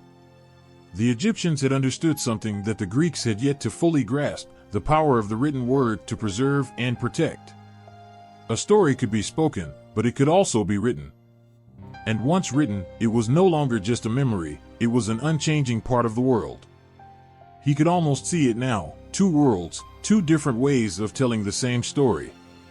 The Greeks sang their tales, their heroes immortalized in verse. The Egyptians, with their ink and papyrus, etched their gods into the fabric of time. And yet, each had something the other lacked. The Greeks had their stories flowing like rivers, constantly changing, constantly adapting. The Egyptians, by contrast, captured their myths in a way that made them feel eternal, unchanging. Farid smiled softly as he placed the scroll back down. He knew the truth now. There was no right way to tell a myth. There was only the telling. Whether through the careful lines of papyrus or the soaring verses of epic poetry, the stories of the gods lived on. They would always be with us, waiting to be heard, waiting to be written. The stories themselves had no need for immortality, they already had it. It was the people who came to them, who gave them life again with each telling. The night was heavy with the hum of quiet conversations and the faint flicker of firelight. In the grand hall of a Roman villa, a poet began to recite, his voice smooth and commanding. The room fell silent as he spoke of gods and heroes, of battles waged and fate sealed. But these gods were not just Roman, they carried echoes of Greece, their names and stories reshaped to fit a new world. Jupiter, mighty and commanding, bore the thunder of Zeus. Venus, radiant and alluring, shimmered with the essence of Aphrodite. The room listened in awe, but beneath the beauty of the words lay something undeniable. These were borrowed tales, given new life under Roman hands. It wasn't theft, nor was it homage. It was transformation. The Romans, with their hunger for conquest and culture, took what they admired and made it their own. Myths that once belonged to the Greek world were reshaped, their edges smoothed to align with Roman ideals.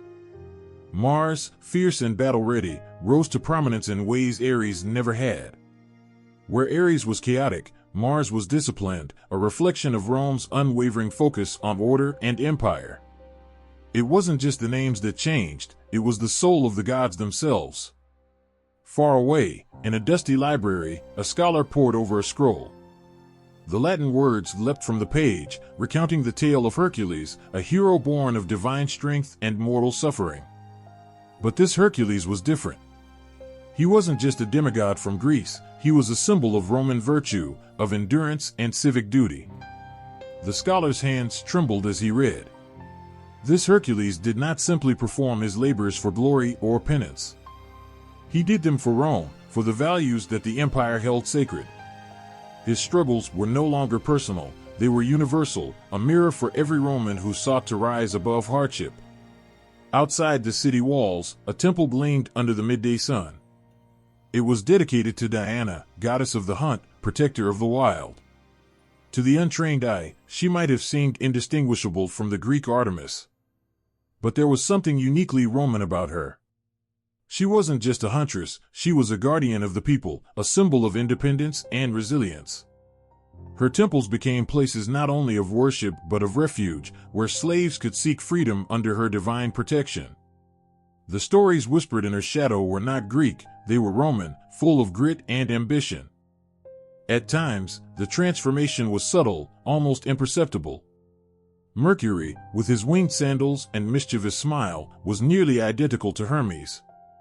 But even he carried a Roman weight, his role expanded to embody the bustling commerce of an empire that stretched across continents. To the traders who invoked his name, he wasn't just a messenger of the gods, he was a patron of prosperity, a guiding force in their daily lives. The Romans didn't simply adopt the Greek gods, they adapted them, infusing their myths with the pulse of a growing empire. But it wasn't only the gods who were reshaped. The stories themselves shifted, their themes bending to reflect Roman values. The tale of Romulus and Remus, born of Mars and raised by a she-wolf, stood as a testament to Rome's divine origin. It was a story that resonated with every citizen, a reminder that their city was not merely built, it was destined. The Greek myths, with their intricate webs of fate and tragedy, became simpler, more purposeful in Roman hands. Where the Greeks sought to question the gods, the Romans sought to align with them, to find strength in their divine favor. In the crowded streets of the Forum, storytellers brought these myths to life, their voices carrying over the din of the market. Children gathered at their feet, eyes wide as they listened to tales of gods who walked among mortals, of heroes who triumphed against impossible odds. The stories were familiar, yet they felt new, their details shifting to fit the world of Rome. These tales were not just entertainment, they were lessons, a way to teach the values of loyalty, courage, and honor. And yet, beneath the grandeur of this transformation, there was something poignant. The Greek myths, once so deeply tied to their culture, were now part of something larger. They had been absorbed into the Roman world, their beauty reshaped to serve a new purpose. It was a reminder of the power of stories to endure, to evolve with the tides of history. The Greeks had given the world their myths, and the Romans had given them a new home. Fard stood in a museum, gazing at a statue of Venus. Her form was graceful, her features serene. She was unmistakably Roman, yet her essence was Greek. It was as if the two cultures had merged into one, their stories woven together in a tapestry that spanned centuries. Fard felt a shiver run through him as he thought of the countless hands that had shaped her, the voices that had told her story. She was a testament to the enduring power of myth, a reminder that even as cultures change, their stories remain. In the end, the Roman transformation of myths was not an ending, it was a continuation. The gods of Greece had found a new life in Rome, their stories reshaped but not forgotten. They had crossed borders, transcended cultures, and become something greater than themselves. Fard felt a quiet awe as he turned away from the statue, the weight of history pressing against him. The myths would live on, he thought, not just in statues and stories, but in the hearts of those who remembered them. The candlelight flickered on the walls of the scriptorium, casting long, dancing shadows. A monk hunched over a wooden desk, his quill scratching against the parchment with deliberate strokes. His face was a mask of concentration, his lips moving silently as he translated words that were centuries old, ancient stories whispered through the ages. This was not just a task of devotion, it was an act of preservation. The gods of Rome, the heroes of Greece, and the echoes of older, pagan beliefs were being inscribed onto the fragile parchment, finding new life in a world that had left their temples behind. Outside, the world was changing. The empire had crumbled, its grand cities now ruins overrun with moss and silence. Yet the stories had not disappeared. They were carried in whispers, woven into the tapestry of a new era. Knights sat by roaring fires, their armor glinting in the glow, as troubadours sang songs of mighty deeds and enchanted lands. The gods were no longer worshipped in grand temples, but their essence lingered, their tales reshaped to fit a medieval world. In a small village on the edge of a forest, a mother told her children about the fairies that lived in the woods. She described their mischievous laughter, their eyes like shimmering pools. But these weren't just fairies, they carried the spirit of nymphs, of dryads and naiads that had once danced in the sacred groves of ancient Greece. The villagers believed, not in names, but in the essence of the old gods, now cloaked in the guise of medieval folklore. In a grand cathedral, a priest spoke of saints who performed miracles, who battled demons and walked with divine purpose. But to those who listened, there was something familiar in these stories. St. George slaying the dragon reminded them of Perseus defeating the sea monster. The miraculous strength of Samson echoed the labors of Hercules. The old myths had not vanished, they had been baptized, given new forms that fit the teachings of the Church. They were no longer gods, they were saints, their powers a testament to faith rather than divinity. In the courts of kings, jesters entertained nobles with tales of cunning and wit. One such story was of a fox named Reynard, a trickster who outsmarted wolves and bears, his cleverness saving him from peril time and time again. But Reynard was more than just a fox, he was Loki in disguise, the Norse god of mischief reborn in a world that had forgotten his name. His tricks brought laughter, but they also carried the weight of an ancient archetype, a reminder of a god who once walked among mortals. Beneath the soaring arches of Gothic cathedrals, artisans carved gargoyles and grotesques, their faces twisted into expressions both terrifying and sorrowful.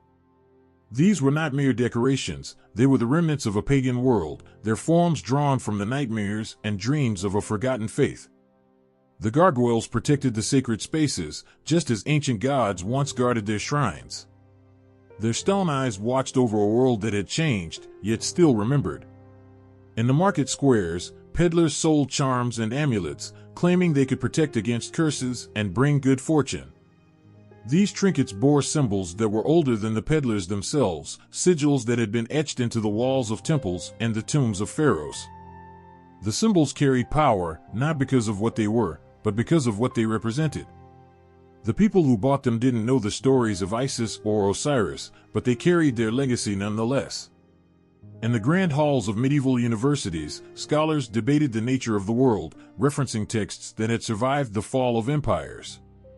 They spoke of Aristotle and Plato, their words tinged with the wisdom of gods who had once inspired them. The myths of the ancients were now lessons, their stories dissected for moral and philosophical truths. The gods were no longer figures of worship, they were ideas, their power residing in the minds of those who studied them. On the battlefield, knights carried shields emblazoned with lions, eagles, and dragons. These symbols were not chosen at random, they were the descendants of ancient myths, the creatures of legend that had once guarded treasures and challenged heroes. The knights who bore these symbols may not have known the stories of Chimera or the Nemean lion, but they fought with their spirit, their courage drawn from a legacy of mythic beasts. In a quiet abbey, an illuminated manuscript glowed with the colors of gold and lapis lazuli. Its pages were filled with intricate designs, scenes of angels and saints intertwined with creatures that seemed to leap from the margins. Among them, a figure stood tall, his head crowned with laurel, his stance regal and commanding. He was Apollo, though his name was not written in the text. He was now a representation of wisdom, his divine light transformed into the glow of inspiration. The old myths had not died, they had transformed. In the medieval world, they found new voices, new forms, and new meanings. They lived in the songs of bards, the stories of mothers, the carvings of stonemasons. They were in the saints of the church, the symbols of heraldry, and the creatures of folklore. They were everywhere, woven into the fabric of a world that no longer called them gods, but still felt their presence. And as the monk in the scriptorium finished his translation, he paused. He ran his fingers over the parchment, feeling the weight of the words he had just written. They were old, yet they were alive, their essence carried through the ages. He placed his quill down, his heart heavy with a feeling he could not name. It was as if he had touched something eternal, something that would outlast him, his abbey, and even his world. The theater lights dimmed, and the audience fell into a hushed anticipation. The screen flickered to life, revealing a vast, shimmering sea under a sky painted in shades of crimson and gold. A figure emerged, her silhouette cutting through the horizon, a woman clad in battle armor, her spear glinting as though it carried the wrath of gods. Athena, goddess of wisdom and war, had returned. The crowd gasped, transfixed, as her voice echoed across the screen, commanding and timeless. In a different place, a child sat cross-legged on the floor of her living room, her eyes wide as she watched an animated lion cub speaking to the stars. The cub's father, a celestial figure, reminded her of Zeus, watching over mortals from his throne atop Mount Olympus. But this wasn't Olympus, this was the African savanna. The stories had shifted, their settings reshaped, but the echoes of mythology resonated just as strongly, carried forward by modern storytelling. Myths once whispered around ancient fires now roared through screens, pages, and soundtracks. They had grown louder, their forms more vivid, their reach stretching further than ever. But they hadn't changed at their core. They still held the same power to ignite wonder, to make hearts race, and to draw tears from the depths of the soul. In a bustling comic book store, a teenager flipped through the glossy pages of a graphic novel. There she was, Hathor, Egyptian goddess of music and joy, her headdress glowing with an ethereal light. In this tale, she wasn't just a goddess, she was a protector, a warrior who fought to save humanity from chaos. The teen could feel her pulse quicken as she followed Hathor's journey, her modern costume blending seamlessly with her ancient essence. Somewhere else, a director on a film set barked orders as a massive green screen towered behind him. "Make it bigger," he shouted. On the screen, it would become Valhalla, the majestic hall of slain warriors, where Norse gods mingled with fallen heroes. The actors adjusted their helmets and swords, preparing to enact scenes that would transport millions to a world forged in legend. And then there was the music.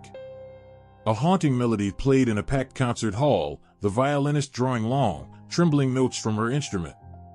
The composition was inspired by Orpheus, the tragic hero who ventured into the underworld for love. The audience felt his heartbreak, his desperation, in every note. Modern media wasn't just retelling myths, it was reimagining them, breathing new life into stories that had endured for millennia.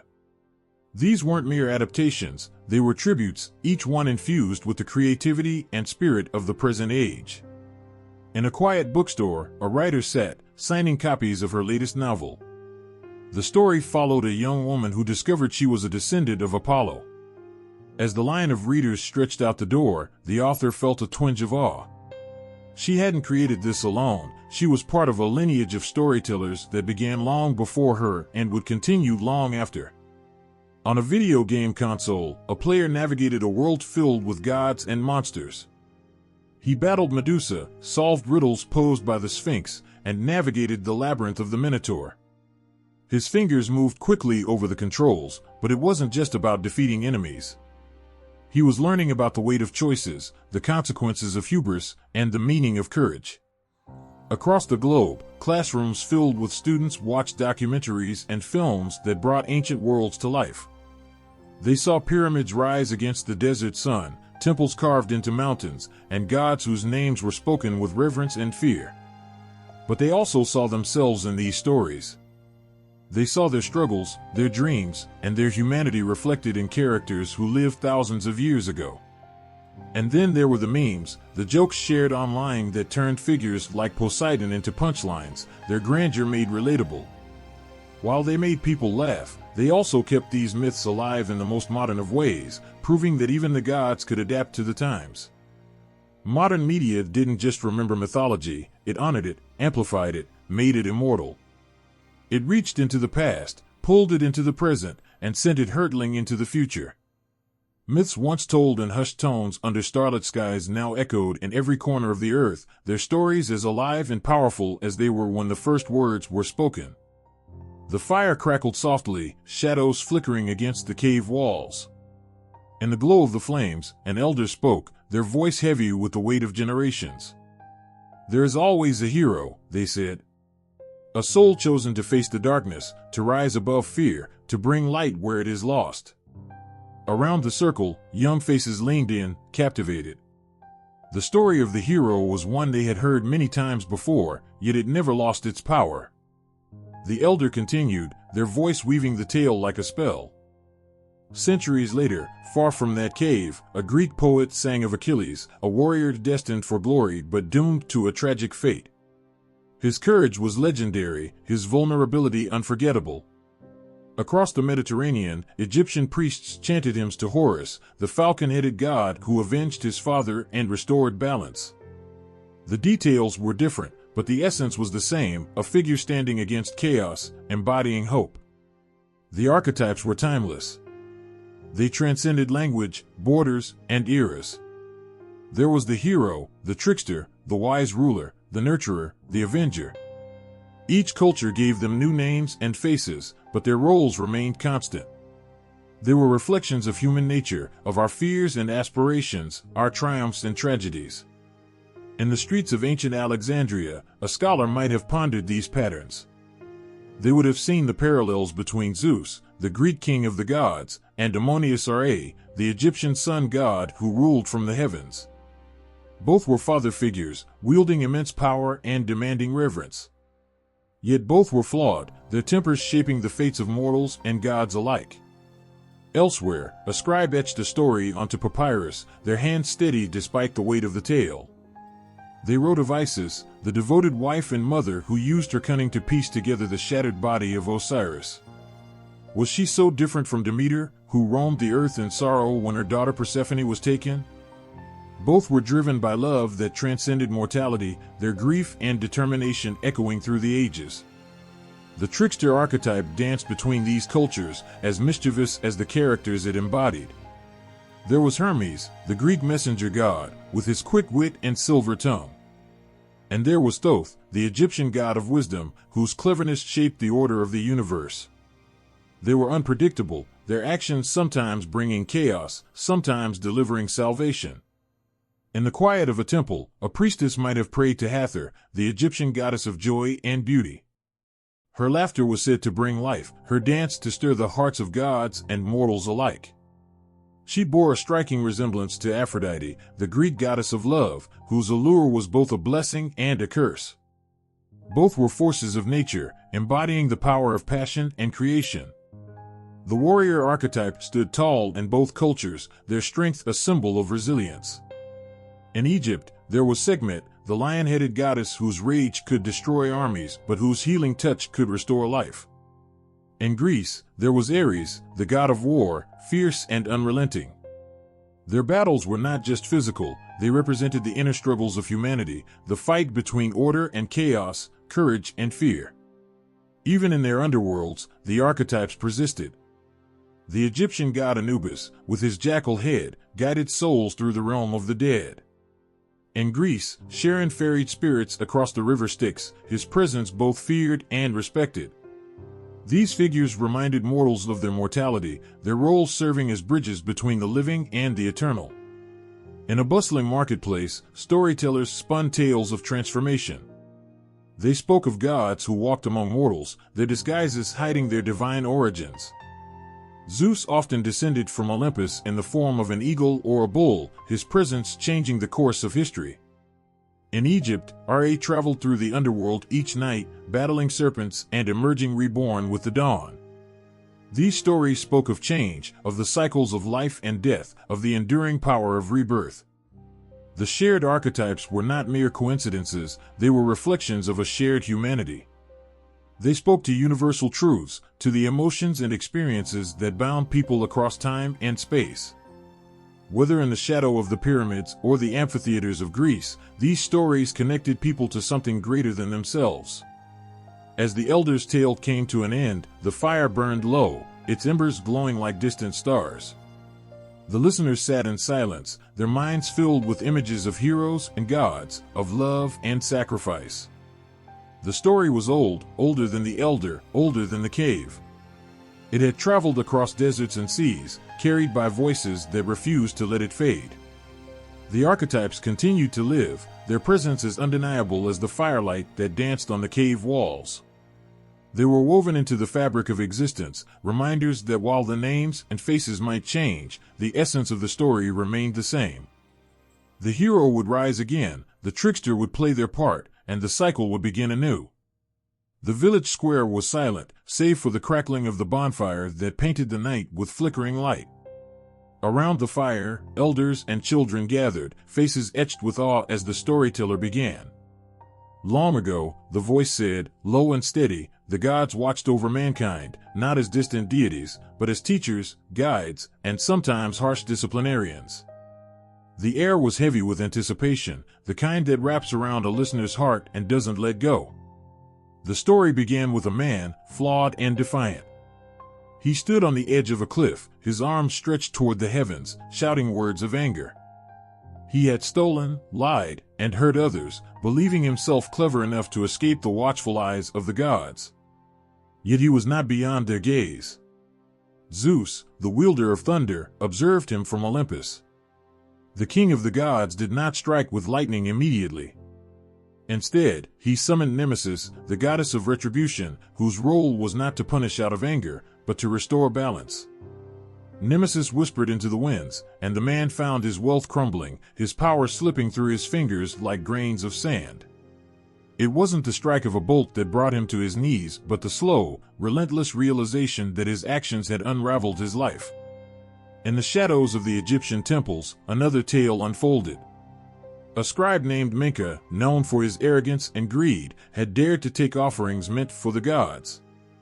One night, as the city slept, the god Maat, the embodiment of truth and order, visited him in a dream. She appeared, her feather of justice glowing softly, and asked him to weigh his heart against her feather. Menka laughed, dismissing the vision as a figment of his guilt. But the dreams returned, each more vivid than the last, until he could no longer ignore them. Driven by fear and shame, he sought counsel at the temple.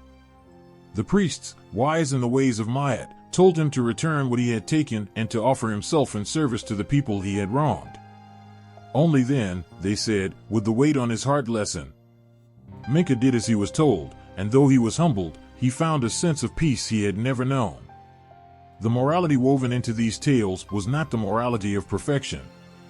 The gods themselves were not perfect. They could be jealous, vengeful, and cruel, their flaws a mirror to humanity's own.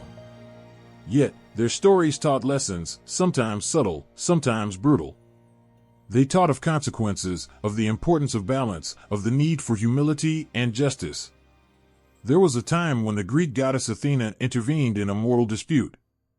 Two brothers fought over an inheritance, their feud threatening to tear their family apart. Disguised as an old woman, Athena approached them and told them a riddle. What grows when shared, but withers when hoarded? The brothers, consumed by their anger, could not answer. In frustration, they turned their backs on one another. Athena revealed her true form, her voice thunderous and commanding. The answer is trust, she said. You cannot find peace until you learn to share, not just wealth, but understanding. The brothers, humbled and afraid, reconciled, splitting their inheritance equally. In Egypt, the story of Osiris and Set served as a warning about the dangers of unchecked ambition. Set, consumed by envy, betrayed his brother Osiris, killing him and scattering his body across the land. Yet, through the unwavering love and determination of Isis, Osiris was restored, becoming the ruler of the afterlife. The lesson was clear: love and justice could prevail over even the darkest acts of hatred. But divine morality was not always about grand acts of justice. Sometimes, it whispered in the quiet moments of choice. A fisherman in ancient Greece, struggling to feed his family, once caught a golden fish. The fish spoke, pleading for its life, promising riches in return. The fisherman hesitated, torn between his desperation and the weight of his conscience. In the end, he released the fish. The next morning, his nets overflowed with ordinary fish, enough to feed not just his family but his entire village. The gods had rewarded his integrity. Such stories traveled through the ages, carried by word of mouth, inked onto papyrus, and etched into stone. They were reminders that morality was not about being perfect, but about striving to be better, to act with courage, kindness, and fairness, even in the face of temptation. And yet, the gods were not always merciful. There were tales of those who ignored their warnings, who mocked their lessons. A young woman in Egypt once boasted of her beauty, claiming she was more radiant than Hathor herself. The goddess, offended, appeared before her and stripped her of her vanity. The woman was left to wander, her reflection in every pool a reminder of her arrogance. In Greece, a man named Tantalus dared to test the gods by serving them the flesh of his own son. The punishment was eternal. Tantalus was condemned to stand in a pool of water beneath a tree heavy with fruit, forever hungry and thirsty, the water and fruit always just out of reach. The lessons were harsh, but they were never without purpose. They were warnings against hubris, greed, and the belief that one could escape the consequences of their actions. They reminded mortals of their place in the grand order of things, of the delicate balance between freedom and responsibility. The storyteller paused, their gaze sweeping over the faces of the listeners. The fire had burned low, but the light in their eyes remained. These tales, they said, are not just about the gods. They are about us, about the choices we make every day. The gods are watching, yes, but more importantly, we must watch ourselves. The wind stirred, carrying the embers upward like tiny stars. For a moment, it felt as if the gods themselves were listening. The night was still, but the lessons lingered, their weight as enduring as the mountains, as fleeting as the flame. The air was thick with incense, the kind that clings to your soul long after you've left its haze. A young acolyte knelt before the grand statue of Osiris, the god of resurrection and eternal life. His voice trembled as he recited the ancient prayers, his words both a plea and a question. Could he, a mere mortal, ever hope to touch eternity? Nearby, the priestess watched him, her expression unreadable. When his voice finally fell silent, she stepped forward, placing a hand on his shoulder. "Do you truly understand what it means to live forever?" she asked, her tone gentle yet firm. He looked up at her, his eyes filled with the naive certainty of youth. To never face death, he replied, as if the answer were obvious. The priestess smiled faintly, but there was sadness in her eyes. Immortality is not freedom from death, she said. It is the weight of endless time, the unyielding presence of memory. Far to the north, in the land of Greece, a different tale of immortality unfolded. The poet sang of Tithonus, a mortal who had been granted eternal life by the gods, but not eternal youth. As the centuries stretched on, his body withered and decayed, yet he could not die. His voice, once rich and commanding, had become a faint whisper, lost to the wind. Immortality, he realized, was not the gift he had imagined, but a curse that bound him to an existence without an end. Yet, for others, the promise of eternity burned bright, a beacon of hope. The pharaohs of Egypt built their colossal tombs not merely as monuments to their power, but as vessels for their souls. The hieroglyphs on their walls told stories of their journey through the afterlife, where they would be judged by Osiris and, if found worthy, granted a place in the eternal field of reeds. There, they would live on, their hearts lighter than Maat's feather, free from the burdens of their earthly lives. In the shadow of one such tomb, a craftsman worked tirelessly, carving intricate symbols into the stone. Each stroke of his chisel was a prayer, a promise that the king's name would never fade. But as he worked, he couldn't help but wonder if the pharaoh's immortality was truly for the soul, or merely a desperate attempt to cling to memory.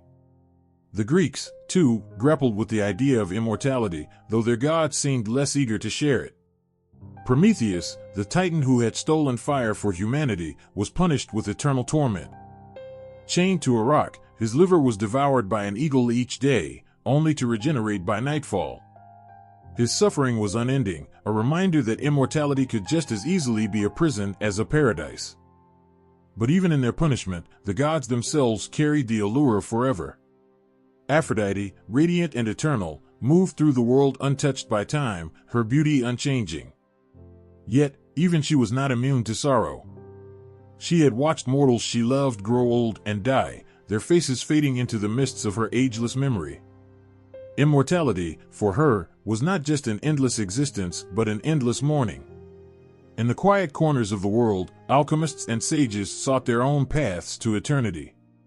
They mixed potions, studied ancient texts, and whispered forbidden incantations, all in pursuit of the elusive elixir of life. Some claimed to have found it, their eyes gleaming with a strange light, their voices carrying the weight of centuries. But others warned of the price, of the humanity lost in the quest for godhood. One story spoke of a man who drank such an elixir, only to find himself unable to connect with those around him. His friends aged and passed, his children grew distant, and he wandered the earth, a stranger in a world that changed while he remained the same. The immortality he had so desperately sought became a void, a separation from the very things that made life worth living. And yet, the allure persisted. It was whispered in the rustle of ancient papyrus, in the verses of epic poems, in the flicker of the eternal flame. It was the dream of transcending the limits of flesh, of carving one's name into the fabric of the cosmos. But there was another kind of immortality, one not born of gods or potions or monumental tombs. It was the immortality of stories, of deeds so grand they echoed through time. Achilles, the greatest of Greek warriors, had chosen a life of glory over a long but unremarkable existence. His name, preserved in the verses of Homer, had outlived the walls of Troy and the kingdom of Mycenae. In Egypt, the tale of Isis and Osiris endured, a testament to love and perseverance. Through her devotion, Isis had restored Osiris to life, and in doing so, she had given hope to countless generations that death was not the end. As the acolyte knelt once more before the statue of Osiris, the priestess spoke again. "Immortality is not about escaping death," she said.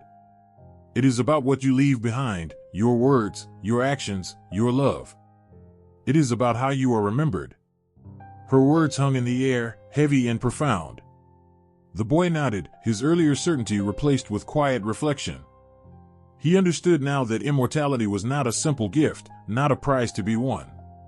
It was a question, a challenge, a truth as complex and eternal as the stars above. The god sat at the edge of a quiet stream, his hands trailing through the water, his face cast in shadows beneath the ancient oak. The heavens above remained still, the stars offering no signs tonight. He sighed, a sound so human it was almost jarring, and whispered, "Do they ever see us as more than myths?" In another world, a young woman stood before a temple altar, her head bowed in prayer. "Hera, mother of all," she murmured, her voice trembling, "teach me to forgive as you have forgiven." Her words were thick with desperation, the kind that only comes from a heart weighed down by betrayal. She looked up at the statue towering above her, a marble figure carved with strength but softened with sorrow. It struck her, in that moment, how human the goddess seemed. Once, in the golden halls of Olympus, Zeus roared with anger at a slight from his brother Poseidon. The air crackled with his fury, yet beneath his storming voice was something raw, something so familiar, jealousy. It wasn't the jealousy of a god, vast and unknowable. It was the jealousy of a husband, a brother, a man who craved loyalty but found his own fractured. And in the deserts of Egypt, where the sand swallowed secrets whole, the goddess Isis wept. She sat beneath the crescent moon, her tears falling like jewels onto the earth. Osiris was gone, and though she was divine, her grief was no less piercing than any mortal widow's. Her cries echoed through the night, a hymn of love and loss that needed no translation. It was in their flaws, their mistakes, that gods became more than deities. They were unyielding forces of nature, yes, but also reflections of those who worshipped them. When a farmer lifted his weary eyes to Ra, he did not see only the sun god. He saw a being who, like himself, labored endlessly to sustain life. The Greeks told tales of Athena, wise and unshakable, yet even she knew the sting of rejection. When she offered the gift of an olive tree to the city that would bear her name, she waited for acceptance, for acknowledgement. The gods decided in her favor, yet she carried a faint sorrow for Poseidon's anger. Her wisdom was clear, her resolve unbreakable, but her heart was not untouched by regret. Perhaps the most human of all was Dionysus, the god who walked among mortals as though he were one of them. He danced in their festivals, laughed at their jokes, and drank from their cups. But his joy was a mask, one that slipped when night fell and memories of his mortal mother, Semele, came rushing back. He carried the pain of her loss with him, though he hid it well behind the revelry. In Egypt, Horus stood on the battlefield, his falcon eyes scanning the horizon for Set, the uncle who had taken his father from him. The war was not just divine, it was deeply personal. Every strike of his blade carried the weight of vengeance, every wound a reminder of the family he had lost. Yet, when the battle ended and Set was defeated, Horus found no peace. Revenge had not filled the void. Even the great Thoth, god of wisdom and writing, knew the weariness of endless questions. He sat in his quiet chamber, surrounded by scrolls, his hand hovering over a blank sheet. He could answer the mysteries of the universe, but could he answer the longing in his own soul? The longing for understanding, for connection, for something more than endless knowledge. The god's humanity was not weakness. It was a bridge, a way for mortals to understand the incomprehensible. A sailor lost at sea prayed to Poseidon, not because he expected mercy but because he believed the god understood fear. A mother prayed to Demeter, not because she thought the goddess could bring her child back, but because she knew Demeter had also wandered through the darkness of loss. There was something profoundly comforting in the thought that gods, for all their power, could falter, could cry, could feel. It made the cosmos seem less distant, less cold. When Prometheus stole fire, he did so not as a god defying Zeus, but as a father defying a tyrant to protect his children. His punishment was eternal, but his act was achingly human. Even Hades, ruler of the underworld, bore the weight of love. When he looked at Persephone, his heart softened, though he dared not show it too openly. He was a king, after all, and kings were meant to rule, not to love. But every spring, when she returned to him, the flowers she carried from the surface seemed to bloom in his presence, a silent acknowledgement of the tenderness he rarely allowed himself to feel. The young woman at the altar finally rose, her tears drying on her cheeks. She placed a single flower at Hera's feet and whispered, "Thank you." The goddess, watching unseen, felt a pang of pride and sadness. Mortals often asked for forgiveness, yet how rarely did they see the forgiveness gods extended to themselves. and as the god by the stream lifted his hand from the water, he gazed at his reflection. It was not a face of pure divinity, but one marked by something more profound, something raw and real. It was the face of a being who, for all his power, could still wonder, still hope, still ache. The chamber was vast, its walls adorned with carvings that glowed faintly in the torchlight. Pharaoh sat on his golden throne, a crown heavy with the weight of divinity pressing upon his brow. Before him, priests recited the story of Horus defeating Set, their voices rising and falling like waves against the desert wind. It was more than a tale of gods, it was the foundation of his power. He was Horus incarnate, a living bridge between the mortal and the divine, chosen to uphold order in a world teetering on chaos. In the crowd, a farmer listened intently, his calloused hands clutching his staff. The story filled him with pride and fear. Pride that his Pharaoh stood as a protector against disorder, fear that without such divine favor, all might crumble. The god's struggle mirrored his own life, a constant battle to keep his crops alive in the unforgiving sun. Far away, across the Aegean Sea, a different ruler stood before his people. Pericles addressed the assembly with a voice that carried both authority and inspiration. Behind him, the grand statue of Athena loomed, her presence as undeniable as the gods themselves. "Athena has blessed us," he proclaimed, his arm outstretched. "Our walls are strong, our wisdom unparalleled, our city the jewel of Greece." The people roared in agreement, their faith bolstered not just by his words, but by the myths they'd grown up hearing. Athena, born fully armored from Zeus's head, was a symbol of strategy and intellect, qualities Athens prided itself on. In invoking her, Pericles didn't just speak as a leader, he became an extension of the goddess's will, a mortal vessel for divine guidance. But not all believed. In the shadows of the assembly, a man with a furrowed brow whispered to his companion, "Do you truly think the gods favor one city over another? Or is it Pericles who bends their stories to his will?" His companion frowned, but said nothing. Back in Egypt, the Nile swelled, its waters dark and churning. The annual flood, a gift from the gods, ensured life in the parched land. Priests emerged from the temples, declaring the flood an act of Osiris, the god who brought fertility and renewal. Pharaoh's men spread the word. This was proof of the ruler's divine favor, his unbroken bond with the gods. Among the villagers, whispers grew. "Osiris smiles upon Pharaoh," one said, bowing his head in reverence. "And if he didn't," another muttered, earning a sharp glance. The political use of myths wasn't confined to temples and speeches. Artists and poets wove divine stories into every tapestry, every statue, every hymn. The Great Pyramids, rising against the horizon, were not mere tombs but eternal declarations of the pharaoh's divine lineage. They reached for the heavens as if to remind everyone, mortal or god, of who held dominion over the earth. In Greece, the Parthenon stood as a testament to Athena's favor and the city's glory. The friezes told tales of battles where gods and mortals fought side by side, blurring the lines between human achievements and divine intervention. The messages were clear: to challenge Athens was to challenge the gods themselves. Yet, beneath the grandeur, doubts lingered. A sculptor working on Athena's shield paused, sweat dripping down his brow. "Do you think she truly watches over us?" he asked his apprentice. The boy, wide-eyed, nodded quickly, but the sculptor couldn't shake the unease. Was it faith driving his chisel, or fear of what might happen if the myths proved hollow? In Egypt, a scribe meticulously recorded Pharaoh's victories, embellishing them with tales of Ra's sunlit blessings and Bastet's fierce protection. These stories weren't just for history, they were tools of control. To believe Pharaoh was a mere man was treason, to see him as anything less than divine was unthinkable.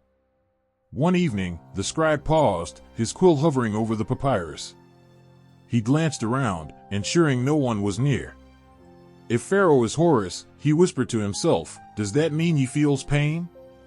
Does he doubt, as we do?" The thought was dangerous, but it lingered, tucked away like a forbidden treasure. The use of myths to uphold power wasn't always subtle. When Alexander the Great marched into Egypt, he claimed to be the son of Zeus Ammon, blending Greek and Egyptian divine lineages to legitimize his rule. The priests of Ammonius, seeing an opportunity, confirmed his divine parentage, ensuring their temples remained central to the new regime. To the people, it seemed undeniable, the gods had spoken. Alexander wasn't just a conqueror, he was a chosen one. But to those behind the scenes, it was a calculated move, a marriage of myth and politics designed to keep the delicate balance of power intact. In Athens, Socrates wandered the streets, questioning the very foundations of these myths. Is it not man who shapes the gods to his image? He asked a group of listeners. Some nodded thoughtfully, others scowled. His words were a challenge not just to religion but to the leaders who wielded it. One evening, Socrates stood before the grand temple of Athena, his gaze fixed on the statue's unyielding eyes. If she is wisdom, he murmured, then perhaps she would encourage us to question even her. But questioning the gods came at a price. Socrates would pay that price, his trial and execution a stark reminder of the risks of challenging the narratives that held society together. In Egypt, a young woman watched as the priests carried a golden statue of Isis through the streets, her veil shimmering in the moonlight. The procession was both beautiful and intimidating, a reminder of the god's omnipresence and the pharaoh's unshakable authority. She turned to her husband. "Do you think they believe in what they preach?" she asked softly. He hesitated, then replied, "It doesn't matter what they believe. It matters that we do." As the years passed, myths continued to evolve, shaped by the needs of those in power. They became tools, shields, and swords, wielded with precision to inspire loyalty, suppress dissent, and maintain order.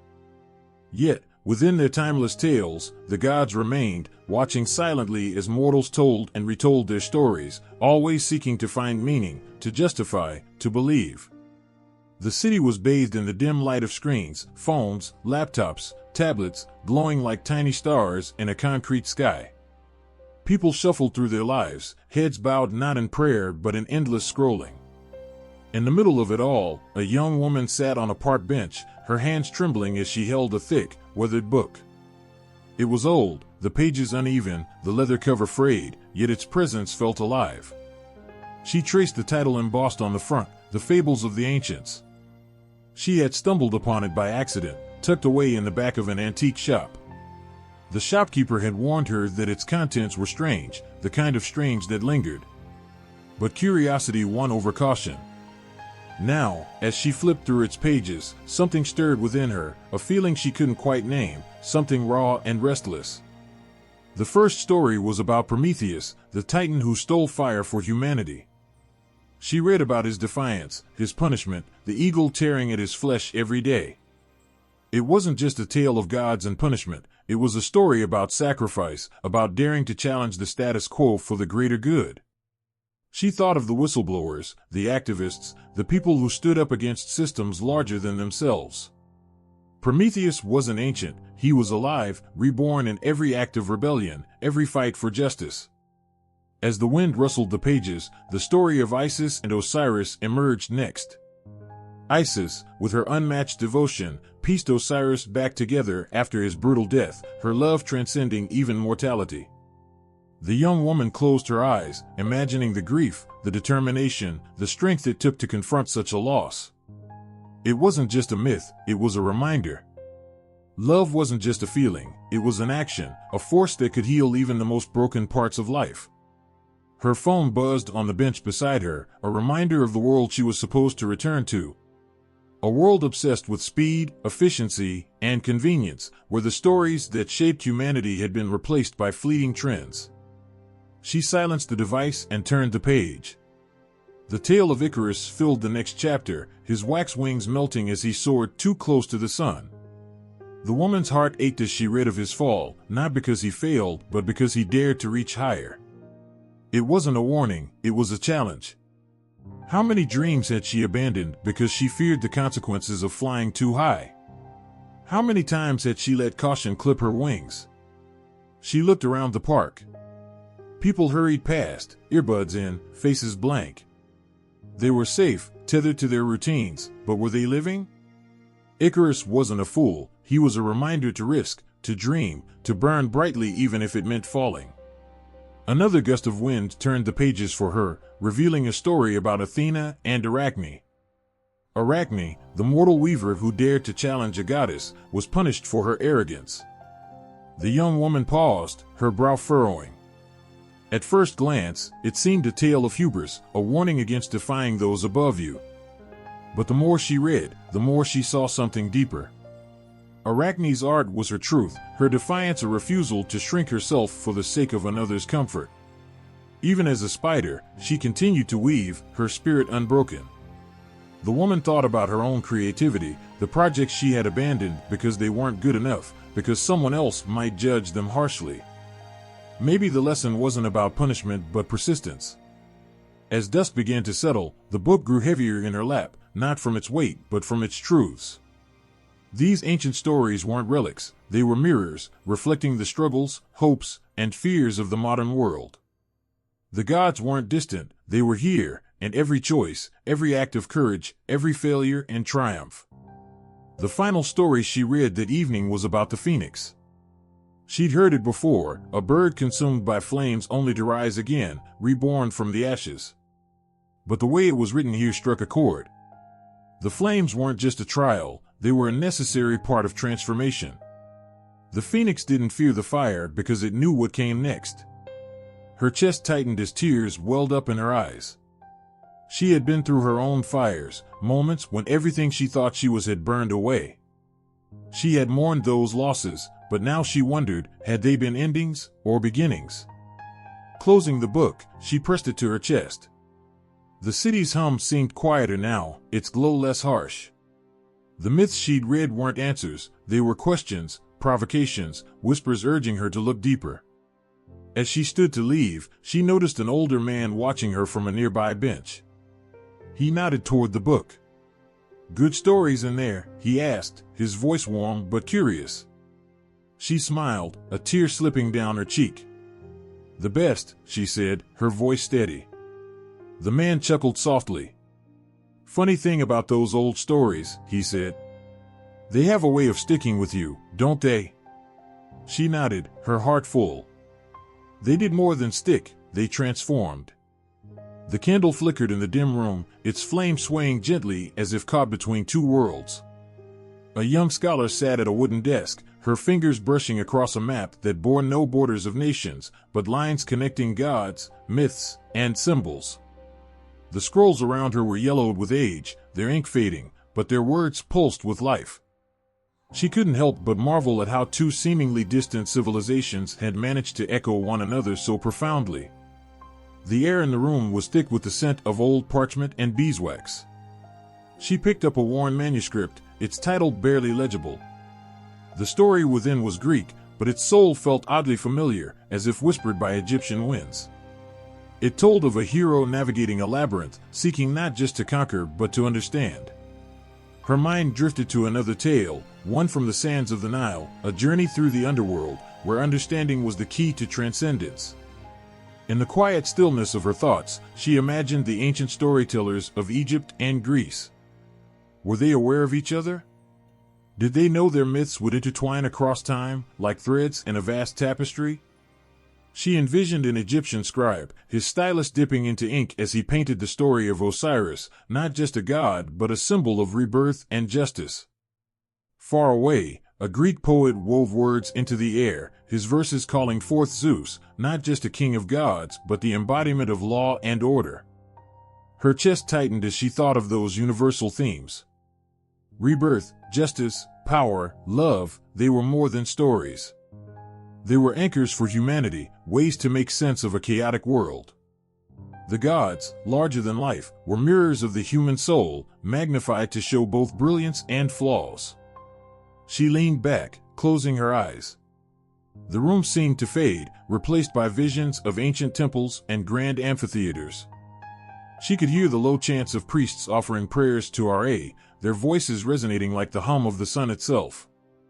In the distance, a Greek chorus cried out, their tones filled with both reverence and warning. The gods of both worlds walked among mortals, not as distant rulers, but as intimate reflections of their struggles. Her gaze fell upon a depiction of Isis, her wings outstretched in protection, a beacon of healing and devotion. Nearby, another scroll revealed Athena, her shield raised, a symbol of wisdom and strength. The parallel struck her like a sudden gust of wind. Protection, wisdom, healing, weren't these the same values, spoken in different languages? The scholar's hands trembled as she traced the outline of a scarab beetle etched onto a page. The Egyptians had seen it as a symbol of renewal, a creature that rolled the sun across the sky. But wasn't that same spirit captured in the Greek myth of Helios, who drove his chariot of fire? Two lands, separated by seas and mountains, yet bound by their longing to explain the mysteries of existence. Her heart raced as she thought of humanity's endless questions. Why do we suffer? What does it mean to love? Can death ever be conquered? The answers, she realized, were never absolute. They were painted in the strokes of myth, metaphors that shifted with each telling but always carried a kernel of truth. Outside, the night had deepened, and a chill seeped into the room.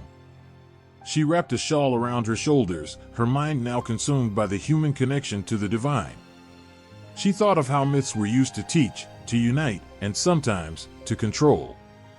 A pharaoh standing before his people, claiming descent from the gods, wielded myths as power. A Greek statesman, invoking Athena to bless his city, did the same. But beyond politics, beyond the weight of mortal ambition, there was something purer, a shared need to belong to something greater than oneself. She reached for another scroll, this one depicting the final judgment of a soul in the Egyptian afterlife. The heart, weighed against the feather of Maat, determined one's fate. Her pulse quickened as she thought of Greek mythology's Echo, the judgment of souls at the gates of Hades. Though the details differed, the essence was the same: accountability, the idea that one's actions mattered beyond the grave. A tear slipped down her cheek as she thought of the modern world. Did people still see the weight of their actions, the sacredness of their choices? Or had the myths faded, their lessons buried under the noise of progress? Her thoughts turned to one last story, a tale of unity. The myth of Horus, who avenged his father and brought balance to Egypt, wasn't so different from the Greek stories of heroes who restored order to their worlds. These weren't just tales of victory, they were calls to action, reminders that balance could only be achieved through courage and sacrifice. The candle sputtered, its flame shrinking as the wax pooled around it. She closed the book and pressed it to her chest, feeling the weight of the stories, not just as history but as a living legacy. In that moment, she understood. The myths weren't separate, they were bridges, spanning time and space, carrying the hopes, fears, and wisdom of countless generations. She rose from the desk, the scrolls and manuscripts scattered around her like a constellation of stars. The myths weren't ancient, they were alive, breathing through the lives of those who remembered them.